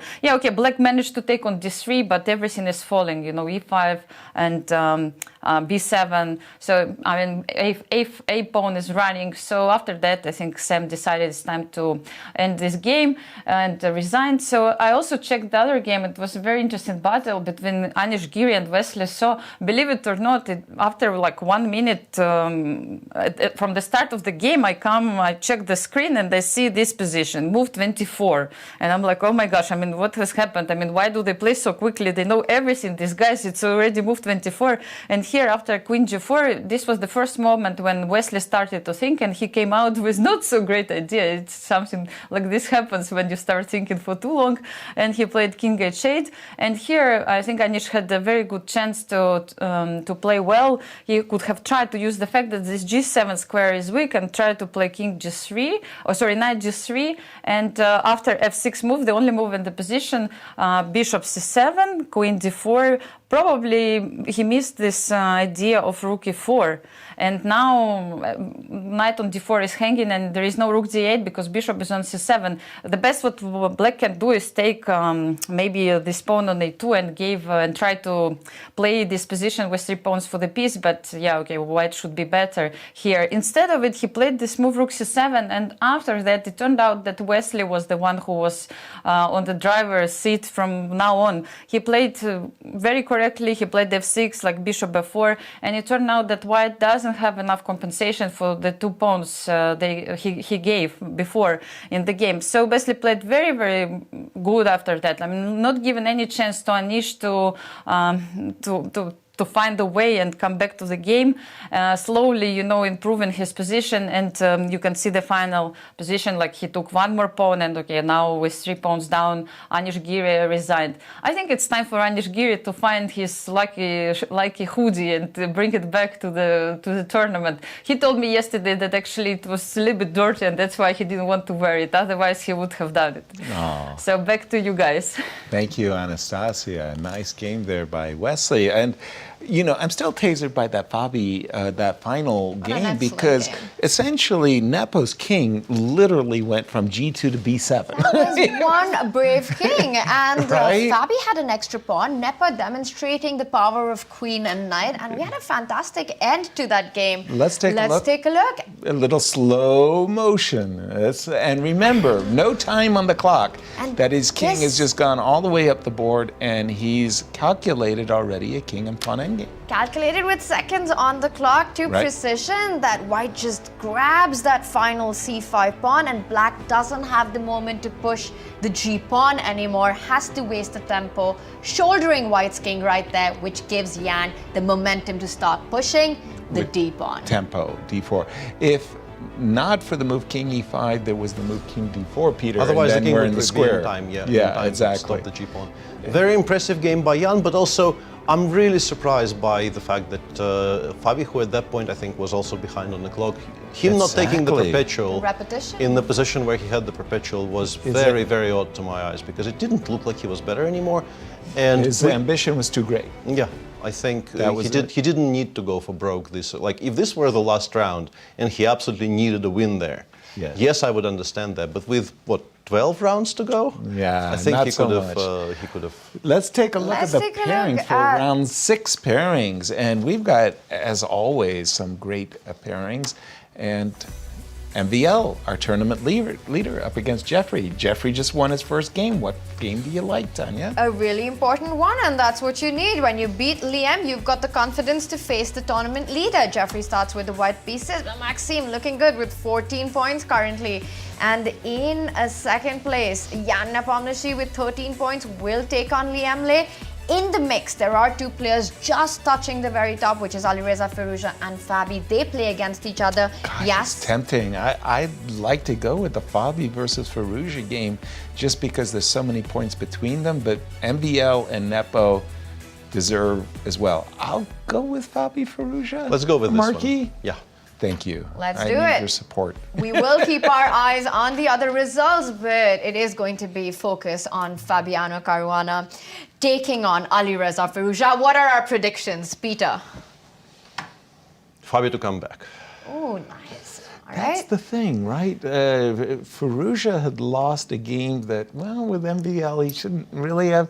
He just won. I gotta go with Firouzja because it's the streaks, right? You just, But these are both on paper and also I think in terms of current form, these are the best maybe 2 Blitz players in the tournament. Jan probably would be extremely offended by this characterization. Right. How but dare you? Yes. As he often is. But still, and Fabio on the white side I think is a very dangerous game for Alireza. But he's been playing. Both of them have been playing really well. So Tanya, I gotta good ask game you, to watch. what do you think about that decision not to take the perpetual check by I think it's the Fabi? power of hindsight. Had things worked out for Fabi, we would be calling that decision very brave. And I think Genius. that was the moment when Jan started putting his king on the dark squares, allowing Fabi's But he- bishop to come in with checks. He did sneak his way up the board. He certainly did. The way things turned out, We can feel that Fabi should have taken it up, but I think it was that moment where you decide, you know what, I want to play for more, and it could have gone either way. I don't know, the queen and knight versus queen and bishop, I just call a timeout on Exactly, that it's one of those where the common wisdom of queen and knight being strong, statistics don't really confirm it all that much, but in a blitz game in particular, on low time, you should perhaps just kind of admit that you were better, but you aren't anymore, and it's time to call it quits. But none of this ends. We've got the Blitz today and tomorrow, but the granddaddy of them all coming up. It's Tania. coming up, the big one. The Sinquefield Cup starts on November 21st, right after this event. Lots of tour points to be won. Right. Big players playing on that one. It's a tournament. Mark your calendars. Don't miss it. Let's take a look at the players who are fighting it out, Yas. Absolutely. Led by Alireza at the very top there, but it's Fabi as the Grand Chess Tour leader. Alireza comes back to the Grand Chess Tour as the champion. Can he defend his champion crown? And we do have some wild cards because Ding Liren is being replaced. And Lanier and Levon, welcome to you. Both locals. Both locals. Very strong town. Well, you know, we tried to decide who was champion of Maryland Avenue. Who won it? Is it still under dispute, the title? Hotly contested. Hotly contested. Hotly contested. I mean, you know, here in St. Louis, it's not the question of who's the U.S. champion. It's just the question of who's the best on the block. And probably the best on the block is the U.S. champion. Right? And it's close, Tanya. I got to tell you, Levon's in there. Oh, as absolutely. we see the players. This is an interesting view of the playing hall. There are players who like to be at the board early and just kind of get the zen and the focus going.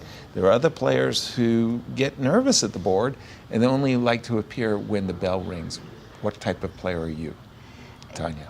Usually I'd like to arrive a couple of minutes before, but not too much, not give myself too much time to start taking it easy, but just maybe a few minutes, a couple of minutes before the start.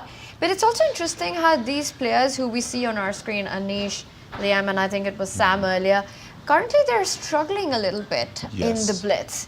So trying to get their focus back, and there we see Fabi walking in. He had a tough loss against Jan Nepomniachtchi, a contested decision about whether he should have continued the queen and bishop versus queen and knight. Should he have bailed out at that moment? I think it shows fighting spirit. It certainly does. Which speaks for something. And ambition. Alireza, definitely he has grounds to growl and complain that maybe here or there he's left a point or two, but he's definitely still in the mix. And for MVL, he keeps reminding us, by the way, MVL. Who's boss? Yeah, in Blitz. Why he's one of the very, very best in the world when it comes to Blitz. Maxime Vachier-Lagrave in pole position. We will be focusing on that game between Fabiano and Alireza. And let's not forget, this was game number one, round number one in the Rapid. Exactly. And Alireza made it look easy against Fabi. It's got to be a bit of a grudge match for Fabi. No question about it. And how fortunes have changed. We're about to see also Wesley So versus Ray Robson. That was the last game of the Rapids. Ray was in clear first. Ray had been undefeated. Wesley won, and it was goodbye Ray. It has been a goodbye Ray, as I think he scored 2 draws out of the 5 games, or... Yes. It's been a tough road so far in the Blitz for Ray Robson. Meanwhile, Wesley has been sneaking his way up with a couple of wins in the standings. We don't know what Wesley is going to do in any given game. He hasn't played his consistent best, but when he does play well, he plays great. And away we go. We're 2 knights, Joko piano with bishop c5, and instantly bishop g5, by the way. So Fabi has actually come with a very clear opening preparation for this one. Tanya. And I want to throw this to Peter. Peter, with such little time in between Blitz games, how much are you really preparing for the next game? I don't think you are. I think you have a certain plan of what you're going to do in certain games. Also, Fabi, I think, has been, he has a blitz repertoire. I think good blitz players, and I think the first one I've heard mention a specific blitz repertoire was Sasha Grishuk, who is a three-time world champion in this world format. And he would occasionally just prepare something for one tournament, not for one game, but for one tournament. Right, I'm going to play the King's Indian. And that just takes away the decision phase. Like you know you're going to be doing this in every white game, for instance. Right. And yeah, I don't think with 9 rounds of blitz in one day, I don't think anybody actually is. Whoa. Yeah, I will stop myself right there. Interrupt you there, as we've just seen a piece sacrifice. We know these piece sacrifices exist, as we've seen them played a number of times. Knight takes g5, h takes g5, and I have to tell you, I have this very strong prejudice not to be the one with my pieces pinned. I really do. I hate having the pin pieces. You, Peter, you're very familiar with these sacrifices. Yeah. Which side of the board do you like? I agree with you, having studied these positions a little bit. They often are okay-ish, but they require incredible precision from black and much easier to play from the white side. Yeah, and also, if you want to play h6, g5 in these types of positions, you can often do it with the king back on e8. When you're not castled. Which I think diffuses the threat of the sacrifice a great deal. And then once you've driven the bishop back to g3, you can castle kingside, and people actually do that quite a lot. This is a very, very fashionable line. I think bishop d5 here is the move. I think the way to make sure that this pin remains forever is to play bishop d5. Yeah, I don't know if Fabi has anything even stronger in mind. He played queen f3. No, queen f3 for sure, bishop e6. Rook f1, very interesting. Whoa, rook f1. And played quickly enough that I suspect he might just know that this is very strong. Yeah, I mean, he's been playing with such speed, and you go knight takes pawn, you pick up 2 pawns for the piece, you go queen f3, rook f1 in just seconds.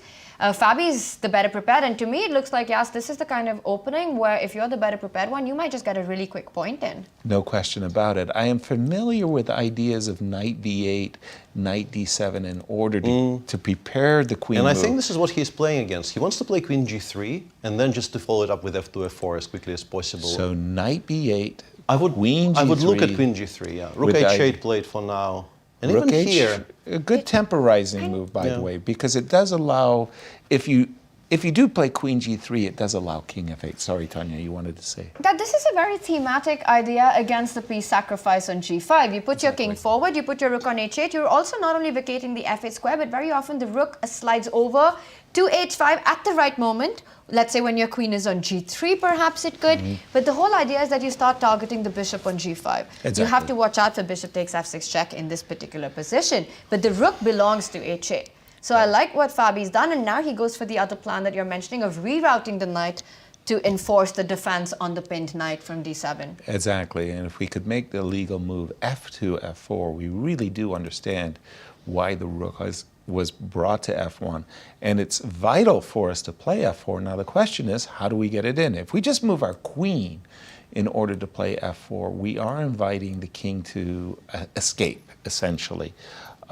So it was the move queen g3 that everybody really likes. Queen g3, king f8, again, f4, knight to d7. Well, here we go, queen e2. Back to e2, so f4 is a big threat. That is what it's all about. And is it time to, because knight d7, f4, and then you could move away with the queen? Yeah. He moves away with the queen instantly. Immediately. Queen e8. Okay. So also reminding white that there's a pawn on a4, which eventually might get picked up, and maybe the white king will also start feeling slightly less safe, but it's not on top of anybody's agenda just yet. How so, Peter? What? A4. A4 is hanging. Oh, pardon me. A4. I heard E4. No, pardon me. You're... Wow. Not my... We're going to give you a gold membership card into the Pawn Growers Association. Well done. Top agent of the day. Queen takes A4. And that's great That's a full board awareness, because it's so easy to forget that pawn. We've just been focusing on the king side. So f4, but do you have time to take on a4? Because here you just have all these ideas of taking on e5. I'm a little bit worried about bishop f6 and takes on e4, but I'm looking at knight h7 And that's a very attractive move. If I could take that bishop and then take the pawn, life would be very, very, very pleasant. By the way, interrupting our commentary on this game, our tournament leader, MVL, drew with the black pieces against Jeffery Xiong. So Jeffery continuing his good streak. Knight b8, d7. Played. Quickly, again, knight h7, it was worth investigation. He didn't spend too long on knight d7. And it's a hot potato. What do you do with white? What are you doing? You've done everything properly well. He's taken on e5. We anticipate d takes e5 as a response.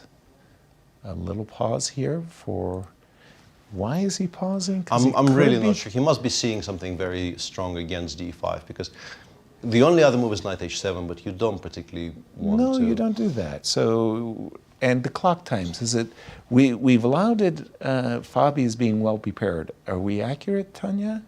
He's just a little under 3 minutes at 2:45, and then we've got Firouzja, who's behind by a minute with a minute and 45 seconds, and the position is so tactically sharp, and it's so difficult, and he's really taking his time here to decide about capturing on e5. I mean, if you can only take it back with the pawn, the knight needs to defend the knight on f6. The alternative is knight h7, Which and he decides to go for it. A long time. He before really playing. spent a lot of time on that one. That was a surprise. I'm not sure I saw a refutation to d6 takes e5, Peter. I guess he just feels this is stronger. Okay, he's picking up a tempo. He's anticipating if the bishop has to move, that maybe he would like to recapture even with the knight in that case, as his pawn on f7 would be pretty nice. Queen h5. That jumps in, and now you're also eyeing checks on h6. I would be Certainly, terrified with black here. It's 3 pawns. It's 3 pawns and a very exposed king, and Firouzja Knight simply takes grabs e5 on and This says- is incredibly scary. Yeah, you have to play So- king g8 and hope Wow. that there is no way for white to give a check on the g file. And yeah, Alireza showing some very, very... I'd say nerves of steel myself. Yes, exactly. My goodness. I would not have invited the bishop to come to h6, but he's saying I can withstand the assault. Can he, Tanya? It looks very scary. Look at the pieces lined up on the h line. That rook on h8, knight on h7, bishop h6, queen h5. It's not a position you get to see every day. The h file's occupied. It's Yes. occupied, fully Right. occupied, but the g file is where the action's Four. at. He first pushes the knight, and I'm guessing the knight Knight takes, there You're is gonna a get queen g4. checkmated. There is a... Yeah, but we so- can take on c4 and perhaps Once. play something like f7, f6, or f7, f5 even, but f6 I like in it. particular. But we got to show like the it. checkmate, because we don't get that to show very often. But maybe just with arrows, that your bishop needs to guard the g4 square, and queen g4 would be game over. Right, and have we seen knight c4 yet? But we could see knight c4, f6. And then the queen will drop back because bishop takes We c4 is do- still not going to be a... Oh, whoa, rook f3. Knight Played takes instantly c4. by Fabi. That was Whoa. clearly the intention. And By there's a the big way, threat. What about knight f8? Yeah, he's going to play knight f8 here. And he's done it, knight f8, and the queen x-rays the g6 square so that rook f3, rook takes g3. I'm not doesn't sure win. This This is is either great for white. brilliant or completely crazy by Fabi. I would have been flagged after rook f3 had my opponent not recaptured and played rook f3. Knight f8. Tanya, what are you going to do? The Your idea is to clock's go knight ticking. g6. It's ticking. You can give a check on g3, but knight g6, and it looks like everything is under control, and my bishop on h6 is pinned as well. And Wow. Fabi in a think tank right now. I think think this we fizzles missed it. now. I think this he's fizzles. missed it. I think he had to recapture on c4 because currently he's down 2 pieces. 2. 2 pieces, and the big difference is that now if you capture on c4, black can recapture and win a piece, which he couldn't earlier By the because way, queen rook g4 f1. is It's gone not a wrong. mate. It's gone wrong. There's just no ifs, ands, or buts about it now. It has gone wrong for Fabi, and with knight takes d2 and knight g6, I think the tables are firmly on Alireza's side of the board. Knight g6, rook g3. He's looking for tricks now, but Yes. it's not over because we Cheapo still see some potentials. ideas against the black king. There's definitely potential for cheapos here. I'm just refreshing my board, everybody. Just wanted to catch up with the players. Rook g3 on the board. Oh, and Again, Alireza down to 15 seconds on the clock, yes. the one bad news for Ali's position is his bishop on a7 is really out of the game. I mean, he's got 2 extra pieces, Whoa, he sacrifices a third. He sacrificed a third piece. That is 3 minor pieces sacrificed by Fabi. Is this a draw now? He can take on g6 twice, and then king f7 probably gets you mated. And if you go in the corner, bishop Bishop g7. slow down. g7. Hang on a second. Slow down, Isn't slow this down. fine now? Completely fine for white. now? Rook I'm g6. not sure that knight takes d2 is the right move, because the idea is we take on g6. He just gave the queen. Fabi might be better now. Just play king Whoa. takes d2 or... Whoa, completely There goes winning. the bishop with check. This is Fabi game over. has Swindled. turned the tables completely. We're going to be needing a slow motion recap of that position at the end of this round, Peter. And he's resigned. Handshakes, it's all over. Oh, Firouzja just collapsed. What a bluff by Fabi. Wow. But in these blitz, it's about making it I'm work, and stunned. he did it. Some stunning sacrifices. We will show that and go do a deep dive into that position at the end of the round. There's still action on. Wesley So versus Ray Robson. The game that turned the whole tournament around was the final round of the Rapid between these two players. Wesley getting the best of Ray to stop his streak. What do we got, Tanya? We have, I'm counting pawns. That is a 5 versus 6 pawn, so that means it's an extra pawn for black, a doubled pawn on the h file, but I'm still choosing black here. Are we? You got the 2 bishops. Because the pieces, the black maybe it's pieces just gonna look be a a draw. little Or defensive not. to me. Did you see what Yes, I Wesley did. I did. Almost repeated, but then not. 9 seconds versus 14, 13, 12. Rerouting the bishop to h6, yes, to Yes. activate it. Bishop to d2 by Wesley. It feels like Wesley is the one playing for the 3 advantage. seconds for Ray Robson, and he comes Bishop back with the e7. bishop. Knight to d5.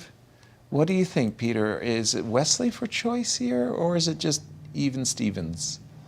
White is probably a bit better, but the fact that the black pieces are now becoming a bit more active, I think, brings it closer to balance. I know Wesley was a bit... This is very clever by Wesley, by the way, taking a pair of rooks off the board.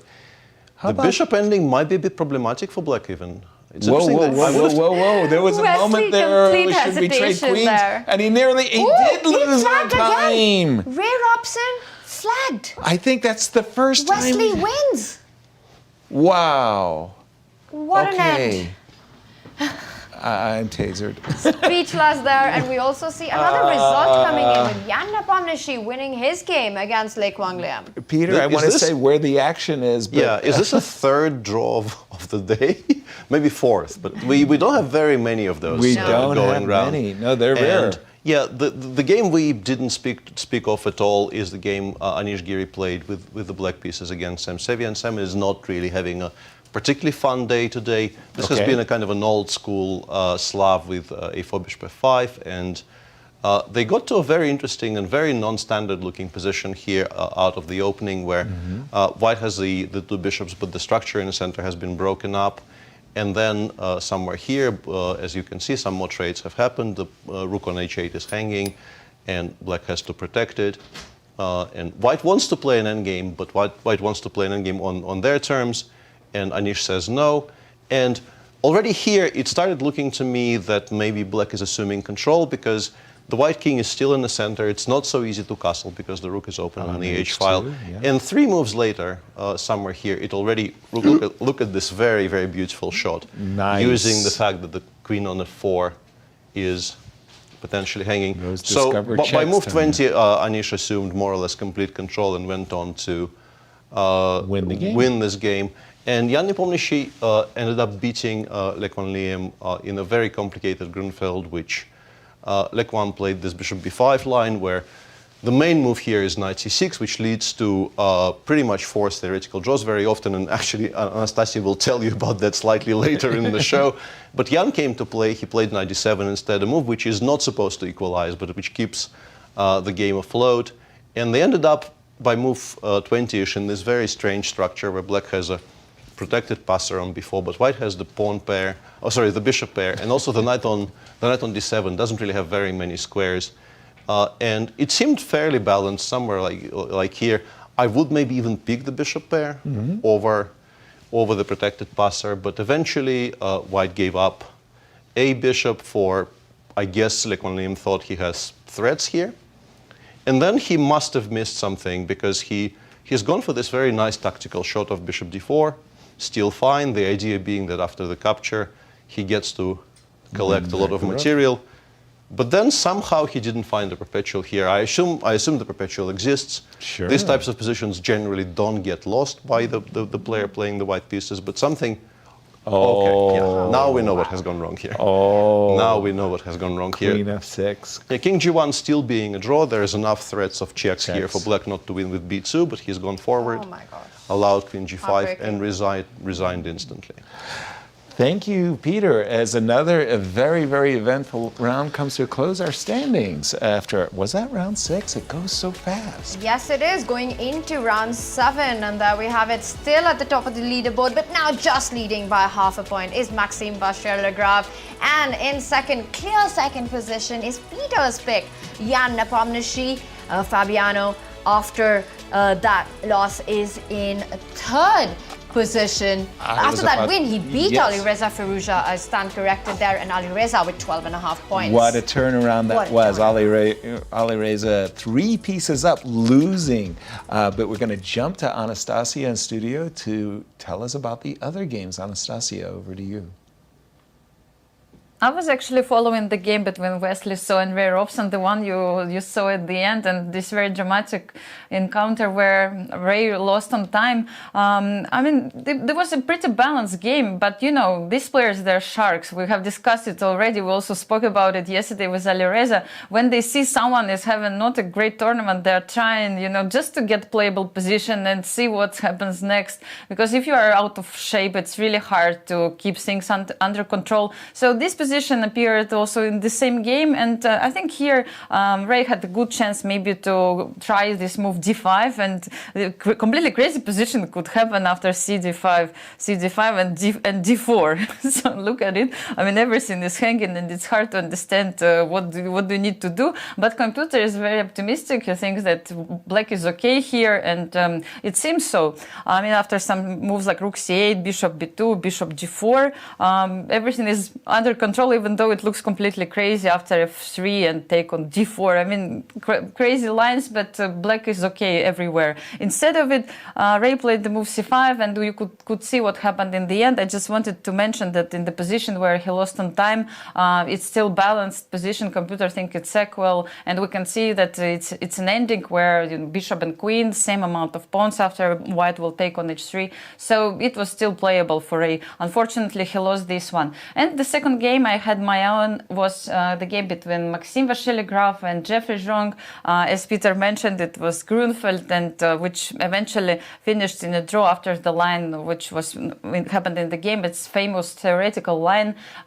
So I think most players knew it until the end, all the way until move 32, where you can see that only two bishops are left on the board. One day I will learn all these theoretical lines. I will check all Peter's courses, and I will also try to make draws on this top level, but it's going to be one day. And for now, it's time for us to go for the commercial break, as well as you can also check the chat with Liem.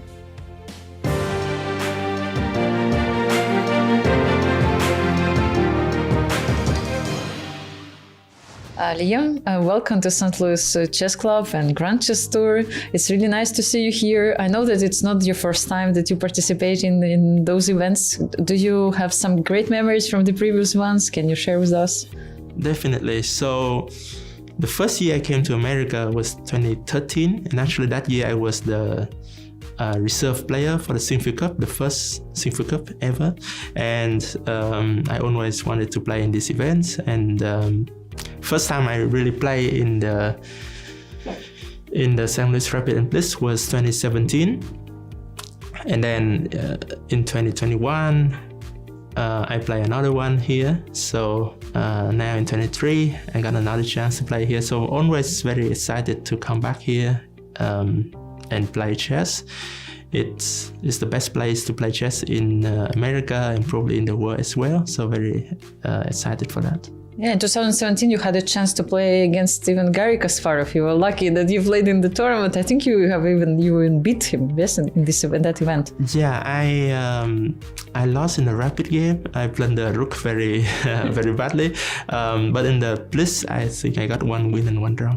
Yeah, that's great. And I know that you live in St. Louis and now actually you're head of the program in Webster University. How is it how you're combining your career as a coach and the professional chess player? Yeah, so coincidentally, Webster University started a chess program in 2012, so a few years before the St. Louis University, but we have been very successful in the last 11 years. Susan Ponga, she was the head coach for 9 years, and then after she retired, I took over the position. This is my 3rd year coaching the team, so I have been really enjoying doing that. It's always a pleasure to work with such a strong team with very talented and dedicated players, and I like to help them. I want to share my experience with them and help them become the best players they can be. As for myself, I still see myself as a very competitive player, and I like to participate in strong events. Nowadays, I don't get a lot of time to travel and play a lot of tournaments like I used to, but I always enjoy all the tournaments I want to play. And for example, this one, I got the invite just a few weeks ago, but it's a very pleasant surprise, and of course I didn't hesitate to accept, because it's always a very interesting and challenging event to play. Yeah.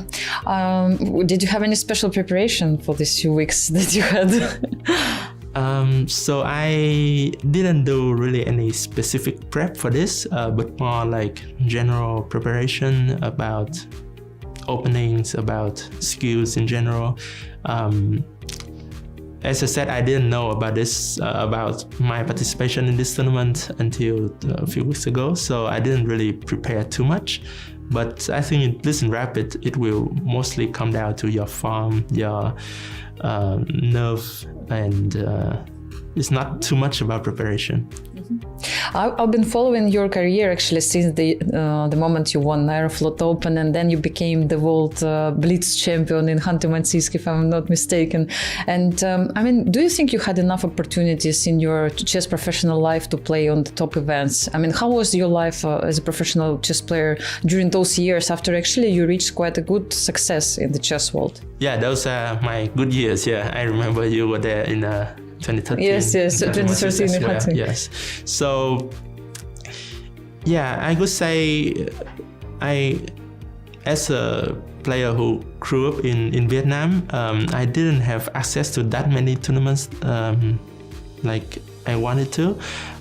Also, at that time, 10, 20 years ago, we didn't have as many tournaments as we do today. So it was a bit more challenging at that time, which is why I moved to America in 2013 for more tournaments and also a chance to work with strong players. When I came here, my teammates at Webster University were Ray Robson, Wesley So. We have like 10 GMs. So it really helped my chess to move here and being around, surrounded by many players that also motivate you to work harder. I got to play quite a few tournaments that I like, and I did quite well as well. So I have no regrets about my career. Now that I'm not so young anymore, I don't have that much ambitions as I had when I was a younger player, but I still enjoy it a lot, and all the tournaments I play, I try to do my best. What about this event? What is your goal in this tournament? I don't think I can set a clear goal like winning the tournament or finishing second or third. I mean, I don't think anyone What will be the good result? What will be the good result for you? I'll just take it game by game. My main goal is just not to blunder, not to lose badly. As long as I feel like I'm learning from the game, I'm learning from my mistakes, and hopefully they're not too many mistakes, then I would be happy. In general, I mean, I'm one of the lowest rated players in the tournament, so if I could finish maybe on the upper half, that would be great. Yeah, all the best of luck for you, Liem. Thank you very much.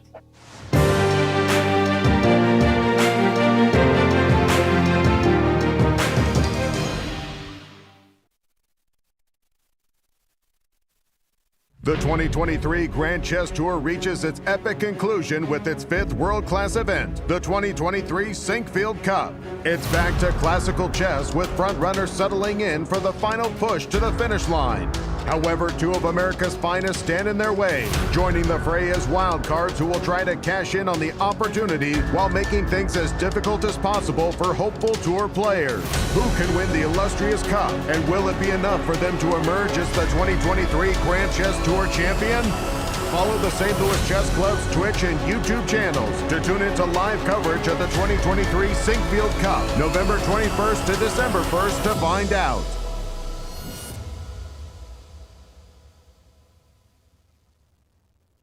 Hello, I'm Women's Grandmaster Begim Tokhorjanova. I will be creating content for Grand Chess Tour. Follow us on social media and catch more behind-the-scenes content. The St. Louis Chess Club is the premier chess facility in the United States. We bring the educational benefits of chess to thousands of students across the St. Louis area. We also promote chess at the highest levels, hosting all levels of the U.S. championships, as well as high-profile tournaments that attract the world's best players. Become a member and enjoy perks such as free classes and lectures, weekly tournaments, and so much more. Visit stlouischessclub.org to claim your membership today. The World Chess Hall of Fame, located in the heart of St. Louis's historic Central West End. Want to know why chess has intrigued people around the world for nearly 1,500 years? Stop by and learn about the impact of chess from our 3 floors showcasing the art, culture, and history of the game. The World Chess Hall of Fame has something for everyone to enjoy. For more information on current exhibits, please visit worldchesshof.org. St. Louis, the chess capital of the United States. It also plays host to an award-winning shop dedicated to chess merchandise, all-occasion gifts, and plenty more. At Q Boutique, you can shop both in-store and online. From quirky greeting cards to luxury chess sets, there is something for everyone at Q Boutique. Enjoy a shopping experience like no other. Make sure to check out QBoutiqueSTL.com for a wide variety of gifts for everyone to enjoy.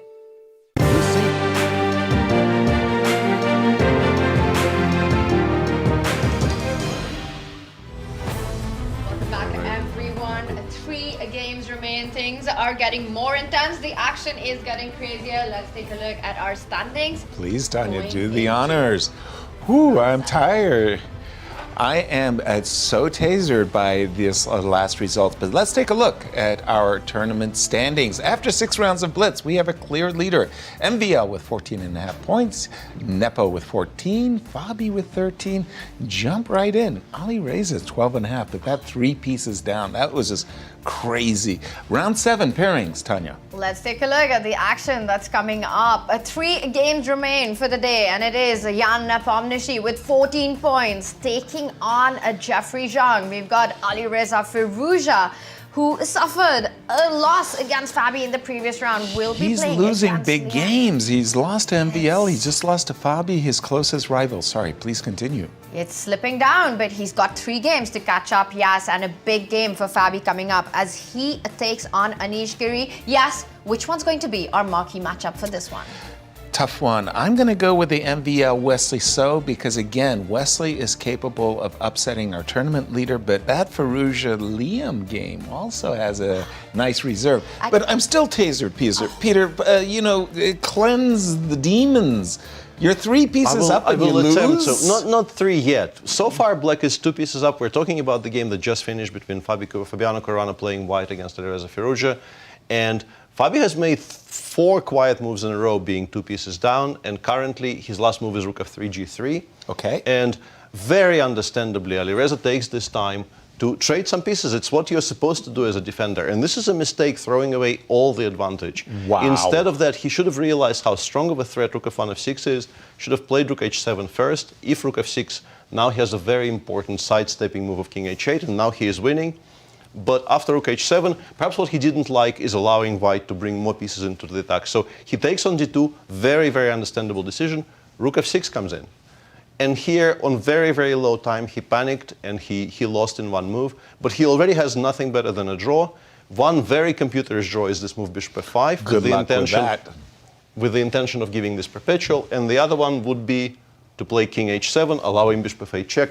Another thing that cannot really be done on 4 seconds. So fantastic semi-bluff, I would call it, by Fabiano Caruana, sacrificing a lot of material to create problems for Alireza. And the round 7 has started, but my board's not updated. I don't have any moves yet on my table. I can see that the games have begun, but I can't see the moves on my board. So we're going to rely upon our live camera. action. Yes, our camera. And it looks like it started as a Spanish, a Ruy Lopez, as you say, yes. And black has managed to get counterplay on the queen side. Very often in these openings, it is about breaking in with b5, b4, and Wesley has gotten that in. I play a little bit of these structures myself with black. I would be happy with Wesley's position. It's interesting for me that Wesley declined the opportunity to clarify the queen side with the moves b4 takes c3, b takes c3. It's almost like he's encouraging MVL to play the move d4, d5, where I do want to take h2, h4. There's been a recent very, very high-profile game which led to got to this position, and h4 was played in that as well. I'm trying to remember who it was, but things are very mixed up in my adult brain by this point. And what's also really mixed up is the fact to get our head around that Wesley, who had a disastrous start at the Rapid, has found himself at 11.5 points, with still another 9 rounds remaining tomorrow. 3 rounds to be played. It opens some opportunities for him, doesn't it? It really does, yes. Yeah, exactly. He's been winning a couple of games, and now Maxime Vachier-Lagrave plays h4, and this is Wesley's first big thing. So, with h4, are you eyeing threats of knight g5, bringing the queen into the game? I don't understand it. I truly don't understand how knight g5 could be considered a threat, especially with the d4 pawn hanging. We do at last have this clarification of the queen side, and with the move queen a8 to a1, Wesley is saying, by the way, there's a tickle. I would like to capture this pawn with my queen. Queen takes c3. A very unusual way, by the way, of striking against the c3 pawn is to go to queen a1. And after d5, Wesley is saying, I'm losing a lot of time, but I'm gaining an outpost. Tania. It feels like the piece activity for black has got to count for something. Very often in these positions, black doesn't get this penetrating queen into the A file, and the queen lands onto A1, the knight from A5. Also eyeing squares there, the rook can join the party from B8. Meanwhile, we ask ourselves, has Maxime really managed to create anything on the other flank? No, not at all. I mean, again, I don't see where you're going. It's a one-trick pony, knight to g5. You're not really threatening anything. By the way, c3, c4 is an indication that Maxime is saying, yeah, that pawn is dear to me. I do like the pawn. I liked your suggestion of rook b8. Bishop a6, knight c5, all of these moves make perfect sense to me. I like the outpost, knight c5 best. Please. The one thing I want to point out, Yas, I visually love black's position, but watch out. Well, Maxime has gone for c5, but I was also going to say ideas of a rook lift from e3 and rook a3. I don't see too many squares for your queen. So always have that in mind, Maxime. In Wesley, in this case. Yes. Knight b6, a move very, very unexpected. I would see that move as overly ambitious, going for the c-pawn. I really liked the knight on c5. So he's won a pawn. The pawns are doubled, but this pawn on e5 is a little bit vulnerable. And as you were mentioning, just imagining that you have to play a move like f7, f6 to defend the pawn on e5, it's not that attractive to me. That too, and also white's knight is going to find its way to f5. targeting be black's sweet. king side. Imagine the queen landing on g4, the knight landing on f5. It could be big trouble. Yes, Wesley has an extra pawn, but I'm starting to like white's play here. Wesley is going to do some repair work here.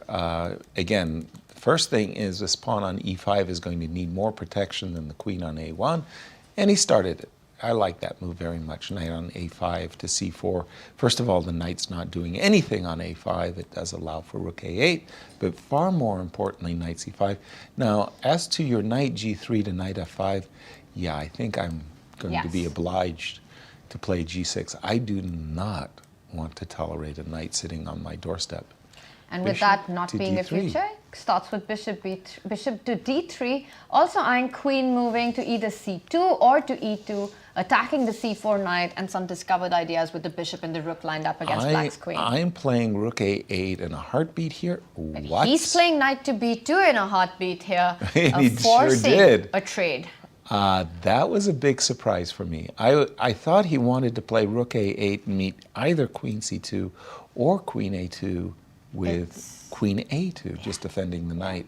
But knight b2, we do have a trade. Is it time, Yasser, for white to start jumping in with the knight? He first hits the queen on b2 with rook e2, but am I knight e3 jumps now? Knight e3 jumps. I think MVL is hoping he will be able to pick up the pawn on e5, because I think we successfully disconnect the queen on the long diagonal from the pawn on e5 soonish. And yeah, Wesley just admits soonish this will became happen, immediate. But there is a peshki on h4, right? Queen b4. I like this for Wesley. I think the pair of bishops, he still has an extra pawn. Even if he doesn't take on h4 after knight e5 and just pushes c4, c3, that's going to be a very, very annoying passer. I think he might actually prefer this to the pawn grab. Good point there, Peter. That pawn on c3, currently on c4, by the way, but the pawn when it gets to c3 could be an annoying. You could also, of course, invest the tempo in bishop takes h4, because why not? Thank you. I mean, balance has been restored in the world of commentary. Yeah. Pawn, it's a free pawn. You can pick it up, but Wesley he does go for it. Yes. He studied from the Yasser school of pawn grabbing. The pawn of hard knocks, we call it. Bishop takes h4, bishop e7, knight f3, bishop e7, knight e3. Do we like? Is coming in. Do we like c3 and bishop? Or do we want to pay attention to this knight? Vacating a square for the bishop. Exactly. By the way, I'm taking a page from the Magnus Carlsen School of Chess. Magnus just put his bishop on f8 against Nepo and every kind of Rui Lopez imaginable, and was Queen c1 is a clever move, by the way. I'm feeling it a bit. The attack, I mean, there are threats and tricks in this position that Wesley has to be careful about. Queen g5 in the air. Do you have time to play h6 here to try and stop those ideas? Queen g5, knight h6. How severe is queen? That's the big question. Coming. I mean, I do understand that you have knight h6 as a potential, but I'm looking at c3. But the rook on d8 will be hanging as well, right after queen g5? Okay, so c3, queen g5, rook d7. Do your worst. Well, he has allowed queen g5, but in a different way, Yasser. Wesley chooses to retreat with the bishop targeting the knight on f5 instead. Queen g5 on the board. f6 and inviting a perpetual check. Ben Feingold.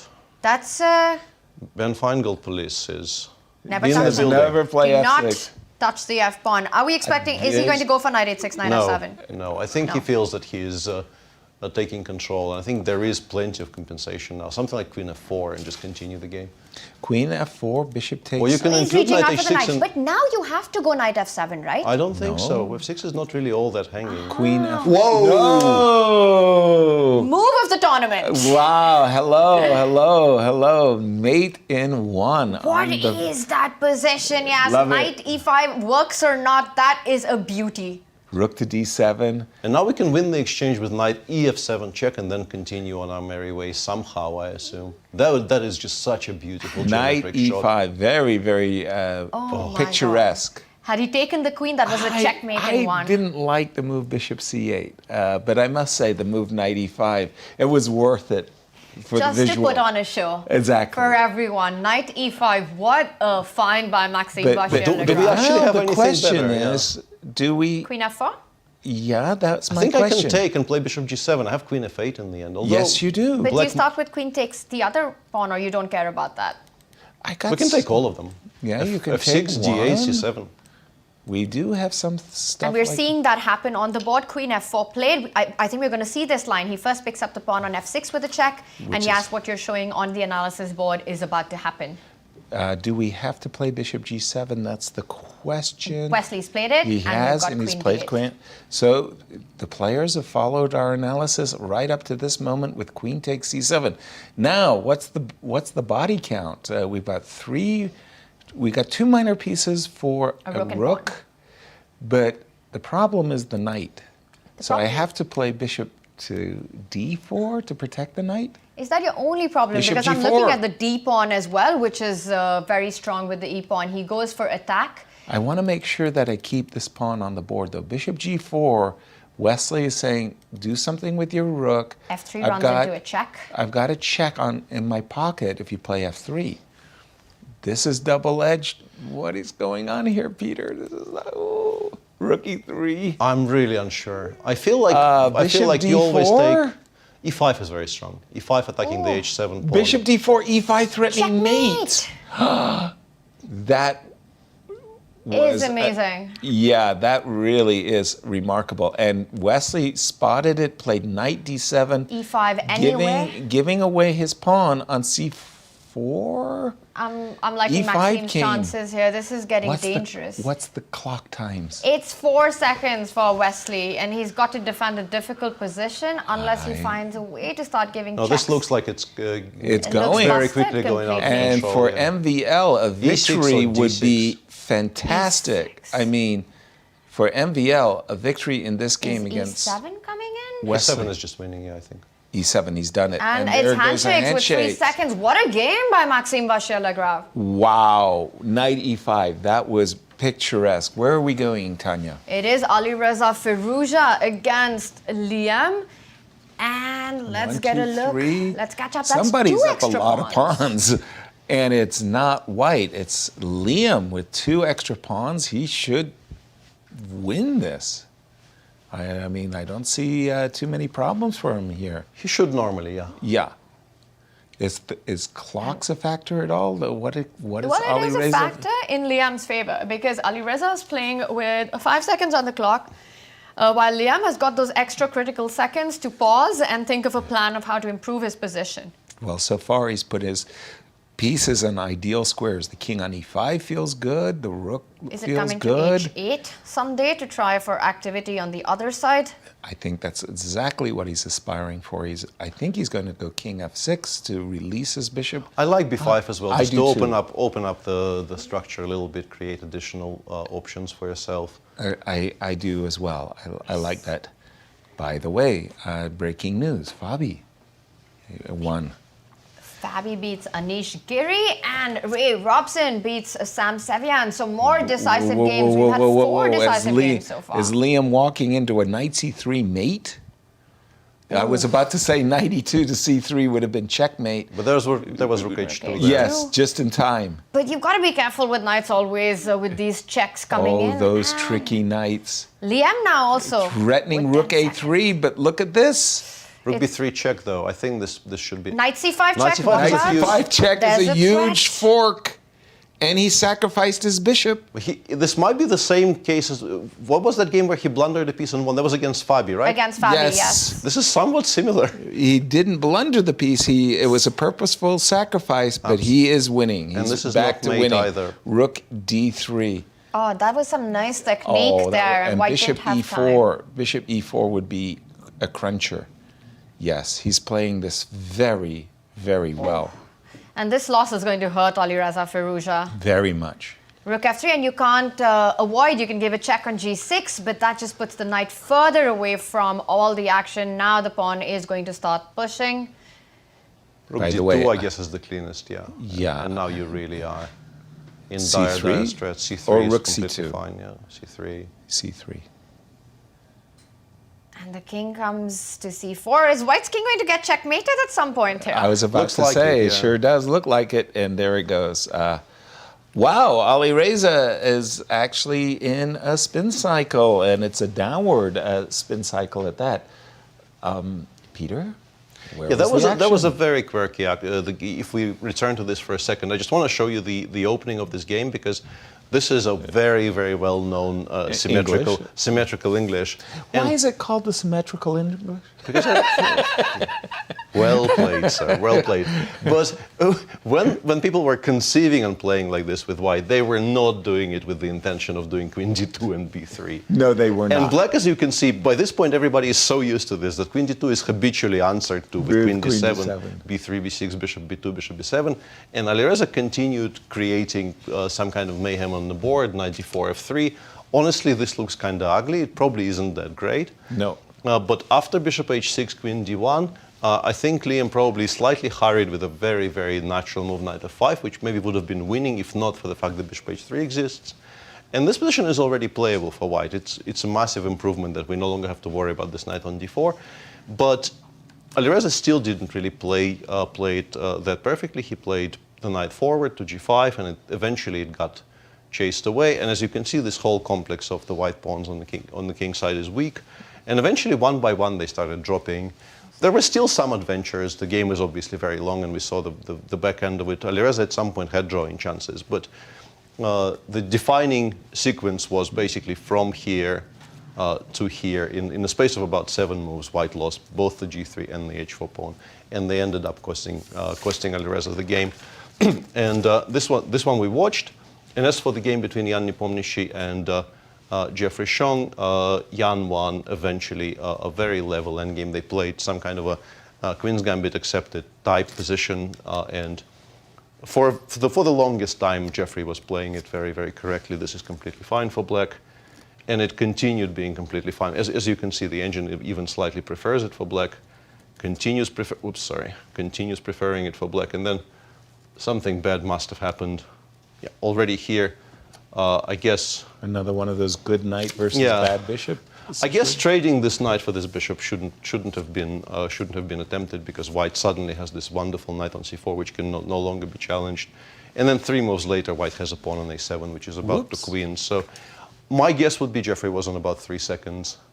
And didn't play the very back end of this game. It seems to me that Nepo is the one keeping pace with our tournament leader NBL. Tell us about the standings, Tanya. Let's take a look. We've had 5 decisive games in this round as well, and it looks like Maxime Vachier-Lagrave, who was tied for second after the Rapid, is running away with day 1. He's consistently kept his lead at the top with 15.5, and as you pointed out, Jan Nepomniachtchi, a completely different Jan in the Blitz than the one that we saw in Rapid, in clear second, a point ahead of Fabiano Caruana. Alireza Firouzja, with that loss against Liem, is currently tied for 4th with Alireza Firouzja and Ray Robson. And we've got Anastasiya Karlovich with even more insights and analysis with the action that we just saw. Yeah, 5 decisive games. I mean, it was just crazy, and I don't know which game I prefer. I kept my eye on 2 of them. Anish Giri played against Fabiano Caruana, and another one, Ray Robson, against Sevian, and I'm telling you, both of them were really crazy. It started slowly when with 2 knights defense, where Anish chose quite modest, variation with d3, no knight g5, nothing crazy.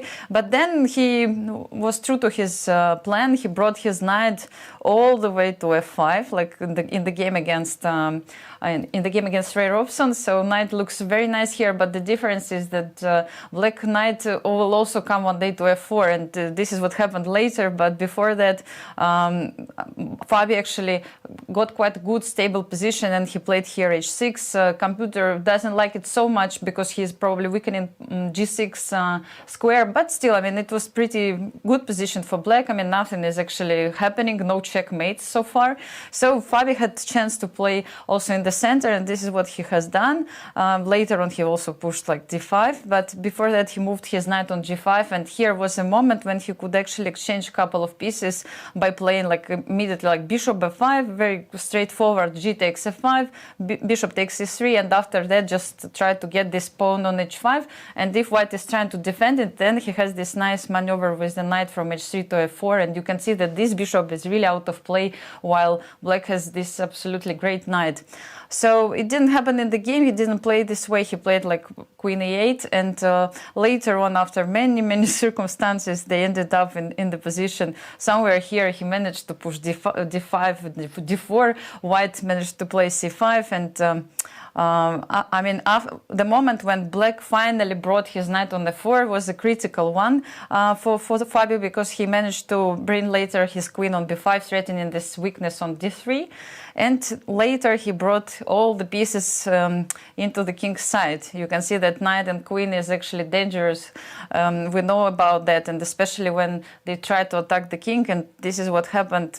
Anish couldn't really defend this position anymore. I mean, knight g3 is not helping the situation. Queen f3 comes, follows, and then just queen g4, and it's a checkmate. So Anish Giri resigned here. I mean, great victory for Fabi, who is coming back, seems, in the tournament. And then we go quickly to check the game between Ray Robson and Sam Sevian. Such a crazy game. I mean, the tables were turned so many times, and it started with English opening. And I think Sam played very creatively. He pushed his pawn all the way to e3. I would like to mention the moment when things started to get crazy after bishop g2. Some crazy tactic appeared, like e6, queen e7, and then rook f5. Nobody cares about the pieces in this game, because after king g2 there were some knight a2 ideas. So knight a2 comes now, and here Ray could have played the move queen e5, and after bishop d6 just take on e3 without being afraid with bishop c5. Next move king g2.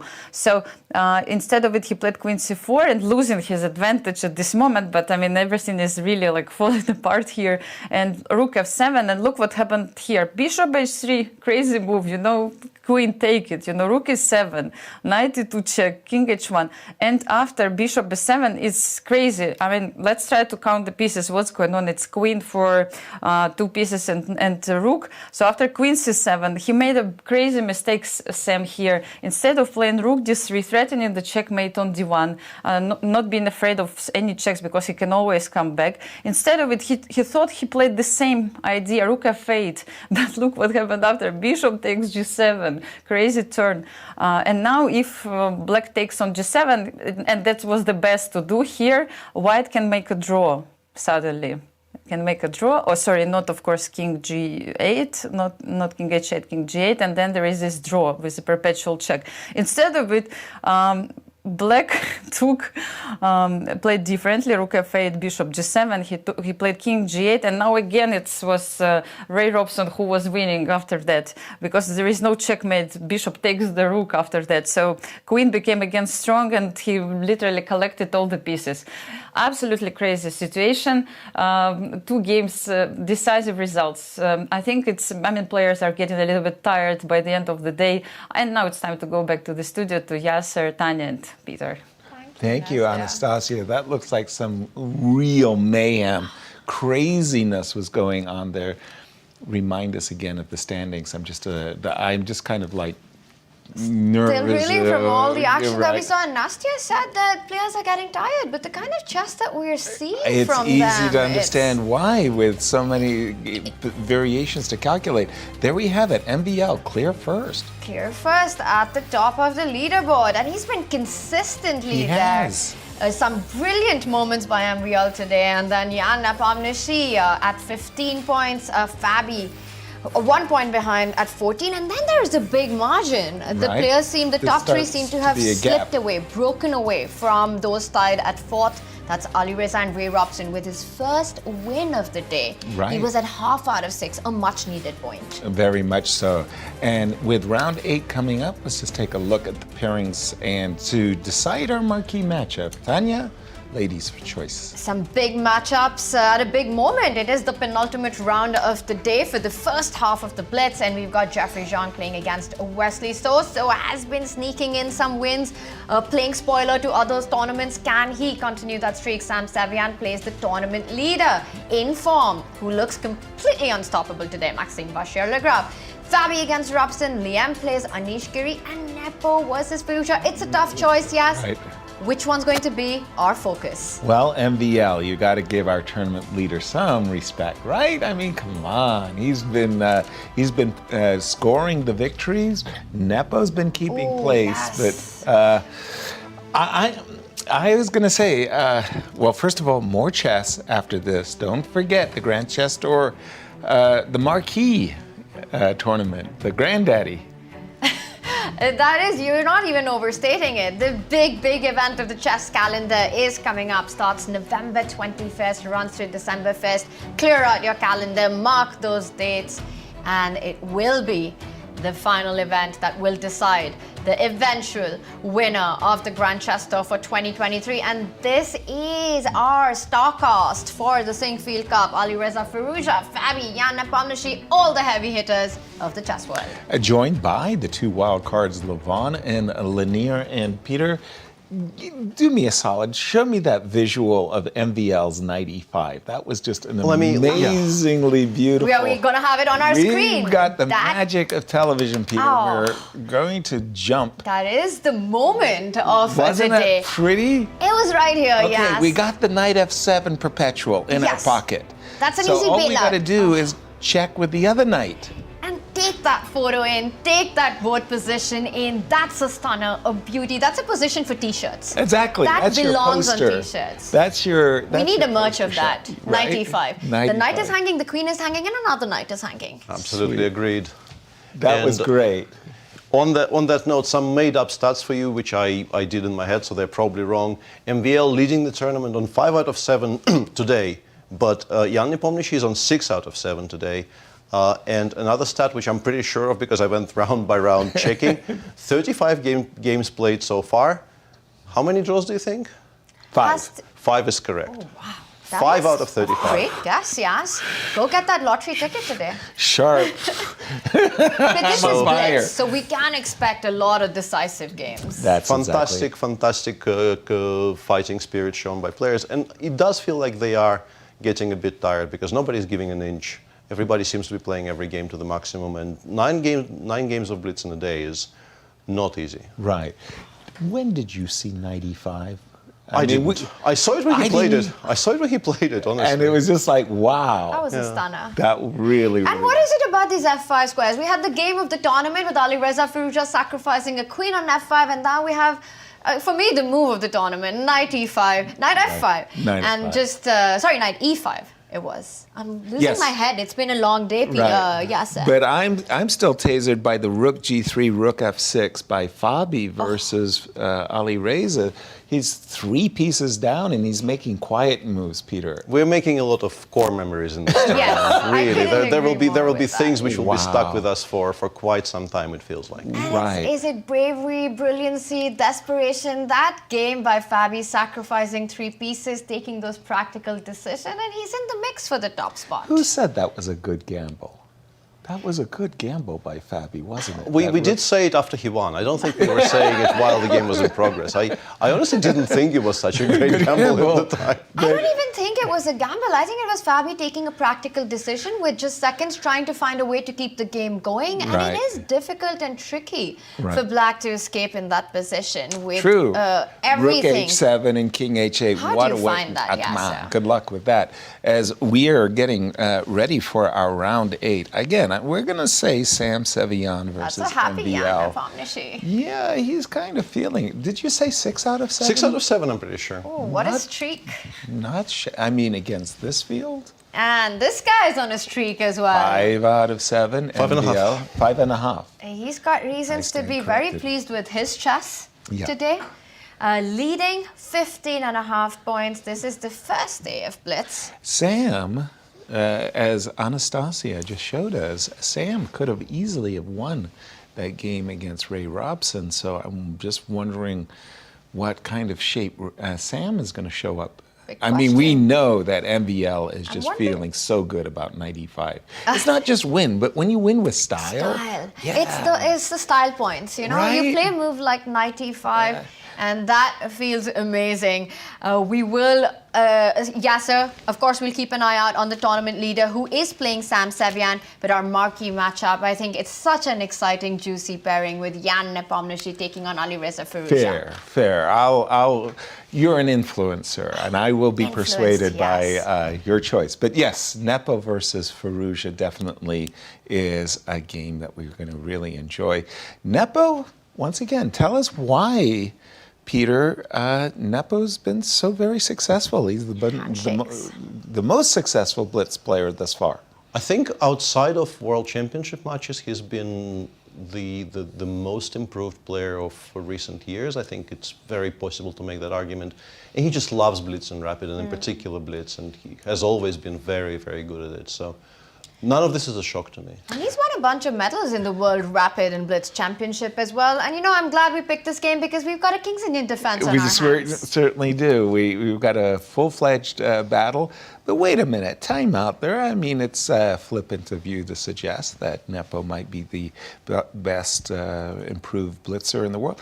Not blitzer, just chess player in general. Just chess. But I mean, Firouzja is so young, and he's #1 by blitz rating.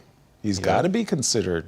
Absolutely, yeah. No, I mean, this is a very stellar field, and nobody's going to take away from what Alireza achieved in quick formats, also in classical, but in quick formats in particular. But I think Jan is, it's weird to say that about somebody who is as well established as Jan is, but I think Jan is still somewhat underrated.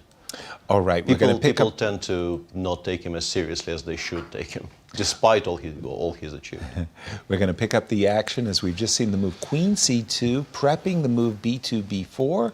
So Black stops White from playing B5. He wants to keep his knight on C5. Bishop E3, B7, B6.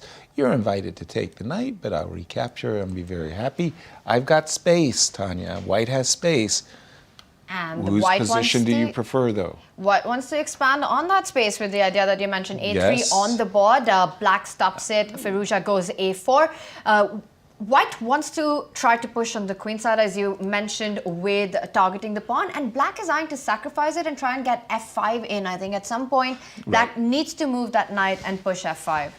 But he decides not to get greedy with the pawn. I think White actually wasn't winning the pawn in that line. Because I think there was a knight takes E4, right? I think that was a miscalculation. I think Jan thought this would be a pawn sacrifice, but it wasn't. There was a tactical justification for it.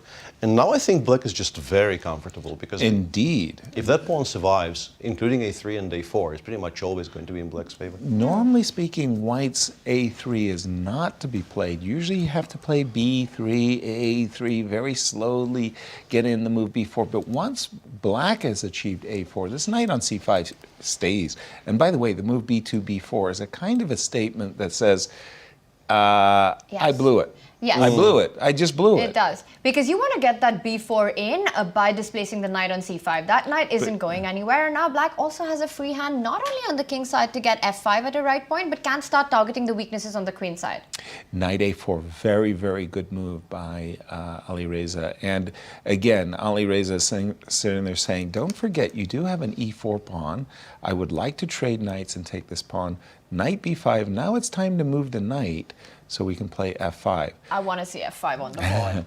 Knight G4. It's on the board. Happens Knight to G4 come with a tempo. With a tempo. And do you really want to give your light squared bishop with bishop takes knight? But if you don't, you lose a very critical moment for Black to actually push the F pawn. Exactly. Usually speaking, though, the knight isn't great on the G4 squares. What do I mean by that? Suppose I play bishop D2. Suppose you play F5. You generally want to recapture with the pawn, right?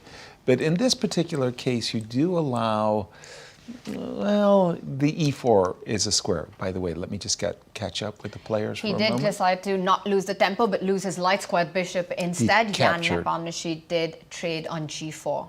Not a pretty sight, this knight on C1. Where is it going? Knight D3.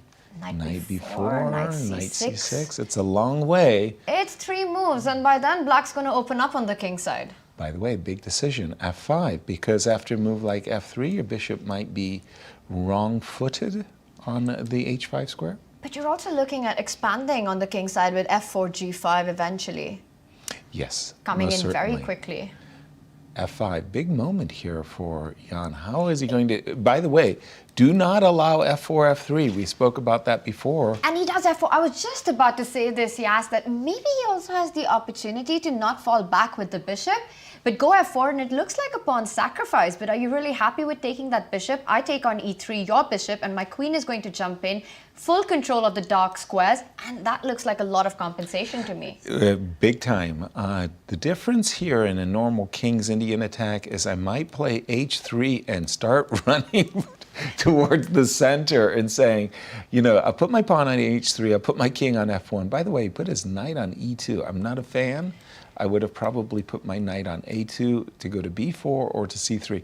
Again, I'm thinking h3. It's on the board, and king h3, f1, h5 played. And I'm getting my king out of dodge. Jan is not doing any of this. He's preparing. I think he wants to smoke out the knight on a4, and then he will play king f1, king e2, because otherwise I think he gets mated. Yeah. It's simply mate. Very Without scary. the light square bishop to stop g5, g4, at least make it much harder to play. You just get completely overrun on the king side. Exactly. The nice part, again, of getting rid of the light squares is it does allow us to make this king run, but I just don't think there's a choice anymore. This feels like a dream King's Indian position Of for course, black. it's It all really black. is. It It's really all is. black.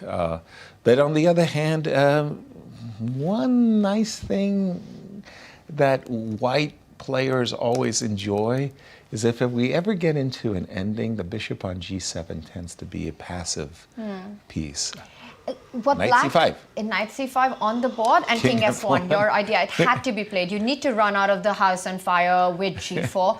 And maybe black anyways continues with g4, and the dark squared bishop that you were talking about, bishop f6, bishop h4 ideas? Yeah, that's what you want to achieve. Whether you get it, that's a different question, because I will play king e2 and I will play rook h1. By the way, knight b7, what a cagey move. Is he aspiring for knight a5? He does it. And that's what he's done. The knight was looking pretty on c5, but Alireza has probably thought that the bishop might capture the knight, so he's put his knight on a5. Peter. And we're getting another update. Our first result of round 8, Liem takes down Anish Giri. By the way, not for nothing, but again, I wouldn't have snuck in the move a4. I would have snuck in king e2 and king d3. I think the king on d3 protects the pawn on c4 nicely. I've heard of king as a piece in the endgame. Here you wanted to just march up, start taking part in the battle quite early on in the day. A good general leads his army into battle, Yeah. Tanya. The king on Absolutely. d3 would have been superb. By the way, bishop f6. By Check example it. there. Yes, there you But go. we might be seeing king e2, king d3. So bishop f6, this was the idea that we were prelude? looking at. Trying No. to get that bishop to h4, but you won't be in time because of the prophylactic that you mentioned, Yasser. Right. The rook sliding on to h1 after a trade on g4. Now imagine that the queen was on c2, the king would have been on d3 by now, right? And the queen, in that case, has kind of got a free hand, and you can figure out where you want to go. Rook g7, I must say, I admire how, I want to say patiently, Firouzja has played this position. He's playing for g4. He's not I would have said anxious. it was time already, but he is giving Jan some more time to perhaps consolidate. I thought it was The king- already perfectly good enough to play g5, g4. Yeah, it feels as if black has put all the pieces on the right square. And we were talking about a King's Indian, which is a dream version of it. Alireza gets it. He's going to go g4 at some point. He has to. He's done maximize Well- this position. He still waits. Bishop to g6. Sometimes you wait too long, and don't be surprised if you see a g2, g4 from white, especially with rook g1 as a prelude to playing that move. King h7. He's really delaying, keeping us on tenterhooks. It feels as if it's the execution, and a blitz game is stronger. The threat is stronger than an execution. But it is time to go for the execution in this case. Yasser. This is actually a bit of a G4. problem now for Jan, because he put his pieces in such positions. A4 is hanging, and you can't stop knight c5 with the tempo. Awkwardly Whoa! plays. So he just gives up on Is that a pawn a2. sacrifice? But Yes. that will actually give him something to do, surprisingly. If black takes on a4, that Rook opens the a takes file a4. for white. So rook takes a4, knight to b4, knight to c6, trade rooks, give me the open a file. And you're right. I mean, it looked like Jan kind of wrong-footed himself, but right-footed after all. And Yeah. no harm, no foul. And it's really interesting how all of black's army are directed towards the king side, while white towards the queen side. And Yeah. it feels like two different games going on in opposite flanks. Exactly. You do whatever you want to do, I'll do whatever I want to do.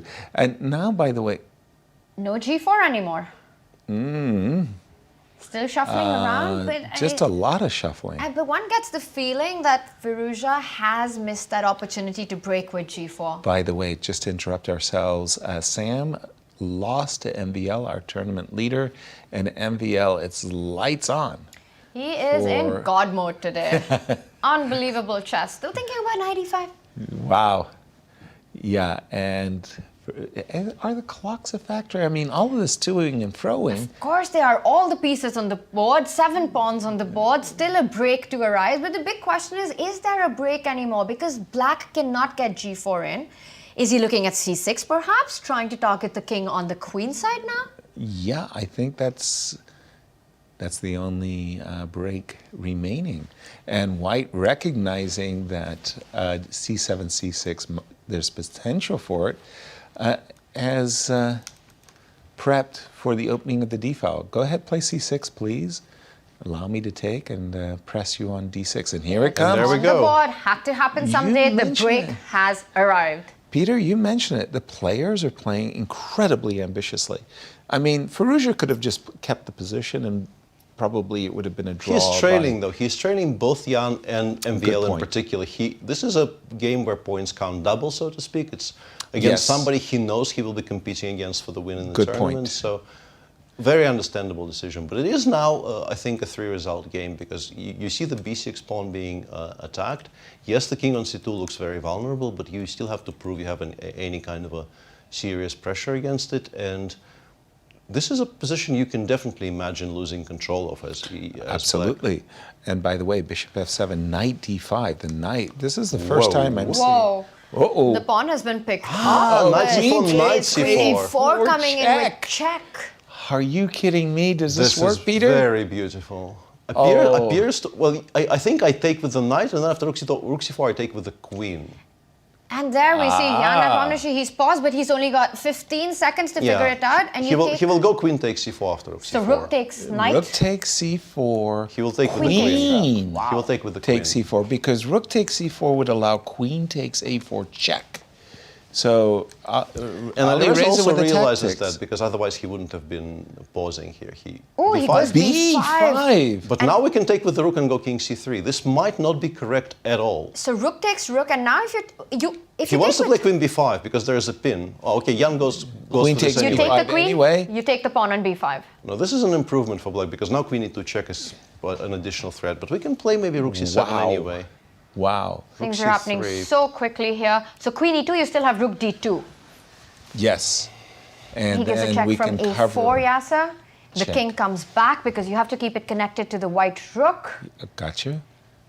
But wait a minute, there is a bishop hanging, so check. I can't play king c2, Can go but I king can d2. run the other way. And look at that. Gives up the bishop for the knight to start with, and then gives a check. Oh, but But there he goes loses the bishop. He had to go king to d2. Yes, of course, he blundered. King d2 queen f1 was pretty strong though. It wouldn't possibly wouldn't have saved him. Okay, we're But going we to go to still the have games, Fabi yeah. game, We still have games. and we'll just two Oh. connected pass pawns. Ray with whoa. With 5 seconds, and is he going to repeat? I think he's going to repeat, and that's it. Handshakes. Raw. But that had to be better for Ray, no? Yeah, you look at those pawns, and two squares from promotion, and once again, one draw in this round 8. 4 decisive games. Where was the action, Peter? Everywhere, absolutely everywhere. So we watched Jan lose to Alireza. Fantastic, very interesting game. If you don't mind, just the final position, because it just happened. It happened so fast. He resigned before we realized what happened. Yeah, if you play king g2 here, you do preserve the bishop, but you lose the entirety of your king side probably after queen g2. Okay. The black king is not very safe, so in practice, like in a blitz game, this is still something that can go wrong. But generally speaking, this has to be winning, as you can see from the evaluation. Fair. And Okay. actually, I think I was correct about being able to take with the rook here. The engine does suggest that you are not getting mated here. I think he got spooked by queen a5 check, and after king b2, rook b8 check. But that actually, he probably just didn't realize he has knight b6, because I know I didn't realize. I didn't realize. Oh my gosh, the rook on c4 Because is engaged. I think if you don't have knight b6 here, you probably lose. Okay. But knight b6 preserves the equality. And the line we were talking about earlier, and the reason Alireza paused here and didn't take, is precisely because of queen takes c4. And the engine, kind of laughing at us, says, if you want to get the position you got in the game, this is the move order you were trying to, you should have been getting. It was more correct. It was more correct to do it this way. And otherwise, if you take on c4 and allow by rook c4, rook c7, as you can see, this is already very playable for white. And elsewhere, Yes. Maxime Vachier-Lagrave won a very typical Grunfeld endgame, which I personally never particularly like with black, these types of endgames. In particular, when you have to play a7, a6 early, these endgames, there are some very, very sharp variations starting with h4 here, which are supposed to be a forced draw, but you have to be very, very precise. And also, you can play quietly, how Sam has played here. And these types of positions, they are fine for black, but I think they're much more enjoyable from the white side, at least to begin with. But then things worked out for MVL eventually, after the very typical shuffle where it seems like white puts his Gains entire army on spies. the fourth rank and tries to push, but black's position is incredibly solid. Eventually the b7 and a2 pawns were traded. This is still fine. But then starting from somewhere like here, Sam made a number of very indifferent moves, I would say. And if you look at this position and then you look at this position, it's pretty clear that black made a lot of progress. It's still not that bad, but then came this really, really bad blunder. Egregious. Well, that's not a With a check, very that's a picturesque mate on the f4 square here. Nice. And once this happened, there was no coming back. And our one draw of the day was the game between, not of the day, but of the round, was the game between Fabiano Caruana and Ray Robson, where Fabi actually took a leaf out of Alireza's book and went for this Boleslavsky with colors reversed. And against Alireza, everybody's been playing knight b6 here, but Ray Robson thought, no, let's play a different structure, and went for this line. And there was a very interesting tactical skirmish somewhere around move 20, where there's, as you can see, there's this fight in the center, and Ray was offering this pawn on b4 just to get full control over the d4 square. Fabi instead played d3, d4, said, no, I would like to fight for it. And after b takes c3, bishop a3, Ray had the option of taking e takes d4, which seems like it's very, very strong. If you imagine white taking on d6, black taking on d6, black is just Happiness. winning. But obviously what he was worried about is the move queen takes c6 and bishop takes e7, where white is a piece up.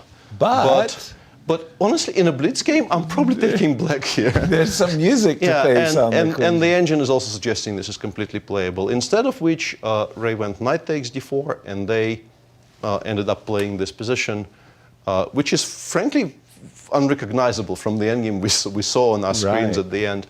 This should be completely risk-free for white. Right. You don't often win a position like this, but you should never be in the risk of losing it. But I guess Fabi pressed really, really hard, and eventually the structure got changed. As you see, the pawn on d4 somehow disappeared, and now there's a trade on d4, and black has two connected passers. But it seems like it never really left the equality margins, so that game was drawn. So the final position as well is equal, because we felt it's our instinct was like, black, come on, like, wow, two connected pass pawns. And as you can see, it looks very pretty, but it's not actually winning. Very, very nice. Stuff. After 8 rounds of blitz that have kept us on the edge of our seats, tell us the standings, Tanya. It truly has. It's been such a fun, entertaining day of blitz, and no surprises there. Maxime Vachier-Lagrave still at the top of the ladder, but this time going into the final round, he's got a mammoth lead. Yes. At the end of today, Maxime Vachier-Lagrave, regardless of the last game result, will still be leader because he's got 16.5 points. Nepo could not keep pace with the white pieces. He lost to Alireza, and a 1.5 difference and a half. So we have first, second, third, 4th and 5th. The players are really thinning out. As we jump to Anastasiya for another look at the penultimate round. Anastasiya, what caught your eye? I have my eye on the game between Liem and Anish Giri, and actually I heard during the broadcast that Anish has already finished, he lost the game, so what happened, I thought, and because it was actually developing quite fine, I mean, everybody was choosing his own plans, and in this quite modern variation of Kerry's defense, and so what happened was actually something completely crazy. At this moment, Anish just simply played the move knight c5, look at it, and just simply blundered the rook in this position. So after queen c8, he just resigned because he is just rook down. This is very, very painful loss for Anish, and I mean, it's really hard to imagine what he feels now. Because the game itself was, I mean, really normal one. He managed to solve all troubles in the opening, and even I think had some possibilities to play for trying to get some age after the move king f1. I mean, he doesn't need really to go for castling. Maybe he could have tried to keep his queen in the center and keep this rook on h5 for the moment, and the position even visually looks quite interesting for black and with a good perspective. So it was a really, really painful loss for him. And the second game I was checking was the game between Jeffery Xiong and Wesley So. Again, a very interesting battle between two players, theoretical battle, basically. It seems like both of them knew the lines quite well. And then, I mean, after many, many moves, they ended up in this ending. Let me show you. Many exchanges have been made, and here d6. You can see that the pawn structure of white is not so great, but white got this d6 pass pawn, and of course he defended it after bishop a3. Computer is very optimistic. He thinks that it's a drawish ending, but look what Wesley, how great he played here. First of all, he played, of course, h5, making sure that it's tempting to play move like knight d5, trying to prevent rook c7, but after d7 you just resign, of course. So he played first h5, making sure that 8th rank is okay, is under control. So white seemed like did everything correctly. Like Jeffery just brought his king to the center, and things seemed to be okay. But black prevented all the ideas of white. He played the a6 move, making sure that the king doesn't go to b5. And after king d3, which maybe was not so good move, king b3, maybe it was better to keep the king on the queen's side. After that, black slowly brought all the pieces, king to d7, then the rook to g8, protecting after rook g1 the g7 pawn. And I mean, Wesley really slowly organized his pass pawn as well, and slowly he managed even to win this ending in the end. He moved to the rook, and he converted the position into the rook ending, and where he was better, he managed to organize two pass pawns later on and won the game precisely after that. So very interesting turn of events. I mean, I think Jeffery Xiong thought that position was really good for him, but Wesley found really nice plans and managed to convert his advantage later. So now it's time to go back to you guys. I think we're approaching the end of the day. Amazing conversion there. I would not have believed that white would lose that. The players have been fighting incredibly hard. What have they been fighting for, Tania? For glory, yes. For glory. For glory, but also a lot of money and those very important Grand Chess Tour points. Talk to me more about the Grand Chess Tour points. And I think that's what's on their mind as well, yes. Because yes, we see the top place for the Saint Louis Rapid Blitz goes back with $40,000. But on the right, we see that you also earn Grand Chess Tour points. If you finish a clear first, you get 13 points. For a second place victory, there's 10 points, and these matter a lot in our Grand Chess Tour standings. So let's take a look. I'm MVL, I'm in clear first. I'm looking at those 13 points and say, what are you going to do for me? Let's take a look at the standings. Let's take a look at our Grand Chess Tour standings currently. Well, Fabiano Caruana is at 20 GCT points, and we see they're tied for 6th. Maxime Vachier-Lagrave, 8 points behind him, and Alireza Firouzja almost there as well with 15.8 there, so almost 16 points for Alireza Firouzja. And both these players, Maxime and Alireza, are in the mix right now. They have the ability to pick up a lot of GCT points with this event. So I'm MVL, I got 12, I win, I get 13, I'm at 25. I'm hoping Fabi doesn't do so well, but Fabi is doing well is my problem. He's doing well, and you know what? If you're MVL and you're hoping Fabi isn't doing well, you better do well in your last round of the day because Maxime Vachier-Lagrave plays Fabiano Caruana in the final round 9 of day 1 of Blitz. Get out. Did I set you up for that? That's crazy. Okay, wow. Peter, what happens? Nothing to add. Very, very consequential game there. Yes. It feels like if tomorrow goes sort of like today, the gap will be closed to a degree, but Fabi should still be leading prior to the beginning of the Sinquefield Cup. Yeah.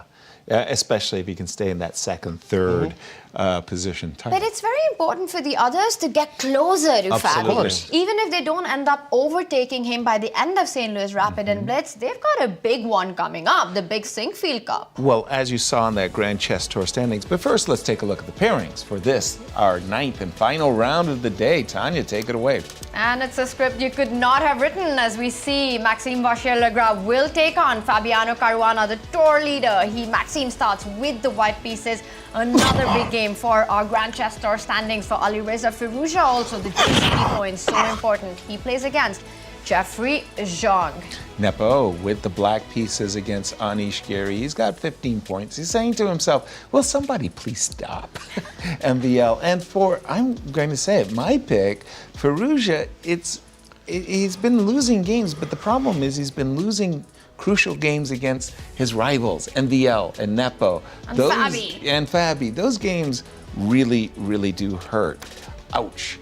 As we are going to have as a marquee matchup, the MVL versus Fabi. We've got to. It's an easy pick, this one, yes. Nepo will be our reserve. It's between the tournament leader and the tour leader. Prediction times, Peter. MVL versus Fabi, what happens? I'm going to take MVL. I think he's on a roll. I think with white, he's incredibly dangerous. And both of them are playing really well, but I think I'm going to go with the Frenchman. I'm going to go with a draw. If I am the Frenchman, MVL, and I'm just thinking like, look, let me just secure. It's funny. Sometimes you want to push your luck when everything's going your way, Tania. Sometimes you just want to push your luck. But there's something about securing a really good day where you don't want to have a Ray Robson where you lose the last game of the day. I completely agree with you on that, Yasser. It's been a fantastic day for Maxime Vachier-Lagrave. A day of fighting chess for all chess fans. And look at that. We've had 34 out of a possible 40 games ending decisively. Yes. You know, I have cried during Sinquefield Cups when I've seen 18% of the games being drawn. Gotta love Blitz. You gotta love Blitz. You gotta love Rapids, and that's what makes these events so nice, especially with the 4 wild cards. You can't just sit back and draw against your competitors and then just beat up on the wild cards. Because the wildcard players are not there to be beaten up on. They're ready to take some scalps. And they have been bringing on some wild action, especially in the Rapid with Ray Robson taking it. But it has been a tough day 1 for Ray Robson in the Blitz. Right. And what we were talking about earlier, Maxime Vachier-Lagrave, he would want to end the day in a good note. You know, you've had a fantastic performance. You're playing against Don't want to Fabiano. spoil it. Yeah. He starts with white pieces, but I don't think he'll be too disappointed with a draw in this and one. And that was what I was thinking too. I mean, imagining that Fabi, for whatever reasons, plays something like a Berlin, I would choose one of those lines that are just very, very dry and just shuts it down. As we see Anish, it's not the hoodie, it's not the white hoodie, it's a black hoodie. It's not the white hoodie of the first couple of days of the Rapid. He switched it up with the hoodie, and we saw him there with his eyes shut. Fatigue has to be a factor for these no players. question about it. No question about it. After 8 rounds of Blitz, just calling the action has been. I mean, do we get hazard pay? Oh, but it's been so entertaining. It's been entertaining chess, and one of the players who's been bringing on the entertainment is Alireza Firouzja. Well, just mixing it up with that whole knight takes c4 stuff, Peter, and what he did against Wesley with queen takes f5. Alireza's got a sharp tactical eye, doesn't he? Not a surprise. We've always known that. Yeah. But to be able to still show it eight games into a very, very busy day playing the best in the world, is mighty impressive. Very, very much so, as he's getting ready to face Jeffery. Again, our marquee matchup is our tournament leader, MVL, as he has played clinically good Blitz, and he's up against Fabi. How is Fabi's score in the Blitz? I mean, he's done well, but what He's has he currently in achieved? third place. How many points? I can tell you if you can tell me how many points he's got. We'll take a look at the He's on standings. and then 14 and a half, maybe?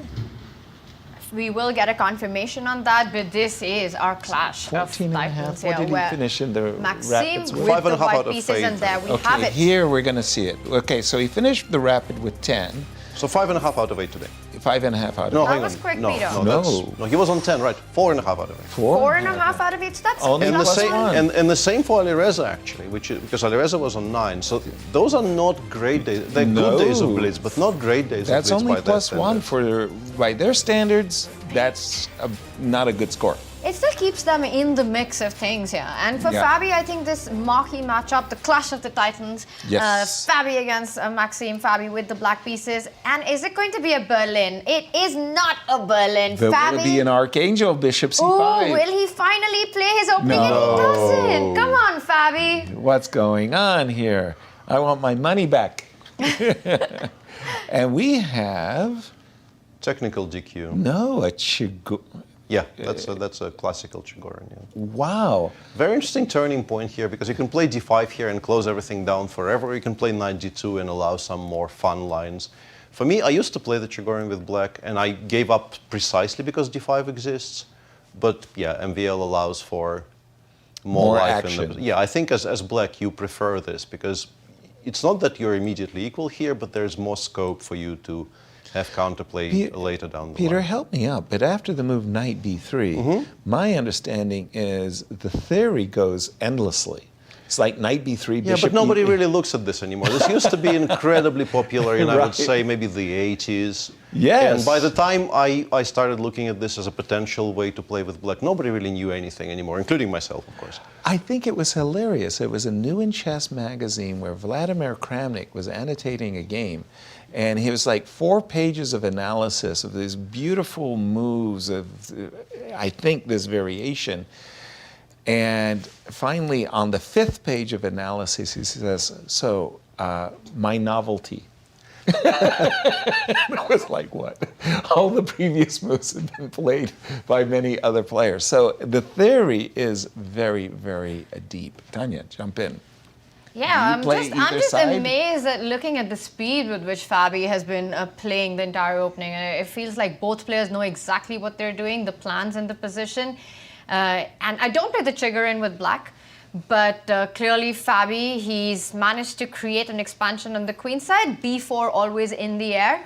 He brings the rook to e8 first. Where is white's play? How does this continue? Does black ever want to get in b4 in these positions? In some positions, but it also gives white additional squares for the pieces. For instance, the piece on any piece on c4 would be a good square for it. So black generally tries to wait with it. As for white, trading and playing bishop c5 is very typical. Just trying to trade those two bishops off, leave the position with the bishop on d3 against the bishop on d7, which is quite awkward for black. I have a feeling I've seen this before, and b5 before is playable here, for instance. Wow, that's 24 moves, and you're saying this has been played before. I have a feeling I've seen this position before, but I will not be committing to this statement very strongly 5 hours into the broadcast. Chigorin variation, the Chigorin defense in the Ruy Lopez. It's been around, well, since Mikhail Chigorin himself from the 1800s. Why has it fallen out of fashion, Peter? I think specifically because other things are more dynamic, and I want to return us to that option that MVL has passed by on move 12. There is a way to close everything down. D4, D5. Yeah, and then black is not really all that much worse, but the character of the positions you get there, I think, attracts very few people these days. Gotcha. Knight f3 on the board, asking some questions. What are you going to do about the e5 pawn? Yeah. If you go bishop f8, then bishop c5 bishop for sure. c5 Then bishop c5 for sure. And then I kind of feel I've got a nibble. In terms of an advantage is what I mean to say. Tanya. You have to defend the e5 pawn. I can't imagine a scenario where you try to give it up. I mean, I see the rook on e8, and he does go for the idea of queen b8. I kind of thought there might have been a counter Maybe attack rook with c6, bishop c6. b5. But, I don't know what's going to what was going to happen, but queen b8. I like it also because you just keep everything defended. And perhaps after bishop c5, you have the option to draw back with the bishop and not really trade the dark squared. You mean bishop to d8 in this case? Not a happy square, but bishop d8, bishop a5, try and get b4 in. But we're getting so many moves in so quickly. Bishop c5, bishop Traded. takes c5, and you mentioned, Peter, the c4 square. That looks like a magnetic square for the bishop. These types of positions are generally just quite unpleasant for black. You often hold them. It's not that you're already in tremendous amounts of trouble, but this kind of symmetry with the pawn on a3 against the pawn on a4 and the pawn on a4 against the pawn on a5, white generally is the side that attacks those potential problem points. So bishop c4 or queen e3 first maybe is also something to consider, but I like the bishop on c4 very, very much. Me too. People who play Joko pianos do so for a reason. They like the bishop facing that pawn on f7. I think the only reason it hasn't been played yet immediately is after the trade on a3 and queen d6, the rook has no squares. So you have to start calculating because queen e3. Yeah, and then rook c8, and maybe you will have to trade some pieces you don't want to trade. And we do see a trade on b4 right away. That's a bit surprising because that makes defense a lot easier. Presenting black with a target on b2 is generally... Yeah, it feels like black has counterplay in this position. Rook a5 maybe. The queen on b8 was defending e5, no longer. Rook a5 seems playable. Rook a5 looks decent, yes. Looks like maybe the worst is behind Fabi here. And also I wanted to say that maybe Fabi is teasing us with the future courses, because he's played about 5 different Rule Lopeses. Yeah. He feels very undecided in this. Yeah, so maybe he is trying to gauge the audience reaction to all of this sublines of the Spanish. Yeah, I just wanted to point out that if white was to put the rook from c1 to c4, black intends on giving up the queen for 2 rooks with queen c5, rook c5, and then takes on c5. Agreed. So instead, he does trade on a5. And at some point, is black thinking about bishop c4 on the board? I was thinking push the a pawn forward and just completely demolish everything on the queen side in 4 versus 4. Clean it out. Clean it out and then it's very balanced. Thank you very much. Yep, it feels very, very balanced. Now again, I said coming into this round that if I'm in MVL's shoes, I don't mind a quiet draw where I've kind of pressed a little because I've had such a marvelous day at the office. I don't want to spoil it. And the day at the office is about to be improved by events elsewhere because Jan Nepomniachtchi is completely lost against Anish Giri. Oh, that's had a bit of an opening. Check that out, but right now, it's also on about 2.5 minutes for both these players. So he doesn't really dilute the queen side, but keeps the pressure on the b pawn. So in certain positions, rook will come into play to b8, but he chooses the square c8. A pin on the bishop, knight d3 attacking the queen. I was about to say, now that we've created a weakness for ourselves on Honestly, b2, I'm not in love with what MVL is doing I didn't like it either. I thought that he was going to play queen d2, trade queens. Nice handshake. Thank you for the day. Have a good Should still dinner. be okay, but yeah, allowing queen d4, for instance, would have been difficult, and he plays queen e3, I think, I was about to correctly. say, yeah, just not to allow the black queen to show up on the d4 square. Queen e3. Start to finish, for me, this game has been Fabi being ambitious. He did not choose the Berlin. He went for the Chigorin, took on d4 quickly, played the first few moves with complete understanding and speed, and he's managed to create counterplay. A complete understanding and speed. You said the magic word. What is the clock times? It is under 2 minutes for Fabi now and about 2.5 minutes for Maxime Vachier-Lagrave. There we see it on our screens. Well, that's a nice 45-second difference. That could become important as, we just saw the move bishop e6. And offers a trade.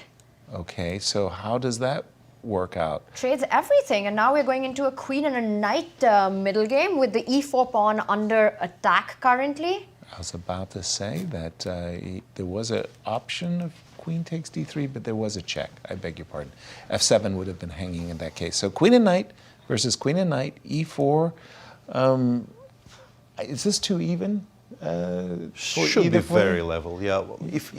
I guess currently the white knight is slightly better positioned because knight on f6 has very few squares. Whoa, what's this? What? That's he too wants clever. He wants to trade e4 for a4 and claim that he's slightly better there. That's too clever by far. Yeah. I mean, queen c2.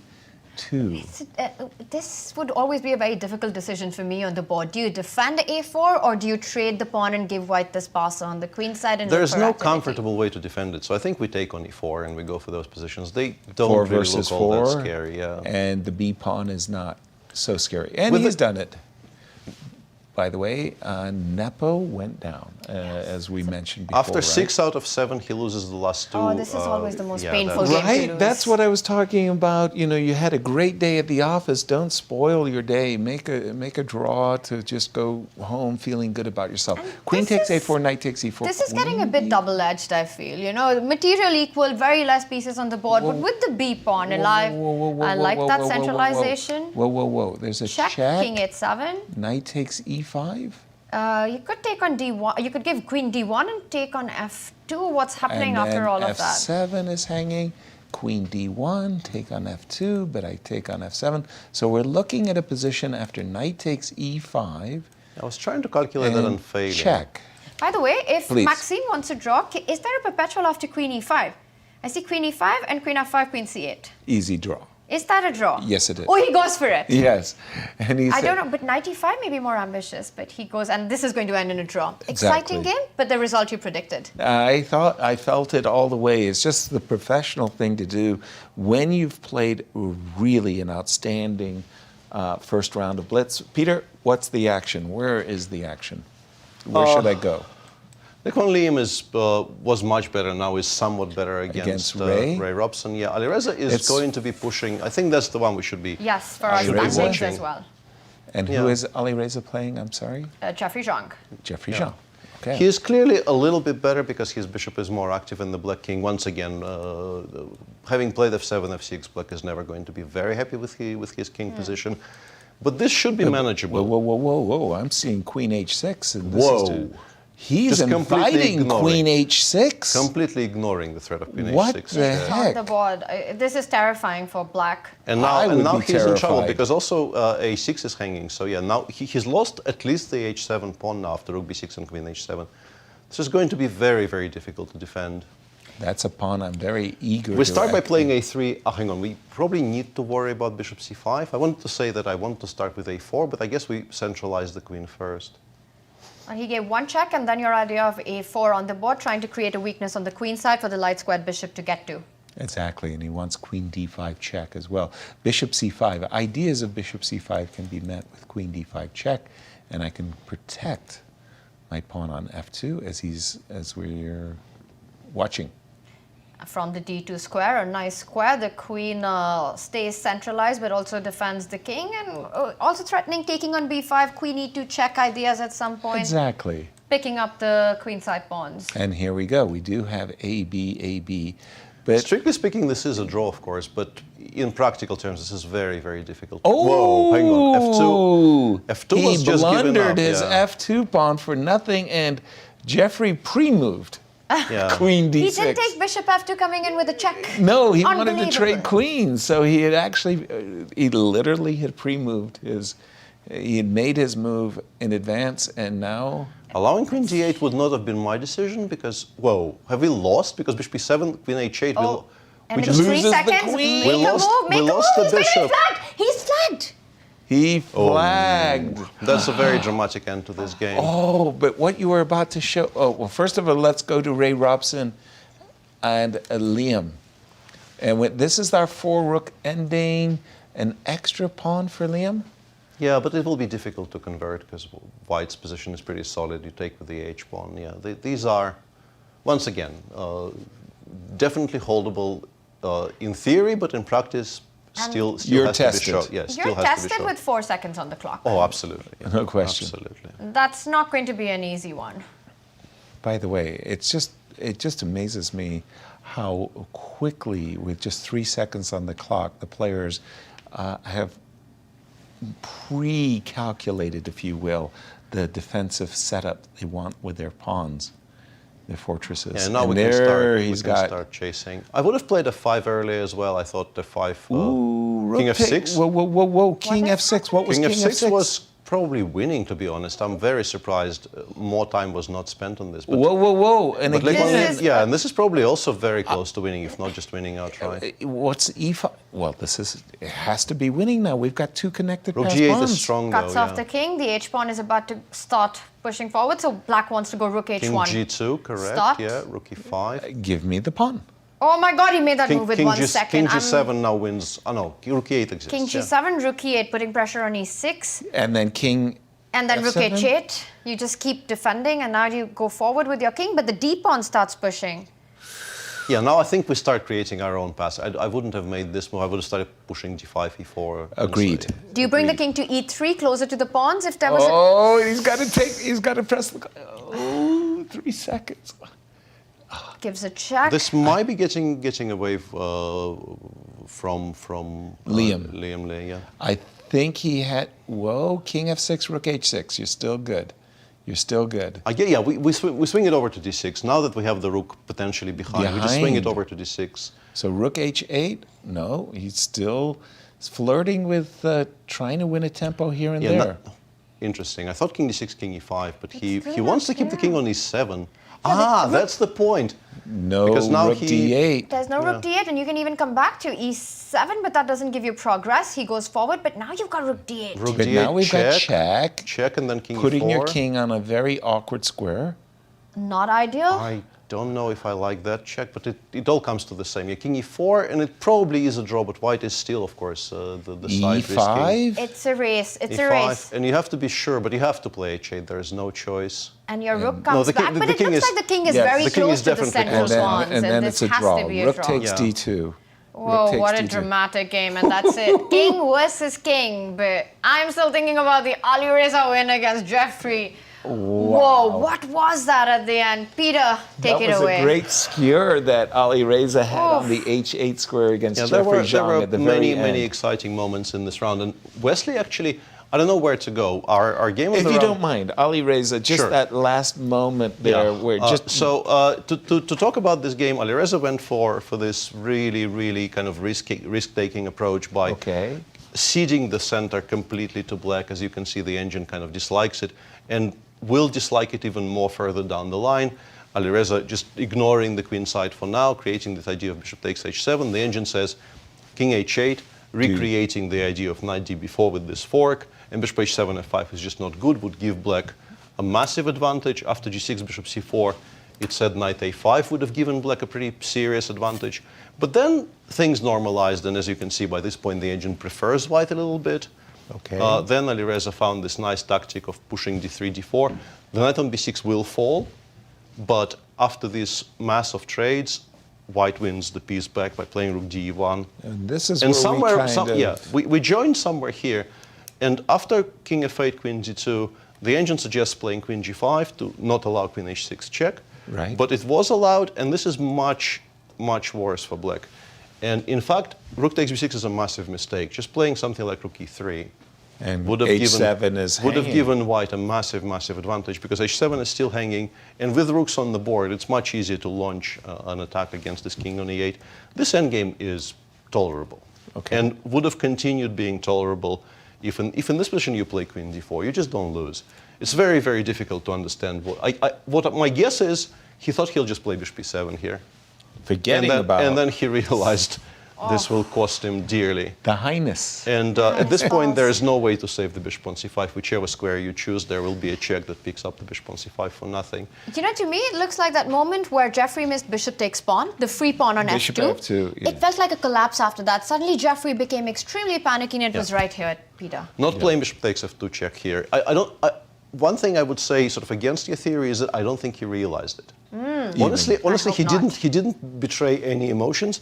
It didn't look like he even realized he had the option, which is good for him. Then he would have been upset if he did realize Why it. didn't I play bishop? Yeah, but just generally making a kind of a quiet move and allowing the white queen the freedom to roam is never a good idea in these endgames.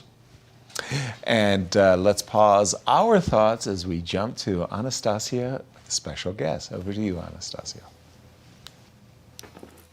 And I have Alireza with me again. Welcome, Alireza. You know, it's like it's a usual task. You know, you should come to the studio no matter what. And how was it going for you today? Yeah, started pretty good. I was in the lead even on the round 3-4. So, but then I lost against Maxime, and then it was downhill after that. Yeah, that was also a crazy game against Maxime. And so which game you think was the best one today, which you liked the most? Nepo was a very interesting game. It was a King's Indian game. He was on the lead with Maxime, so it was important for you, yes, for the standings. I mean, now we are playing for second place. With Maxime 3, how many points ahead? 2.5 points ahead. Yeah, 2.5 points. It's too much. So. But second place is only half a point, I think, if I'm not wrong. So. If I'm not wrong. Things were changing every round, we have to check. After Maxime. But yeah, this King's Indian game was interesting. He doesn't have so much experience in King's Indian, so I thought it's good, interesting to go for it. And here I'm equalized already, because in the opening he didn't remember so much. So yeah, it was an interesting game. He brought his king out of the attack. I think this advantage is maybe a bit fake, because I couldn't find how to break. Like, he brought the king, we were maneuvering, and now my attack doesn't make sense here.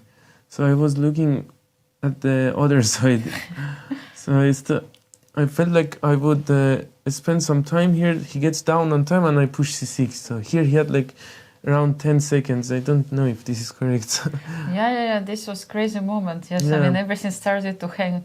Yeah, everything is hanging. And here he has to find brilliant moves like rook d5. But I was lucky I had this b5 thing. Yes, okay. That's an important moment. I think before b5, can we check what was happening? Did you see this move? Yes. You couldn't do it. No, I thought queen now takes. Queen a4, yes. Yeah, no, I thought queen takes, but okay, computer says b5.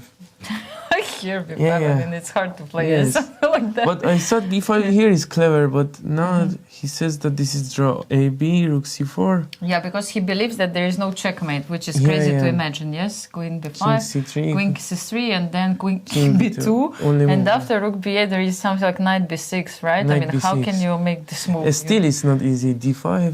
d5, oh my gosh. Yeah, rook takes, and this bishop opens. But he draws, It looks completely crazy is what's happening now. Queen c2. Okay, this is crazy. This is absolutely insane, but let's see what happened.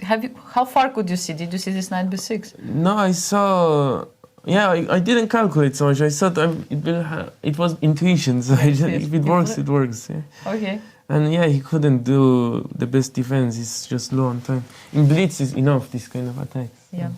So how do you feel? You just mentioned that you are fighting for the second place already. Is there any chances, somehow to do it for the first? I mean, what should happen? Yeah. I mean, I should probably win like 80 games tomorrow too.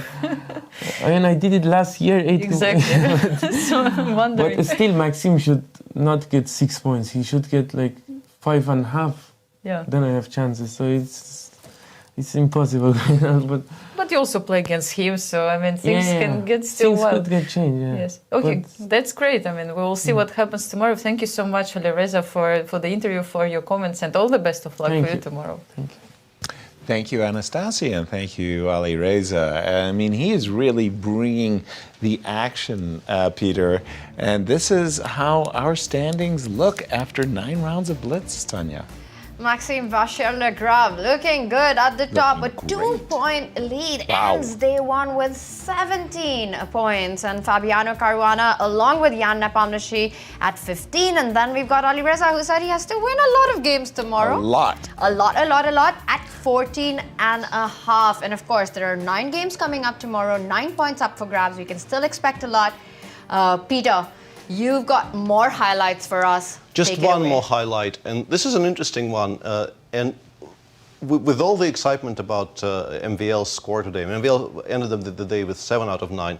After 7 rounds, he wasn't the best Blitz player in the tournament. Nepo was on 6 out of 7 and crushing. Right. And then he lost that game to Alireza that Alireza just showed to us. And it's very interesting to see him describe his thought process on 5 seconds, finding all those beautiful tactics and having a feeling for which works and which doesn't. And as Tania said, they find it they appreciate it correctly more often than not. And that kind of put a hamper on proceedings. Nepo's great. Yeah, and then I think Anish did a very nice double bluff against him, because this line has been played against Nepo by Liem, yeah, and 97 was his choice then, and I think probably Anish had time enough to realize that. Right. And as I said, this is not a great line. Right.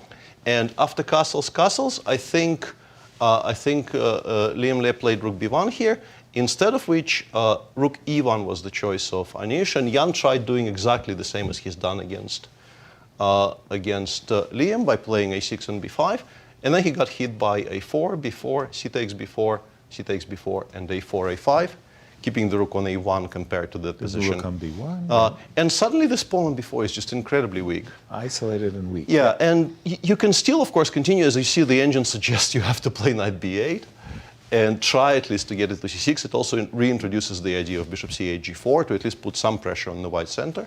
Instead, I think he maybe made one more autopilot move, bishop b7, queen a4, and this is borderline lost already. Exactly. This is move 15. Right. Sorry, queen b3, not queen a4, but this is kind of comes to the similar positions.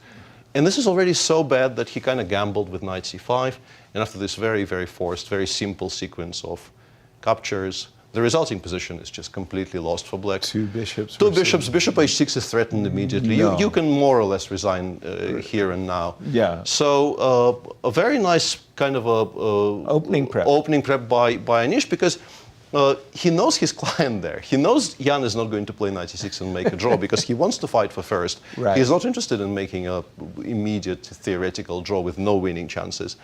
And he also knows knight d7 is not great. So he just sets a trap and gets the big game. Nicely rewarded as we jump back to Anastasiya with a guest in studio. Over to you, Anastasiya. Yes, we have Fabiano Caruana here with us. Fabi, welcome to the studio once again. We didn't see you for a while. How did it go for you yesterday with the rapid portion and today with Blitz? Yesterday was quite good. In the rapid, I was quite satisfied at the end of the rapid that, I was still very much in the race. Today wasn't so good, I have to say, a bit too up and down, and also not great that Maxime had a really excellent day, and has a very, very strong position now. Not 100%, let's say, but very strong position to win the tournament. So today, I think I also did some very silly things. It's Blitz, it's all about the Blitz. I mean, certain which shape you have. So did you feel at least good today coming to the games? Yeah, actually, I felt like I was playing quite well at the start, but I lost this game against Sam. That was very unfortunate because I was just much better. And I allowed a sacrifice based on a blunder. And if I just don't allow him counterplay, I'm certainly much better and can definitely play for a win. But you had also some brilliancy today. Everybody was discussing it. I mean, Yasser, Peter, Tania, everybody was screaming when they saw this move, rook g6. You played it so quickly. Can you show the game? It was against Alireza Firouzja. Yeah. No, the thing is, he kind of got trapped in a line which I knew about, but I didn't remember any details. I just remembered that white delays castling, so that after black castles, which is a mistake, then white again delays castling, and black can't break the pin because the sacrifice is very strong. So this was all played in Anish against Liren from Bucharest. And I think this is exactly what happened, but like you play knight f1 here. You don't play rook f1. I mean, this is how like Anish played, of course. And then I remembered at some point he played rook f1 in that game, and I was like, oh, okay, I'll play rook f1, which is a ridiculous move, of course. So I just remembered at some point in the game he played rook f1, and I decided to do it now rather than knight f1, which is the first move that looked logical to me. Then things went out of control. I mean, certainly it looks dangerous for black, but I blundered knight f8.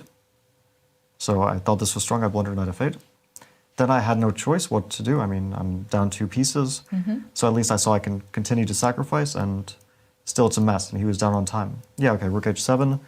I think like Was it easy to find this defense? I mean, you should really see this rook f6 coming probably to understand that you have to play this rook h7 and king h8. But when you're desperate, then yeah. I mean, otherwise I lose. So at least here I continue fighting. Yeah. Yeah. Rook f6, king h8. Okay. I mean, he's down on time. It's winning, but okay. In blitz, I guess things could happen here. Absolutely, yes. But yeah, he didn't play rook h7 here. Okay, this was also a blunder, but he was already down to second. So when you're down to like 7 seconds in this position, you play random moves. It's impossible to play. Yeah, so I mean, considering the time situation, I think maybe it was a really good chance that you found in this game. Yeah, no, this was quite important, and also the next game was quite important for me, that I beat Anish as well. Yeah, would you like to show it very shortly? I mean, yeah, the moment out probably just a second of it. I mean, I don't know, it was kind of, I got some position from Italian, which I thought very pleasant, game, yes. very pleasant for black. I mean, this position, for example, yeah, I should have played d5 at this moment, but it's a very pleasant position. Black can never lose, and okay, I played d5 at the wrong moment, so looked kind of unclear, but still, my king is safer, and my knight on g5 is very good. So the moment this knight came to f4, I thought you were actually doing really well. Yeah, apparently this is the best moment in the game for him. Yes. No, I think he blundered. Yeah, I was very surprised with rook a3. I thought actually like rook a1, because he needs to put this rook on a3 to defend.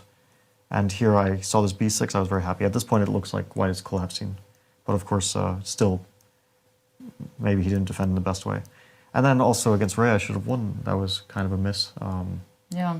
I had very good winning opportunity against Ray as well, but yeah, it's blitz is always a bit up and down. Absolutely. And do we have questions from Yasser or Tania, just to be sure? No questions from me. I've got a question for questions. Fabi. Yes, Tania wants to ask you something. Every time we've got the Roy Lopez against Fabi in the commentary studio, we're waiting for him to play his course, to play Archangels, and we haven't seen that in the tournament so far. What's the reason? What? You want him to... what exactly you wanted him to play? I missed Why this is he...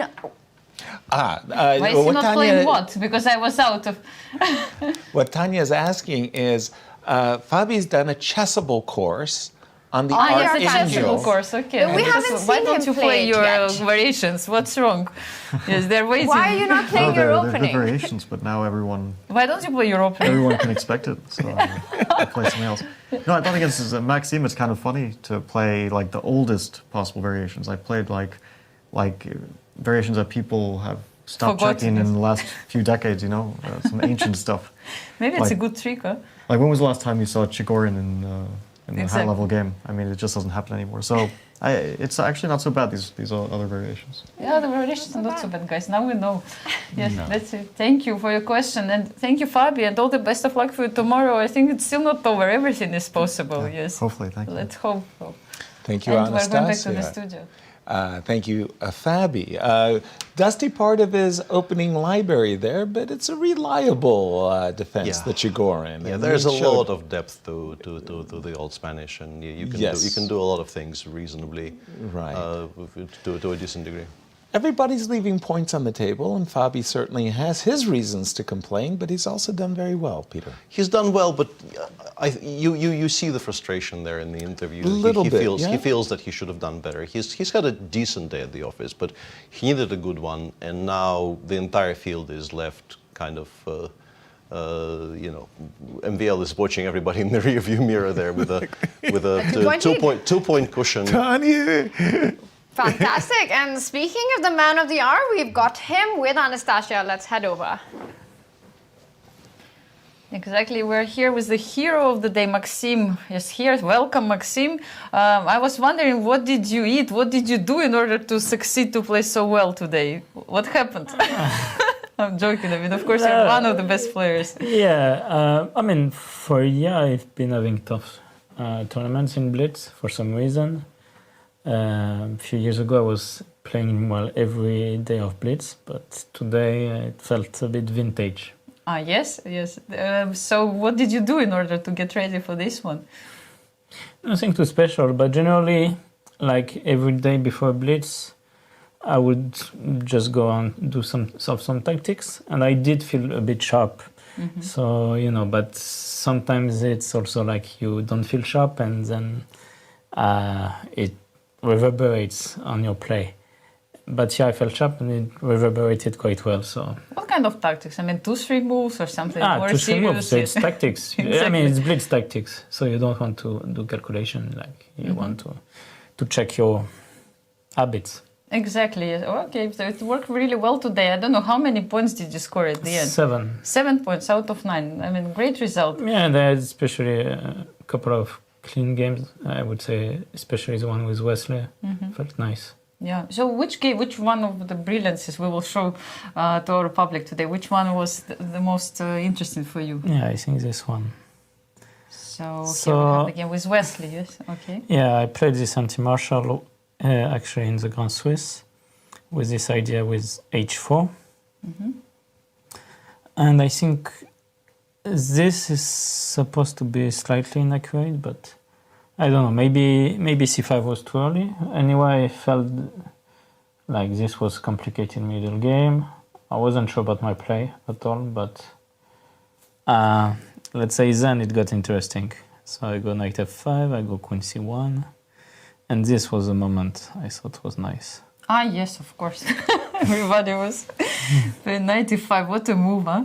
Yeah, it's not forced actually. Knight f7, but maybe it's the same, yeah? It's not possible not to make a move like that, yes? Like everything is hanging, Yeah, so let's put one more piece. I mean, if it loses, I definitely don't play it, but turns out it's a good move. And then, then I feel like I played well. Queen f4 was also nice to keep playing. Yeah, and king g8, rook e3 felt very difficult, so bishop g7 is understandable, but then I was already very happy because I get e5 all the time, and yeah, here anytime it goes bishop d4, I have e5, and well, actually no. Well, I thought this was winning, but I missed queen c5. Or, no, I missed knight f6, but this is okay. So what's the move after knight d7? There's no move, yeah, okay. So this was still okay for him. But wow, it felt for you that you were winning here at this moment, yes? I mean, with such pawns, it looks like it, yeah. And then it felt very nice, the center, everything. Absolutely. Was falling apart. What was the reaction of Wesley when you played this move 95? I think he had time to see it because I took my hand and was putting it under the knight on f3 before I played. So no reaction. Like maybe if I play it instantly, maybe there would have been some reaction.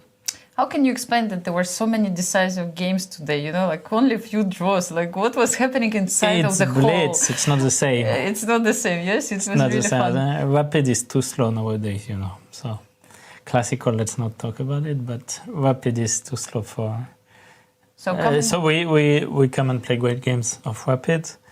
Very solid, but in blitz, of course, mistakes happen and brilliances happen. As well, yes, exactly. So what's happening tomorrow? You have this distance between the second place. Yeah, that's have you checked how many points you have and the others? I know how much. It's 2 points. Historically, it's absolutely no guarantee. So I'll need to play very well tomorrow, and we'll see how that goes. Yeah, exactly. Okay, thank you so much, Maxime, and all the best of luck for you tomorrow. See you tomorrow. Yeah, thank you. Thank you.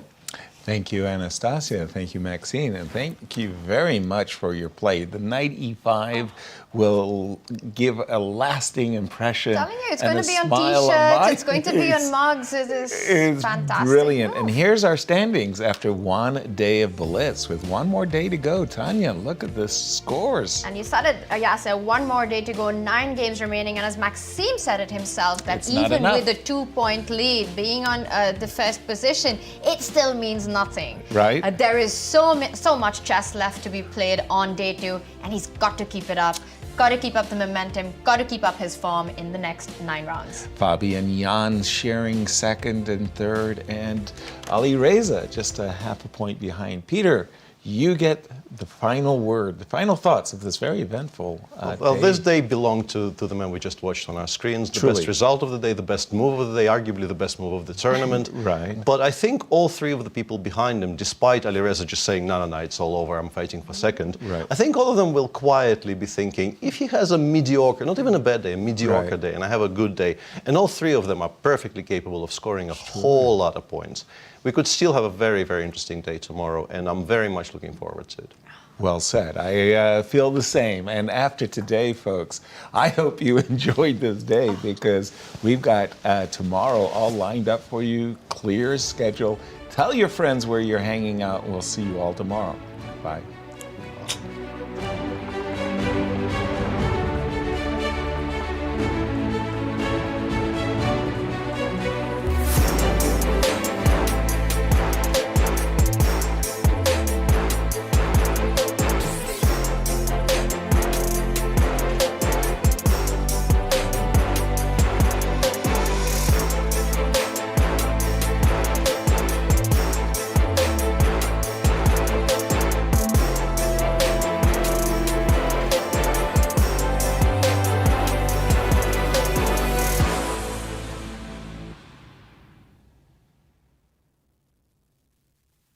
This has been a presentation of the St. Louis Chess Club. Any reproduction or distribution of this content without the express written consent of the St. Louis Chess Club is prohibited.